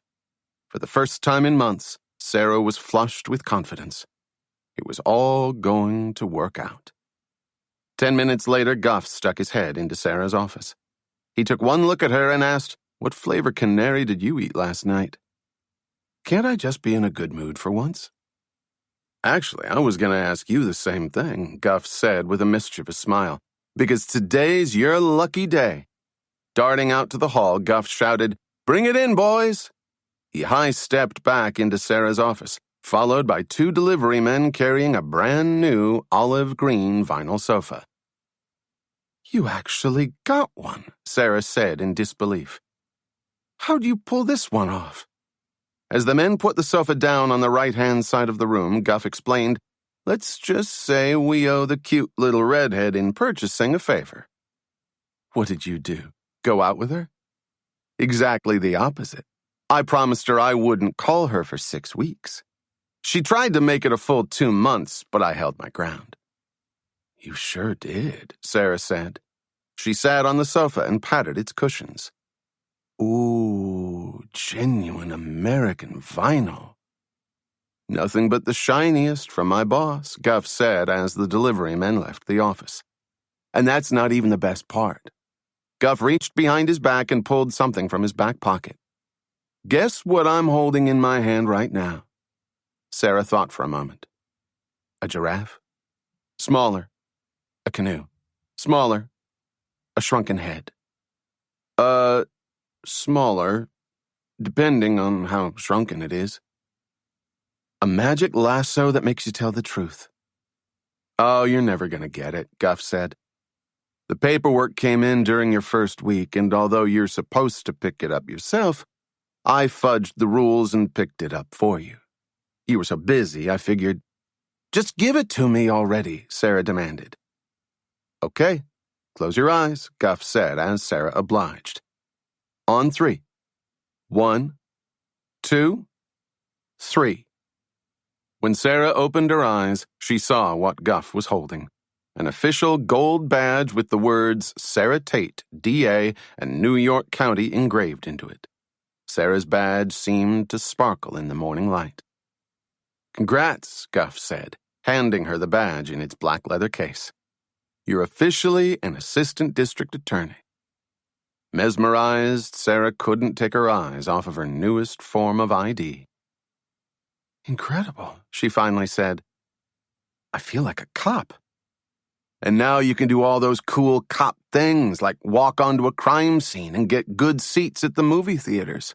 Most important, you can whip it out and scream, Sara Tate, ADA, Guff yelled as he pulled out his own imaginary badge. This is terrific. Thank you, Guff. I really mean it. You didn't have to do all this. Just do me one favor in return. Let me see you flash the badge. Sara got up from her new sofa and crouched into position. She then brandished the badge and yelled, Sara Tate, ADA, stop or I'll blow your ass away. You can't yell a rhyme, Guff said, laughing. No one will take you seriously. Before Sara could make another attempt, Conrad stormed into the office. He didn't look happy. Check it out, Sara said, holding out her badge. Real solid metal authority. When she didn't get a response, she added, Put on a smile. We're having a good time here. You don't even know, do you? Conrad asked. Know what? A dire tone blanketed Conrad's voice. Sara, I think you may want to sit down. What happened? Just take a seat. Is it Jared? Is he okay? What? Jared's fine. She was frantic now. It's Pop. Oh, God, it's Pop. What happened? Is he... Your family's fine, Conrad interrupted. It's your private eye friend, Lenny Barrow. They found him murdered last night. Chapter 13. Lenny's dead? Sara asked, stunned. When did it happen? How? A hit-and-run driver plowed into him a block away from his office, Conrad explained. Crushed his skull on impact. Sara sank to the sofa. I can't believe it. We've known Lenny for years. He took me to the hospital when I had my appendix out. Carried me from the cab. If you want, I can get you the homicide report on it, Conrad offered. It may have some more information. I can't believe he's dead, Sara said. Are you okay? Guff asked, sitting down next to her. Hand me the phone, Sara said to Conrad. I have to tell Jared. Dead? Jared asked, his voice cracking. Sara called about a half hour ago. He was found dead last night, Kathleen explained. I'm really sorry, Jared. I know you two were close. I don't believe this, Jared said. As he undid his tie and the first button of his shirt, his hands were shaking. Have you heard from Rafferty or Kozlow? Not yet. I don't think they're coming in today. Seeing the sweat form on her boss's forehead, Kathleen asked, Are you okay? Do you want me to get you some water? Jared stood up and walked to the door, perspiration running down his back. I'm fine. I just need to get some fresh air. Lurching down the hallway, Jared had trouble catching his breath. He staggered into the men's room and over to one of the 3 marble sinks. Leaning forward, he felt as if he was going to throw up. For 2 minutes, he fought his nausea and struggled to slow his breathing. He then turned on the cold water and splashed it against his face. Eventually, he looked up, staring at himself in the mirror. It's my fault, he thought. I never should have gotten him involved. Looking away, he wished there were some way he could undo the past week's events. That he could get rid of the case, protect his wife, and, most important, bring back his friend. As he replayed the events in his mind, he kicked himself for going to Barrow's office last night. He should have known better than that. Rafferty had said he'd always be watching. Still unable to look in the mirror, Jared closed his eyes and tightened his fists. In the span of a heartbeat, painful remorse turned to tormenting anger. He opened his eyes. You dumb son of a bitch! How could you do that to your friend? He screamed.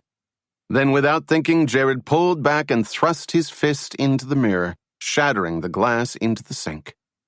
Blood ran down to his elbow, but he stood motionless. The senseless act of rage didn't make him feel any better. It didn't take away his pain, and it didn't allay his fears, but it did remove the mirror. And for a short but fulfilling moment, Jared Lynch didn't have to face himself. At 5 o'clock that evening, Jared arrived home from work exhausted and devastated. For the past 7 hours, he had been sitting at his desk, accomplishing nothing. So when Kathleen finally told him to go home, for once he didn't argue. And when she said the word home, Jared knew she didn't mean Pop's house. She meant home. His home. Sarah's home. Their home. The only place he wanted to be. As he opened the door and stepped inside, he expected to find an empty apartment. Instead, he was surprised to see his wife. Jared, I'm so sorry, she said, approaching her husband. She opened her arms and took him in. As he buried his head against her shoulder, he began to cry. I'm here, Sarah said, softly running her hands across his back. The couple stood there, locked together. For a minute, their problems were gone.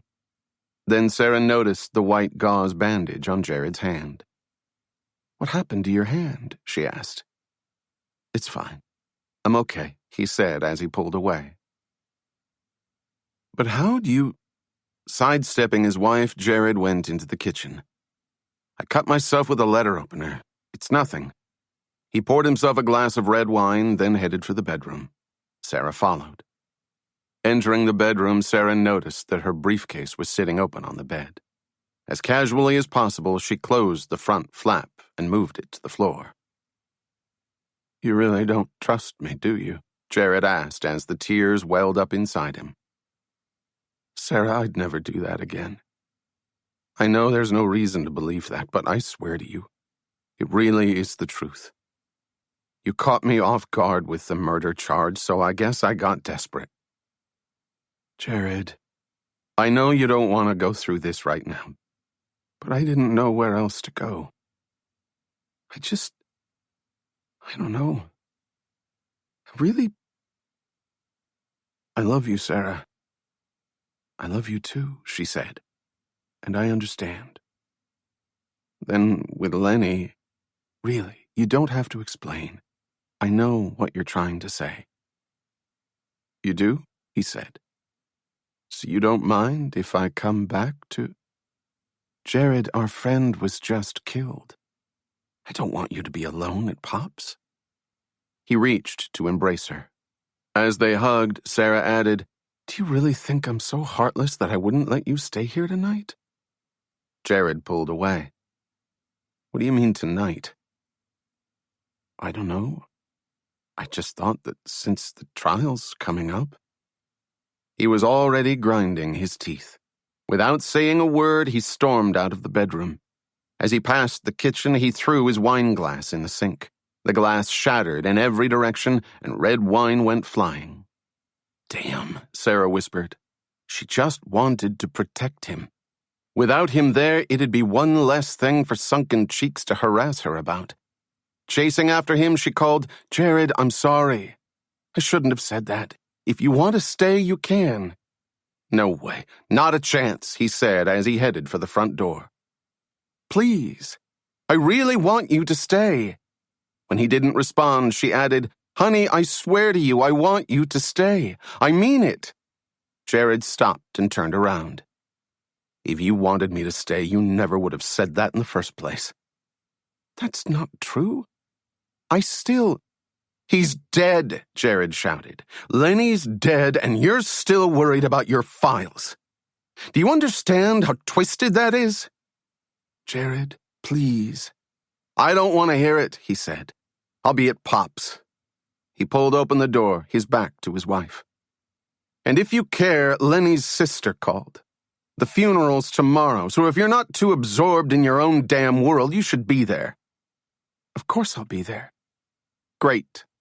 I'll see you then." Without looking back, Jared walked out, slamming the door behind him. "Enough of this," Kozlo said as he listened to the end of Jared and Sarah's conversation. "She's kicking our asses all over the mat. Let's kill her and be done with it." "Are you that much of a moron?" Rafferty asked, sitting at the desk in his study. "Sarah's the best bargaining chip I have. Without her, I have nothing over Jared." "Who cares about Jared? If he's not in the house, he's useless. I say we go back to Victor and tell him to—" "Enough with Victor. I told you a dozen times he won't touch the case, so I don't want to hear any more about it. All I'm saying is Jared hasn't done anything lately to—" "Are you listening?" Rafferty shouted. "I said I don't want to hear it." In one quick movement, Kozlo reached across the desk and grabbed Rafferty's left ear. Pulling him forward, he whispered, "How many times do I have to tell you? Don't yell at me. I don't like it." "Let go of me," Rafferty demanded. When Kozlo obliged, he asked, "What the hell is wrong with you?" "Nothing," Kozlo said. "I just don't like being talked to like that." "You've made your point." Running his hand over his hair, Rafferty slowly regained his composure. When this was done, he'd deal with Kozlo. "So you think if we want to win, our best bet is still with Jared?" Kozlo asked. "That's it," Rafferty said. "Now you know everything." Sitting in her empty apartment, Sarah tried to picture his face. She had been friends with Lenny for half a dozen years, but as she knew from personal experience, the simplest things are usually the easiest to forget. In a few weeks' time, her vivid memories of his physical presence would begin to fade. She'd always remember who he was as a person and what he was like as a detective, but the artist in Sarah wanted something more visual. Sure, she could always look at old photographs, but that wasn't the same. She wanted to recall how he moved across a room, and how he gestured with his short, fat fingers, and how his shoulders bobbed when he laughed. That was what she needed to remember, and that was what she spent the next 2 hours trying to do.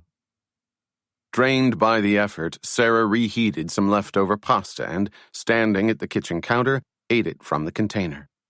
Then, hoping to focus on something less stressful, she emptied the hamper into her purple laundry bag and headed for the laundry room in the basement of the building. Dragging her bag down the stairs, she walked out the front entrance of the brownstone, pulled out her keys, and opened the black metal gate that led to the basement door. Closing the gate behind her, she entered the laundry room and slowly separated her clothes into colors and whites. The laundry room itself was typical for New York: quiet, musty, and difficult to access. Set off from the room was a small area for residential storage and another area that contained a poorly lit labyrinth of pipes and circuit breakers. Since the day they moved in, Sarah had found the room creepy. The concrete walls made it feel like a tomb.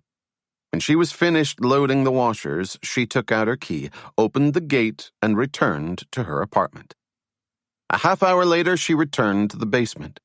Once again, she opened the metal gate to reach the laundry room. Still regretting what she'd said to Jared, she moved her clothes from the washers to the dryers. I should call him, she thought. Tonight's not a night to be alone. In the midst of the transfer, she heard a clanging noise from the back of the basement. Those loud pipes that keep us up all winter, she thought. But when she heard the noise get closer, she peered over her shoulder. Out of the corner of her eye, she saw something move. Startled, she dropped the pile of clothes in her hands. Just a mouse, she realized, watching it scurry behind one of the washers. Although she was somewhat relieved, something still felt wrong. When she was done loading the dryers, she stepped outside to the black gate and realized that she had left her keys in the laundry room. She turned around and headed back. But when she checked the tops of the washers and dryers, the keys weren't there. Sara pulled open the door of one of the dryers and rifled through her wet clothes. Nothing. Leaning into the second dryer, she pulled out one piece at a time, carefully searching for her missing keys. Suddenly, she heard another noise behind her. She turned around expecting to see the mouse. But then, suddenly, the lights went out. Sara was enveloped by darkness. Her first thought was that someone else was in the room. Don't move, she told herself. That's how he'll find you. Holding her breath, she listened carefully. But all she heard was the monotonous churning of the spinning dryer. Over and over, the sound filled the air. It was maddening. Maybe it's just a blown fuse, she thought. There's no reason to panic. Then she felt a hand cover her mouth. Someone was behind her. He gripped her jaw tightly. "Hi, Sara," he whispered in her ear. She knew that voice anywhere. It was sunken cheeks. She thrust her elbow into his stomach. It was just enough to make him let go. Sara darted in the direction of the door. Elliot was right behind her. She still couldn't see, but running her hands along the cold wall, she found the door and tore it open. When she reached the black metal gate, she grabbed the bars and screamed, "Police! Help!"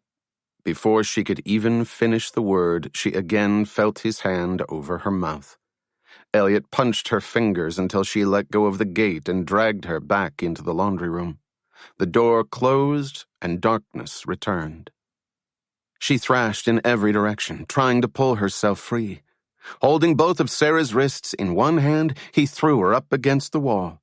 She was still struggling against his grip. Elliot backhanded her across the face.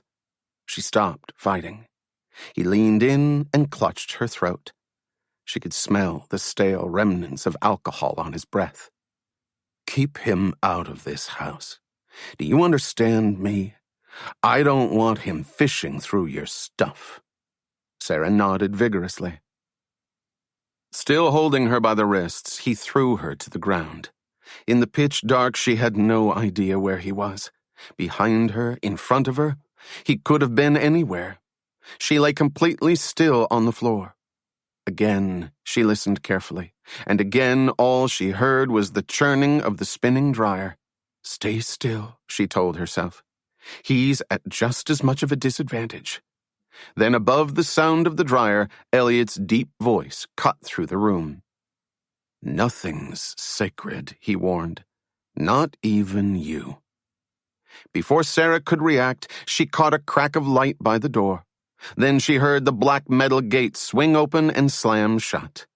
He was outside. She ran out the laundry room door and saw Elliot on the other side of the gate. "Police! Someone! Help!" she screamed.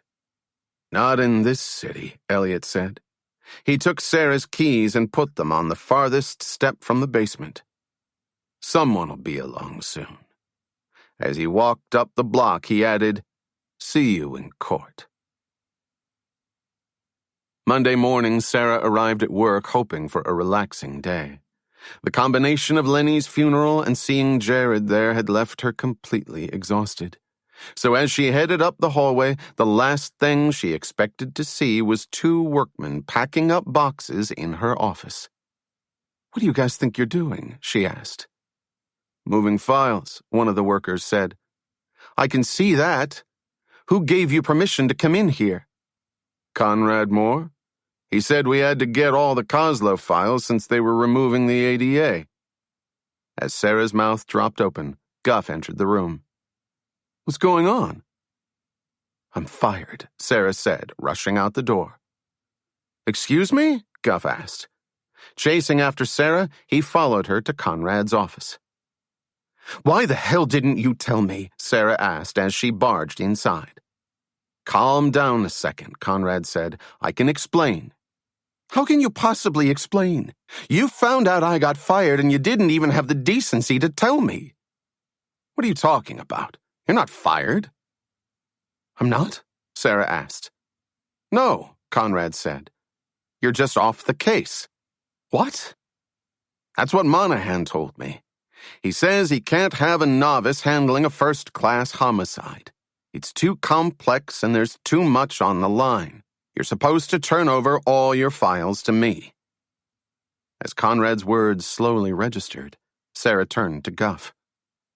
It'll be okay, Guff said. We'll figure out a way to... No, Sara blurted. I have to stay on this case. This is my case. I'm sorry, Conrad said. I know you're upset, but I have to do what he says. This has nothing to do with me being upset, Sara said, her voice deadly serious. I have to stay on this case. Conrad glanced over at Guff, then looked back at Sara. What aren't you two telling me? There's obviously something important you're leaving out. There's nothing, Sara insisted. I just need to be on the case.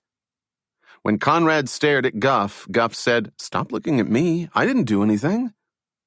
Sara, something is obviously going on.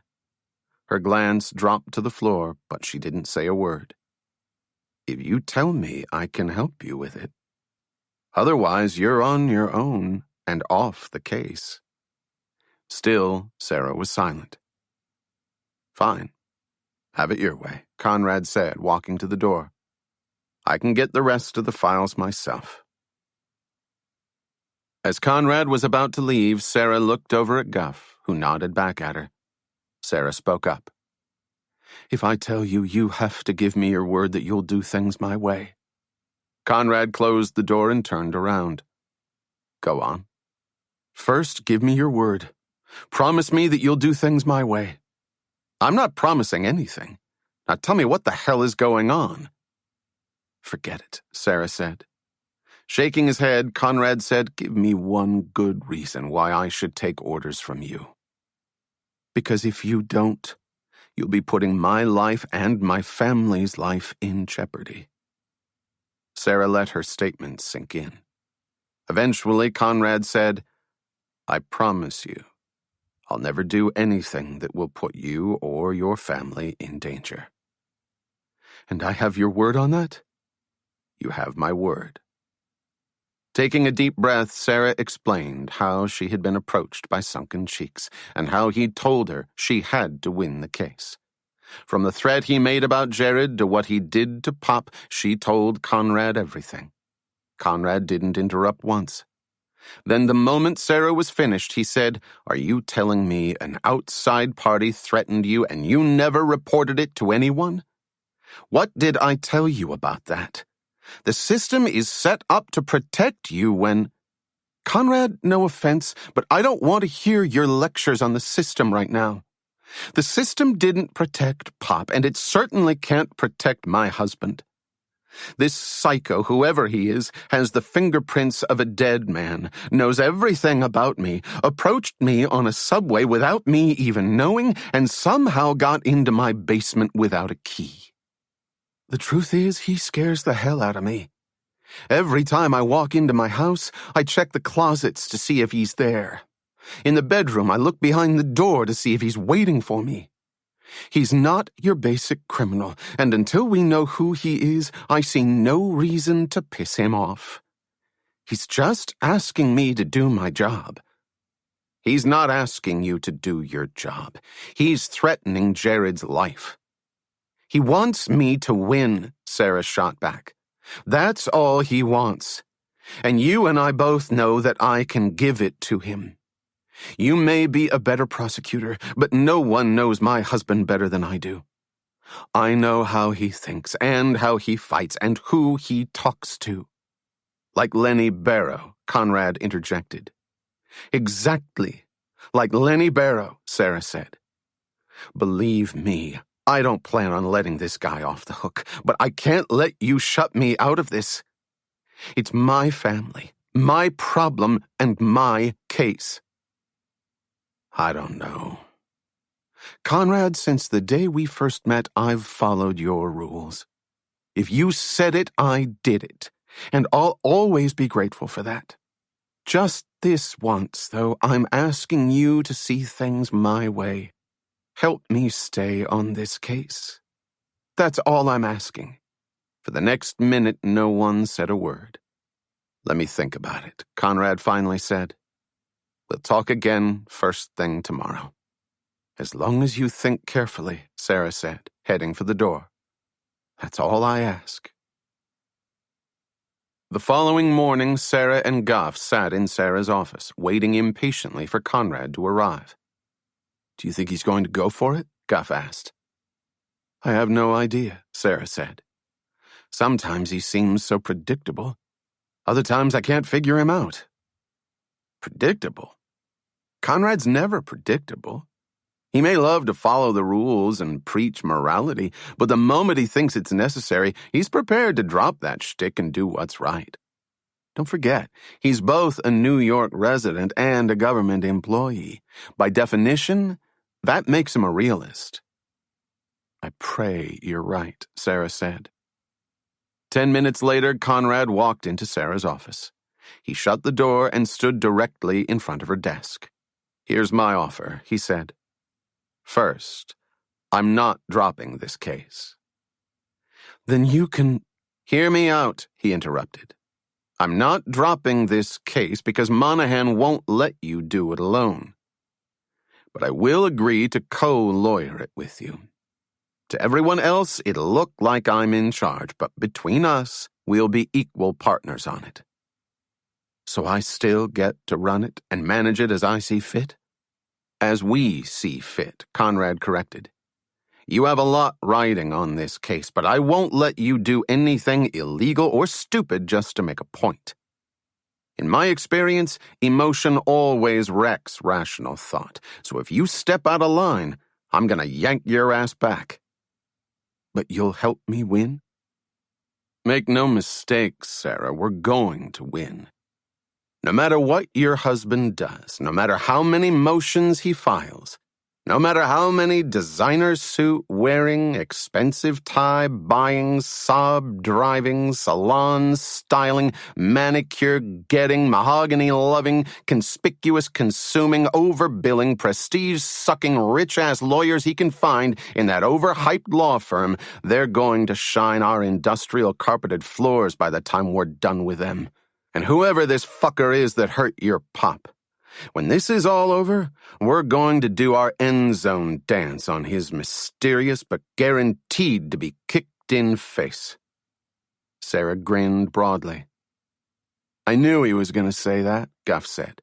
So damn predictable. Now do we have a deal? Conrad asked, offering a handshake. As long as you don't tell Monahan about the guy who threatened me. Monahan won't hear a word. The only thing I've told him is how aggressive you are as a prosecutor and how late you love to work. You know he loves to hear that. Now, are you sure you're ready to continue hunting for this guy? I wouldn't have it any other way, Sara said, shaking Conrad's hand. Good, Conrad said as he sat next to Goff on the couch. Because that's where I want to start right now. Wait. Before we do that, tell me something, Sara said. What convinced you to keep me on the case? All I had to do was put myself in your shoes. The moment I did that, I realized I'd want someone to step up for me. Now, does that answer your question, or do you need me to feed you some psychological bullshit about how I needed to do this to exercise my own personal ghosts? Nope, that's enough, Sara said. But if you keep doing nice things for me, I'm going to start telling people what a big softy you really are. They'd never believe it, Conrad said. He opened his briefcase and pulled out a sealed interoffice mail folder. Anyway, getting back to personal ghosts, this just arrived from crime scene. It looks like the fingerprint results you requested. The ones from my briefcase? What did they say? I didn't want to open it without my co-counsel, Conrad said. He threw the envelope to Sara. You do the honors. Sara ripped open the envelope and flipped through the report. I don't believe this, she said. What? Guff asked. The prints belong to that same dead guy? No. It's not the same dead guy. It's a new dead guy. According to the report, the prints on my briefcase belong to Warren Eastham, a petty criminal who was murdered last year. I don't understand it, Guff said. How the hell does a man have two sets of fingerprints? Maybe he works in crime scene and he's sabotaging all the searches we run, Conrad suggested. Or maybe crime scene is blowing the searches on its own, Guff added. I don't care how he does it, Sara said. I just want to know who he is. Dressed in tight black biker shorts and an oversized, faded Michigan sweatshirt, Elliot walked straight into the lobby of the medical examiner's building. Messenger, he announced to the security guard, flashing the bright yellow nylon backpack that hung off his shoulder. I'm looking for a Dr. Fawcett. Take the elevator to the basement, the guard said. Room B22. When Elliot reached the basement, he quickly found room B22. Opening the door, he saw Fawcett sitting behind his desk. How are you doing? Elliot asked with a smile. I'm here to pick up the final autopsy report on Arnold Doniger. Are you from the DA's office? Fawcett asked suspiciously. Oh yeah, Elliot said, pulling a clipboard from his backpack. Let's see here. I'm supposed to deliver it to Assistant District Attorney Sara Tate at 80 Center Street ASAP. She apparently wants it yesterday. They always do, Fawcett joked. He handed Elliot the sealed envelope. Thanks, Doc, Elliot said, putting the envelope in his backpack. Say hi to the stiffs for me. Tell them they're really stinking up the place. Will do, Fawcett said as Elliot left the office. 2.5 weeks later, a sharp October wind signaled the early arrival of winter.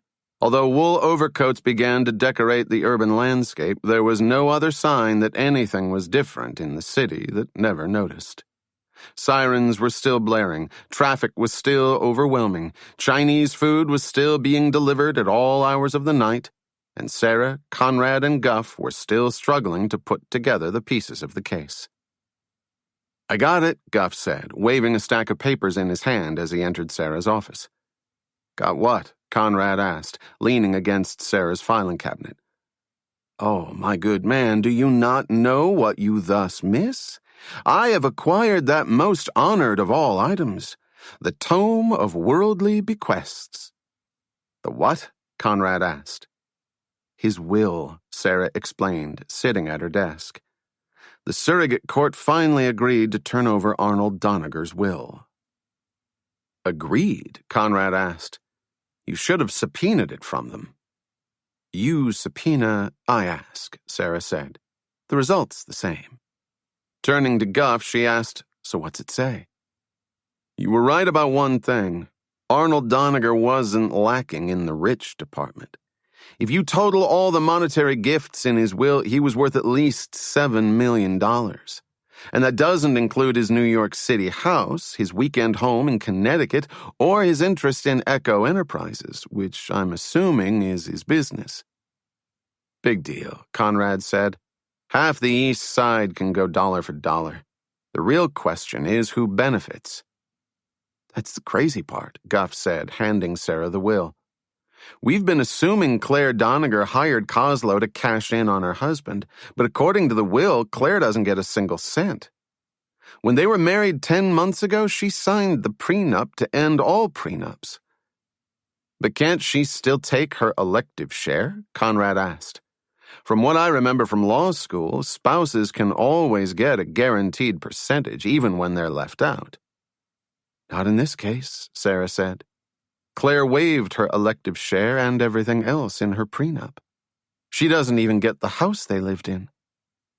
So you're telling me Claire doesn't have a motive to kill her husband? Conrad asked.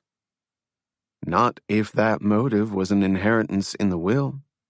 Based on this, she doesn't get a thing. Then who does? Again, there's no one in particular. The monetary gifts are designated for a dozen or so different charities. The house in Connecticut goes to the local historical society, and the proceeds from selling the New York house are earmarked for Princeton, his alma mater. He doesn't have any other family. No kids and no siblings. He's got a few cousins and an aunt in Florida, but all they get is a few thousand.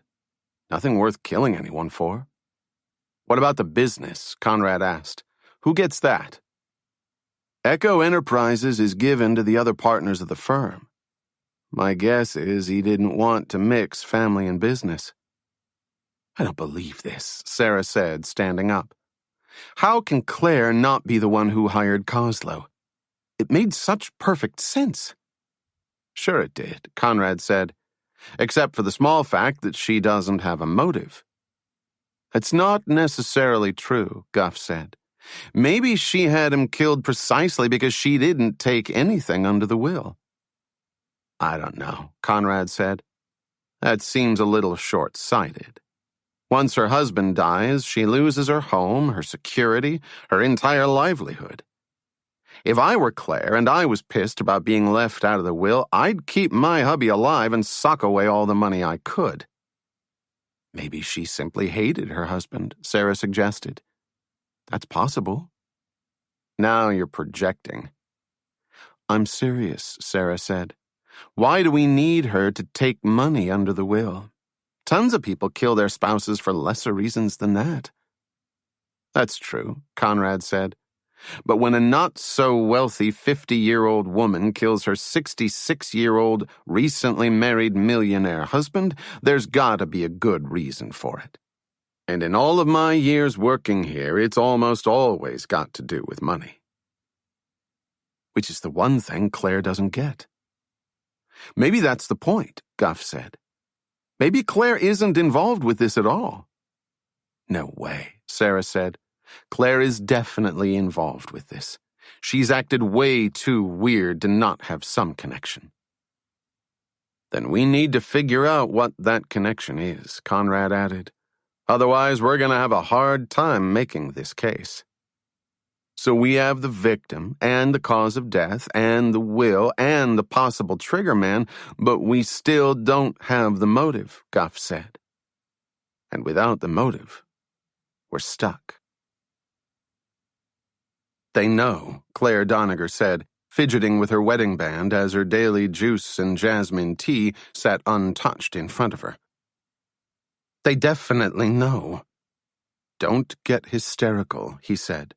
If they knew, you'd already be indicted as an accomplice. They can't prove a thing. But how long is that going to last? They keep asking me when they can look through the house. What if they find something that... I told you, I'm taking care of everything. Jared is working right now to make sure that visit never happens. Claire stood and nervously started to clear the table. You've been saying that all along. But what if he can't stop them? What if... Grabbing Claire's wrists, he forced her to set down the teacup and saucer she was holding. He then pulled her toward his chair and onto his lap.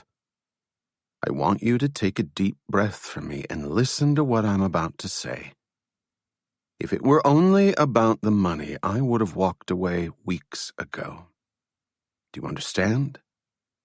I don't like being alone.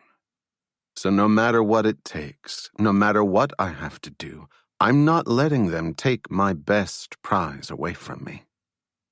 You're the reason I got into this, and no matter the consequences, we're going to come out of it together. Holding both of Claire's hands in his own, he added, Now tell me who loves you. Forcing a weak smile, Claire said, You do. You're damn right I do, Rafferty said. Damn right. Massaging his temples and doing his best to ignore his throbbing headache, Jared stared at his computer screen. For the past 2 weeks, he'd sought out the firm's best criminal defense attorneys. From each one, he tried to learn one more trick, one more hint, one more maneuver to win the case and save his wife. Even the poster board was getting more attention than usual. Every day he stared adamantly at the layout of the crime scene. Arriving no later than 7 in the morning, he spent the first 15 minutes of each day playing it through his head.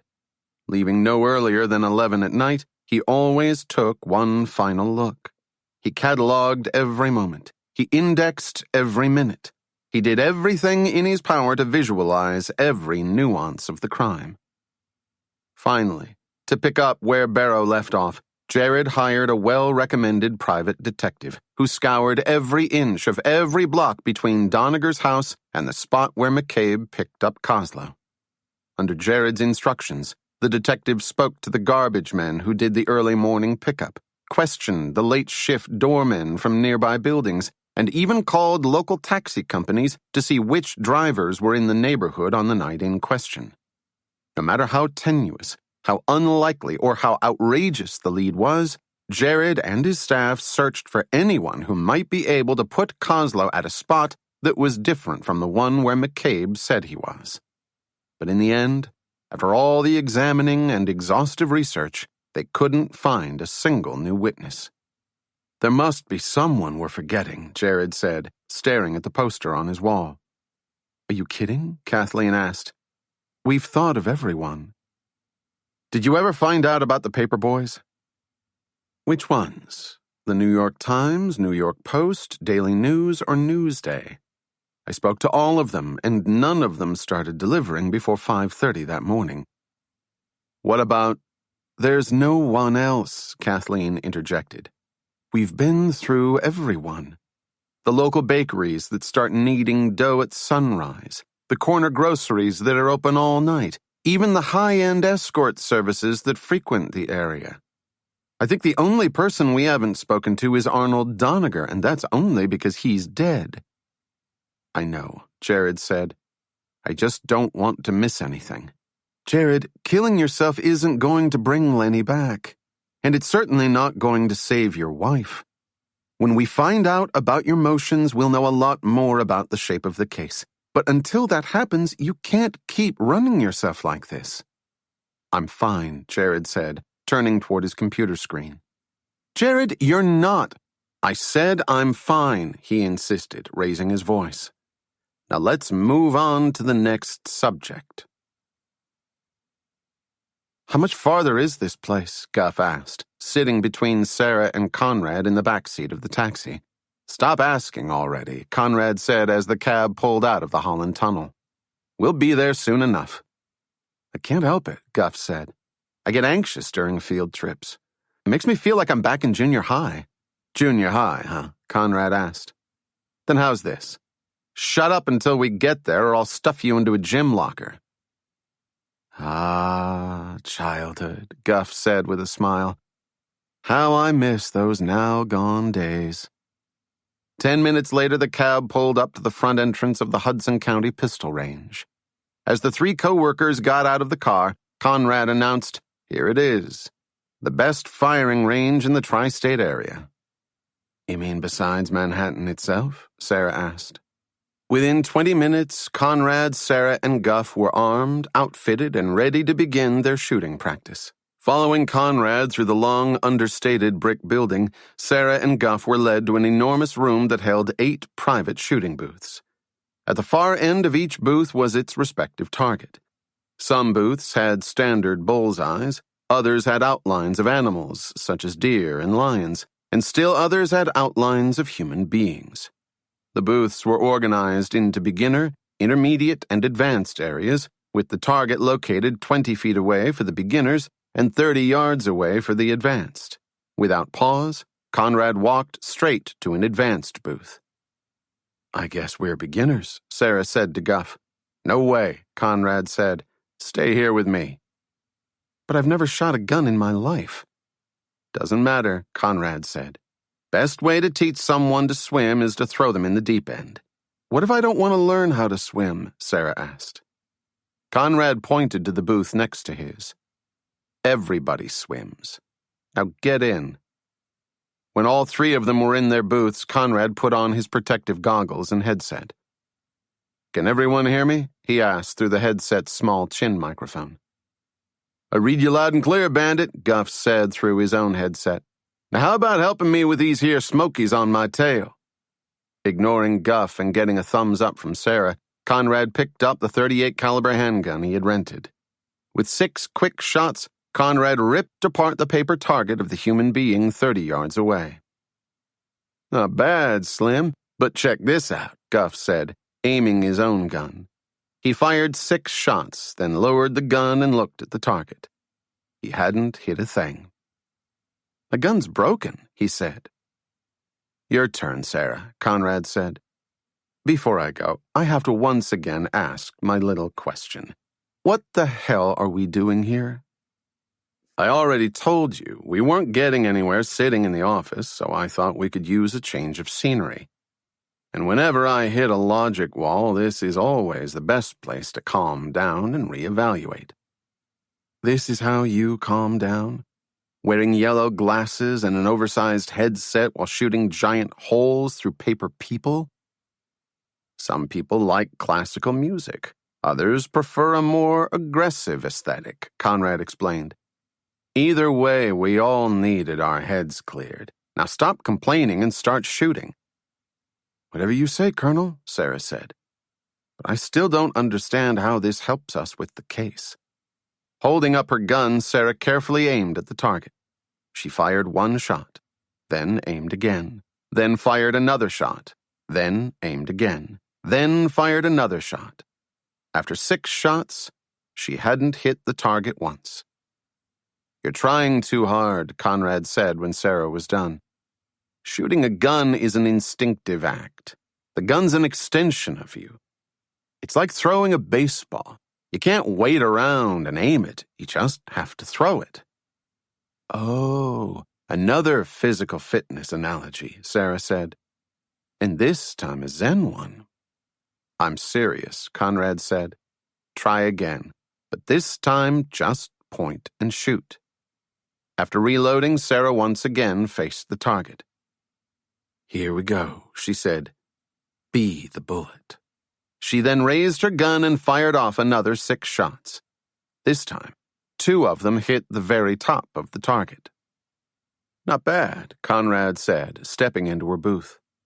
"I think the only problem is your stance. Your center of gravity is off, so the kick of the gun is forcing you back and making you shoot high." After reloading Sara's gun, Conrad said, "Don't keep your feet together. Put one in front of the other and let your back leg be your anchor."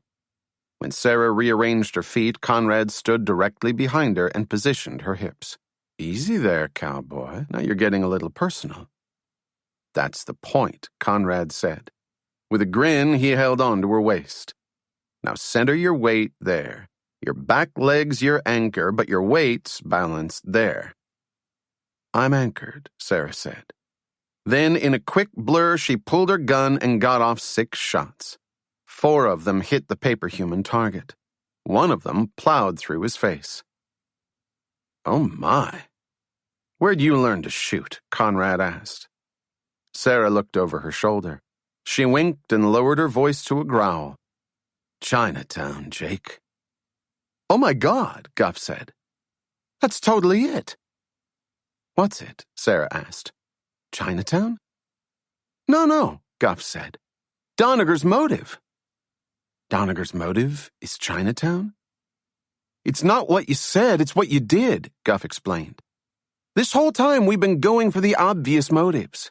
We went through greed, jealousy, hatred, but we never considered lust. I didn't even think about it until I saw the 2 of you together in the booth." "What happened in the booth?" Sara asked. "Yeah," Conrad added. "No offense to either of you, since I hold you close to my heart, but are you really that blind?" "Me?" Sara asked. "I wasn't—" "Forget about how he got there. Focus on the result," Conrad interrupted. He stepped out of the booth and approached Guff. "So if the motive is lust, where does that leave us?" "I have no idea," Guff said. "It's only been a minute. That's as far as I've gotten." "Maybe Arnold was sick and she killed him to put him out of his misery," Conrad suggested. "That's a killing out of love." No way, Sara said. She's not that nice. Maybe she was in love with someone else and she killed her husband so she could be with her true love, Guff suggested. Too romantic, Conrad said. Besides, even New Yorkers are civilized enough to file for divorce. Not when there's something to be gained by the death, Sara countered. What do you mean? Conrad asked. What if the person Claire loves is one of the people who takes in the will? I see where you're going, Guff said. So both of them hired Coslow to kill her husband. She grants them easy access to the house. Her lover foots the bill. There's only one problem, Conrad said. According to the will, all the assets go to charities and other organizations. Except for one item, Sara said. Echo Enterprises. That goes to the company's other partners. So you think one of Arnold's partners was sleeping with Claire, and when they realized that his death would not only allow them to be together but would also make them both rich, they hired Coslow and bumped him off? Conrad asked. It works for me, Guff said. Me too, Sara added. Although I want you both to know there was nothing going on in the booth. Oh, come on now, Guff said. Does the sun set in the east? Do New Yorkers love to wear black? Was Elvis buried in a white suit, powder blue shirt, and cashmere tie? Yes, yes, and yes. We're all simple creatures. So, do I know flirting when I see it? Absolutely. The sun doesn't set in the east, Conrad pointed out. It sets in the west. Guff looked over at Sara, then back at Conrad. That doesn't change the facts, Guff shouted over Sara's laughter. Flirting went on in that booth.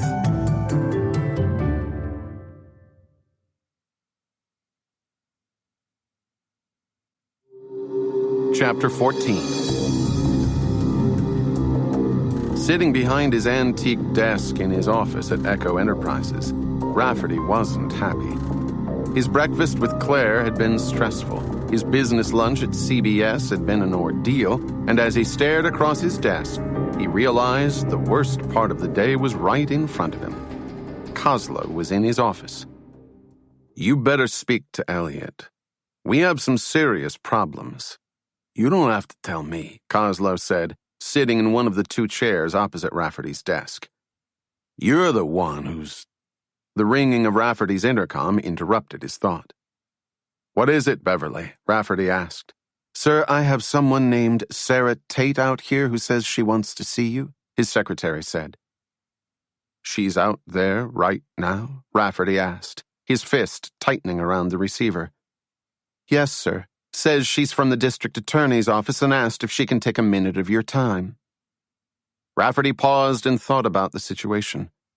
Finally, he said, Beverly, I want you to listen very carefully to what I'm about to say. No matter what Ms. Tate says, don't let her know who's with me in my office. If she asks, you have no idea who Tony Coslow is, and you've never heard of him.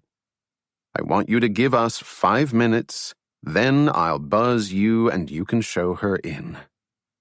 The moment Rafferty put down the phone, Coslow said, Sara Tate called here. Worse than that. Sara Tate is here, right outside as we speak. Coslow jumped out of his chair. Now? She's here? Calm down, Rafferty said. Let's get you hidden and then we'll deal with her. He walked to the corner of his office, pulled open a swinging panel, and revealed the entrance to his private bathroom. Get in, Rafferty said. In the bathroom? Coslow asked. Don't you have another entrance or something?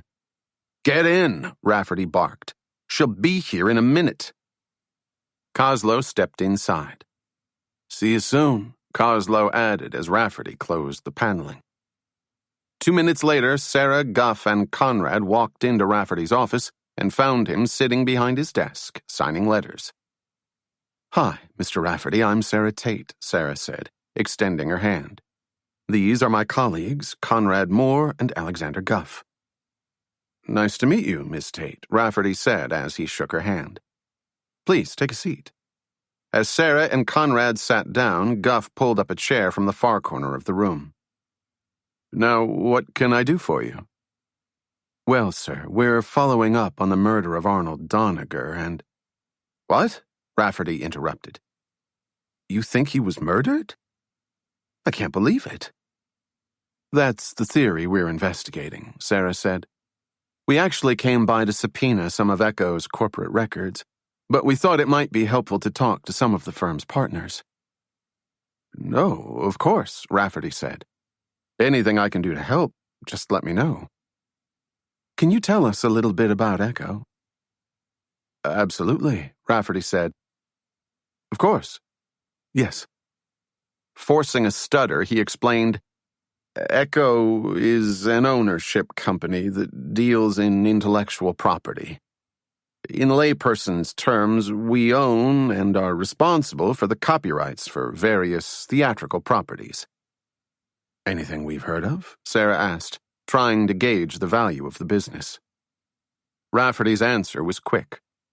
"A Chorus Line, Inherit the Wind, Cat on a Hot Tin Roof, A Streetcar Named Desire. There are a few others. If someone wants to produce the play, be it a high school or a $50 million production company, they come to us first.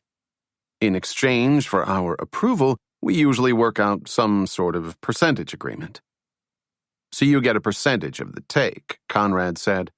"I imagine that's quite a cash cow." "It pays the bills," Rafferty said.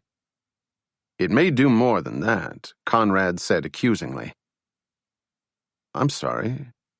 Are you insinuating something?" Rafferty asked, trying to keep the conversation friendly. "Not at all," Sara said as she glared at Conrad. "We're just trying to determine if there's anything we've overlooked. Now, let me ask you, how many other partners are there in the business?" "There are over 40 employees, but the only two partners are Arnold and myself." "Really?" Sara asked. "Then does that mean you have full ownership of the business now that Mr. Doniger is dead?" "That depends on Arnie's will. When we first set up Echo, we decided that specific bequests would take precedence over our partnership agreement. So if Arnie gave his share to someone else, I'm now a partner with them. To be honest, though, knowing Arnie, I'm pretty sure he donated his share to charity. He was a true philanthropist." "Actually, he left his share of the business to the partners of Echo," Sara explained. "Which, I guess, means you." "What?" Rafferty asked, sounding shocked. "That can't be. There must be some sort of mistake." "There isn't," Conrad said suspiciously. "Mr. Rafferty, how close are you to Claire Doniger?" "I've known Claire since she and Arnie first met. At the Decorator Show House a few years ago. She's a wonderful designer." "Do you spend a lot of time with her?" "I've called on her a few times since Arnie died to make sure she was okay. Beyond that, we haven't really spoken. She prefers to keep to herself." "How about before her husband died? You didn't see her socially?" Conrad asked. "Not really," Rafferty said. "Why do you ask?" "No reason," Sara jumped in. "Listen, Mr. Rafferty, we don't want to take up any more of your time. You've been a big help." "Well, please let me know if there's anything else I can do for you," Rafferty said. "Did you get everything you needed from business affairs?" "I think so," Sara said, standing and shaking Rafferty's hand. "Once again, thanks for taking the time to talk with us." "Anything I can do to help," Rafferty said as he walked them to the door. When the door closed, Coslow peered out from the bathroom. "Come on out. They're gone," Rafferty said. As Coslow stepped out of the bathroom, the door to the office flew open. "Just one more thing," Sara said. "I wanted to give you my card, just in case you need to reach us." Coslow stopped dead in his tracks. Standing in the middle of the office, Rafferty had Sara on his far right and Coslow on his far left in their respective doorways. As Sara was about to step inside, Rafferty quickly moved toward her, blocking her entrance. Thank you, Rafferty said. If anything comes up, I'll be sure to call. I appreciate it, Sara said. And once again, I'm sorry to bother you. No bother at all. I'm glad to help. When Sara left the office, Rafferty closed the door behind her. Neither he nor Kozlo moved for 10 seconds. She's mine, Kozlo finally said. Enough of this. Shut up, Rafferty said, picking up his phone and dialing. Jared Lynch. Listen, you overpaid, egotistical talking head, what the hell are you doing over there? What's wrong? Jared asked. Did something happen? You're damn right something happened. I just spent the last 10 minutes entertaining your wife and her pathetic staff. You saw Sara? I not only saw her, I was questioned by her. And I'm telling you, that was it. She's finished. I'm going to rip a hole in her so deep. Please, just wait. Let me talk to her. I don't give a shit about your promises. I'll take care of her, I swear. Just give me a little more time. This isn't optional, Jared. If she doesn't back off, I'm going to reunite her with Barrow. Do you understand what I'm saying? Of course, Jared said, sounding shaken. I'm sorry it happened. Rafferty readjusted his jacket and paused. He didn't like losing control, but he wasn't going to let them take it all away. Now, do you have any good news for us? He asked Jared. I think so. I just got word from the judge's clerk. The decisions on our hearings are coming down tomorrow. If we win a few of those, we'll be able to exclude some of the evidence from Sara's case. You better pray for a good outcome, Rafferty said. Because if you stay on this path, she's dead. So what'd you think? Sara asked Conrad as they left the offices of Echo Enterprises. My gut says he's a liar, but I can't prove it yet, Conrad said. Even when I tried to provoke him, he never once started to sweat. Not only that, he seemed like he really wanted to help us. I wouldn't take anything from that, Conrad said, standing on the sidewalk. Feigning assistance is easy. Keeping calm is an entirely different magic trick.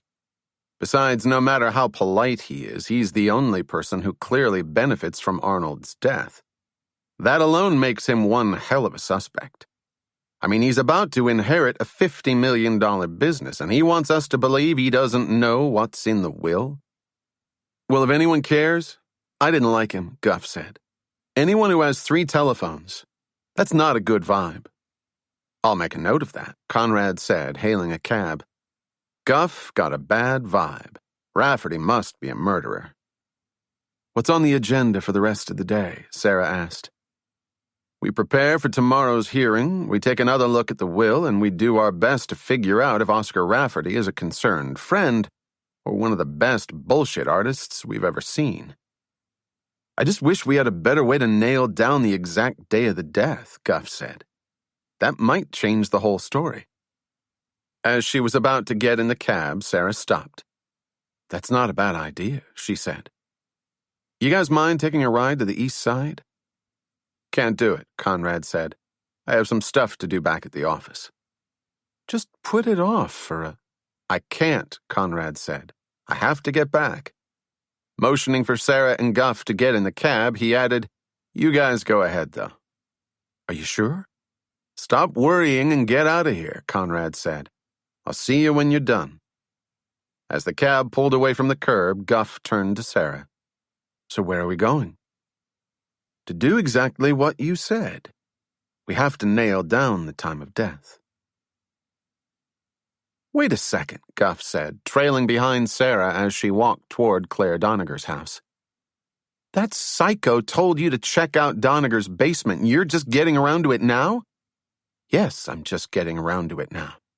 I tried getting a detective assigned, but they wouldn't give us one, remember? I thought detectives had to be assigned in homicide cases. They do, but the budget cuts are streamlining every department. That's the only reason we're doing it ourselves. Sara walked up to Doniger's front stairs and rang the doorbell. Who is it? A voice asked. It's Sara Tate, Mrs. Doniger. I want to ask you a few questions. Opening the door a crack, Doniger said, I've already spoken to an attorney, and he said I don't have to talk to you. He said if you want to charge me with murder, that's your right, but I don't have to say a word unless he's present. That's good advice you got, Sara said. But did your attorney also show you one of these? Opening up her briefcase, she pulled out a single sheet of paper. This is a search warrant. If you want me to, I can fill it out and call in a busload of cops who'd love to help me embarrass you in front of your neighbors. Or you can be cooperative and let me in, which would make a lot more sense. The choice is yours. Hesitating at first, Doniger slowly pulled open the door. She looked far more tired than the last time they saw her. Her once perfect salon-styled hair was now flat and lifeless, and her usually well-rested visage was now bordering on haggard. Although she had tried to mask her pallor with a heavy layer of makeup, it was clear that Doniger was not having her best week. As she stepped inside the lavishly decorated house, Sara turned to Doniger. How's everything going? Wonderful, Doniger said bluntly. Now have your look around and be done with it. I'm very busy today. Making her way toward the parlor room of the beautiful 19th century brownstone, with its matched pair of Dutch landscapes, heavy brocade drapes, and Louis XIV furniture, Sara felt an awkward sense of déjà vu rush over her. For months she'd been mentally walking through this place. To do it in person felt unnerving. Crazy, huh? Goff whispered as they made their way to the living room. Like a dream, Sara responded. When they reached the kitchen, Sara once again approached Doniger. So on the night you say he died, this is where you gave him his apple juice and granola bar? With a sour look, Doniger said, I don't need your accusations. Kozlo was a burglar, nothing more. Whatever you say, Sara said. Now can you point us to the basement? Why do you want to see the basement? Doniger asked. We just want to see if there's any other way a burglar might have snuck in, Goff said. If there is, it'll help your story. Doniger stared at Goff, deciding what to do. Finally, she offered, It's the door right behind you. The light switch is on your right. As they made their way down the stairs, Goff realized Doniger was no longer following. By the way, he whispered to Sara, you don't have the authority to sign a search warrant. You need a judge. I know that. Sara smiled. But she doesn't. And now that we have her consent, we can search anywhere we want. Cute trick. Now what exactly are we looking for? I'm not sure. All he said was to check the basement. When Sara and Goff reached the bottom of the stairs, they found themselves staring at what appeared to be Arnold Doniger's home office. On the far wall was a small wooden desk, a 2-drawer file cabinet, and a personal computer. There was a Princeton reading chair in the corner of the room and a packed-to-capacity bookshelf on the right-hand wall. On the left wall was a perfectly preserved 6-foot-long sailfish, apparently a trophy from a successful fishing trip, and a doorway that led to a storage room full of empty boxes and old furniture. The other 2 walls were covered with old photographs and other personal effects. Pictures of Arnold Doniger when he was in the Navy, photos of him on his sailboat, and one large portrait from his and Claire's wedding. Nice picture, Goff said, looking at the wedding photo. They look really happy. It's sick, isn't it? Sara asked. One day you're wearing the white dress. 10 months later, you're wearing the black. Welcome to the world of prosecution, Goff said. Sara read through a framed article from Avenue magazine next to the photo of the couple. Anything interesting? Goff asked. Define interesting, Sara replied. According to this little society page story, when Claire and Arnold were planning their wedding at the Pierre, Claire hated the curtains in the cotillion room so much she had new ones made just for their wedding. Apparently, the Pierre refused to replace them, so Claire paid for them herself. Then, when the wedding was over, she just left them there. Obviously, they were too big to take home.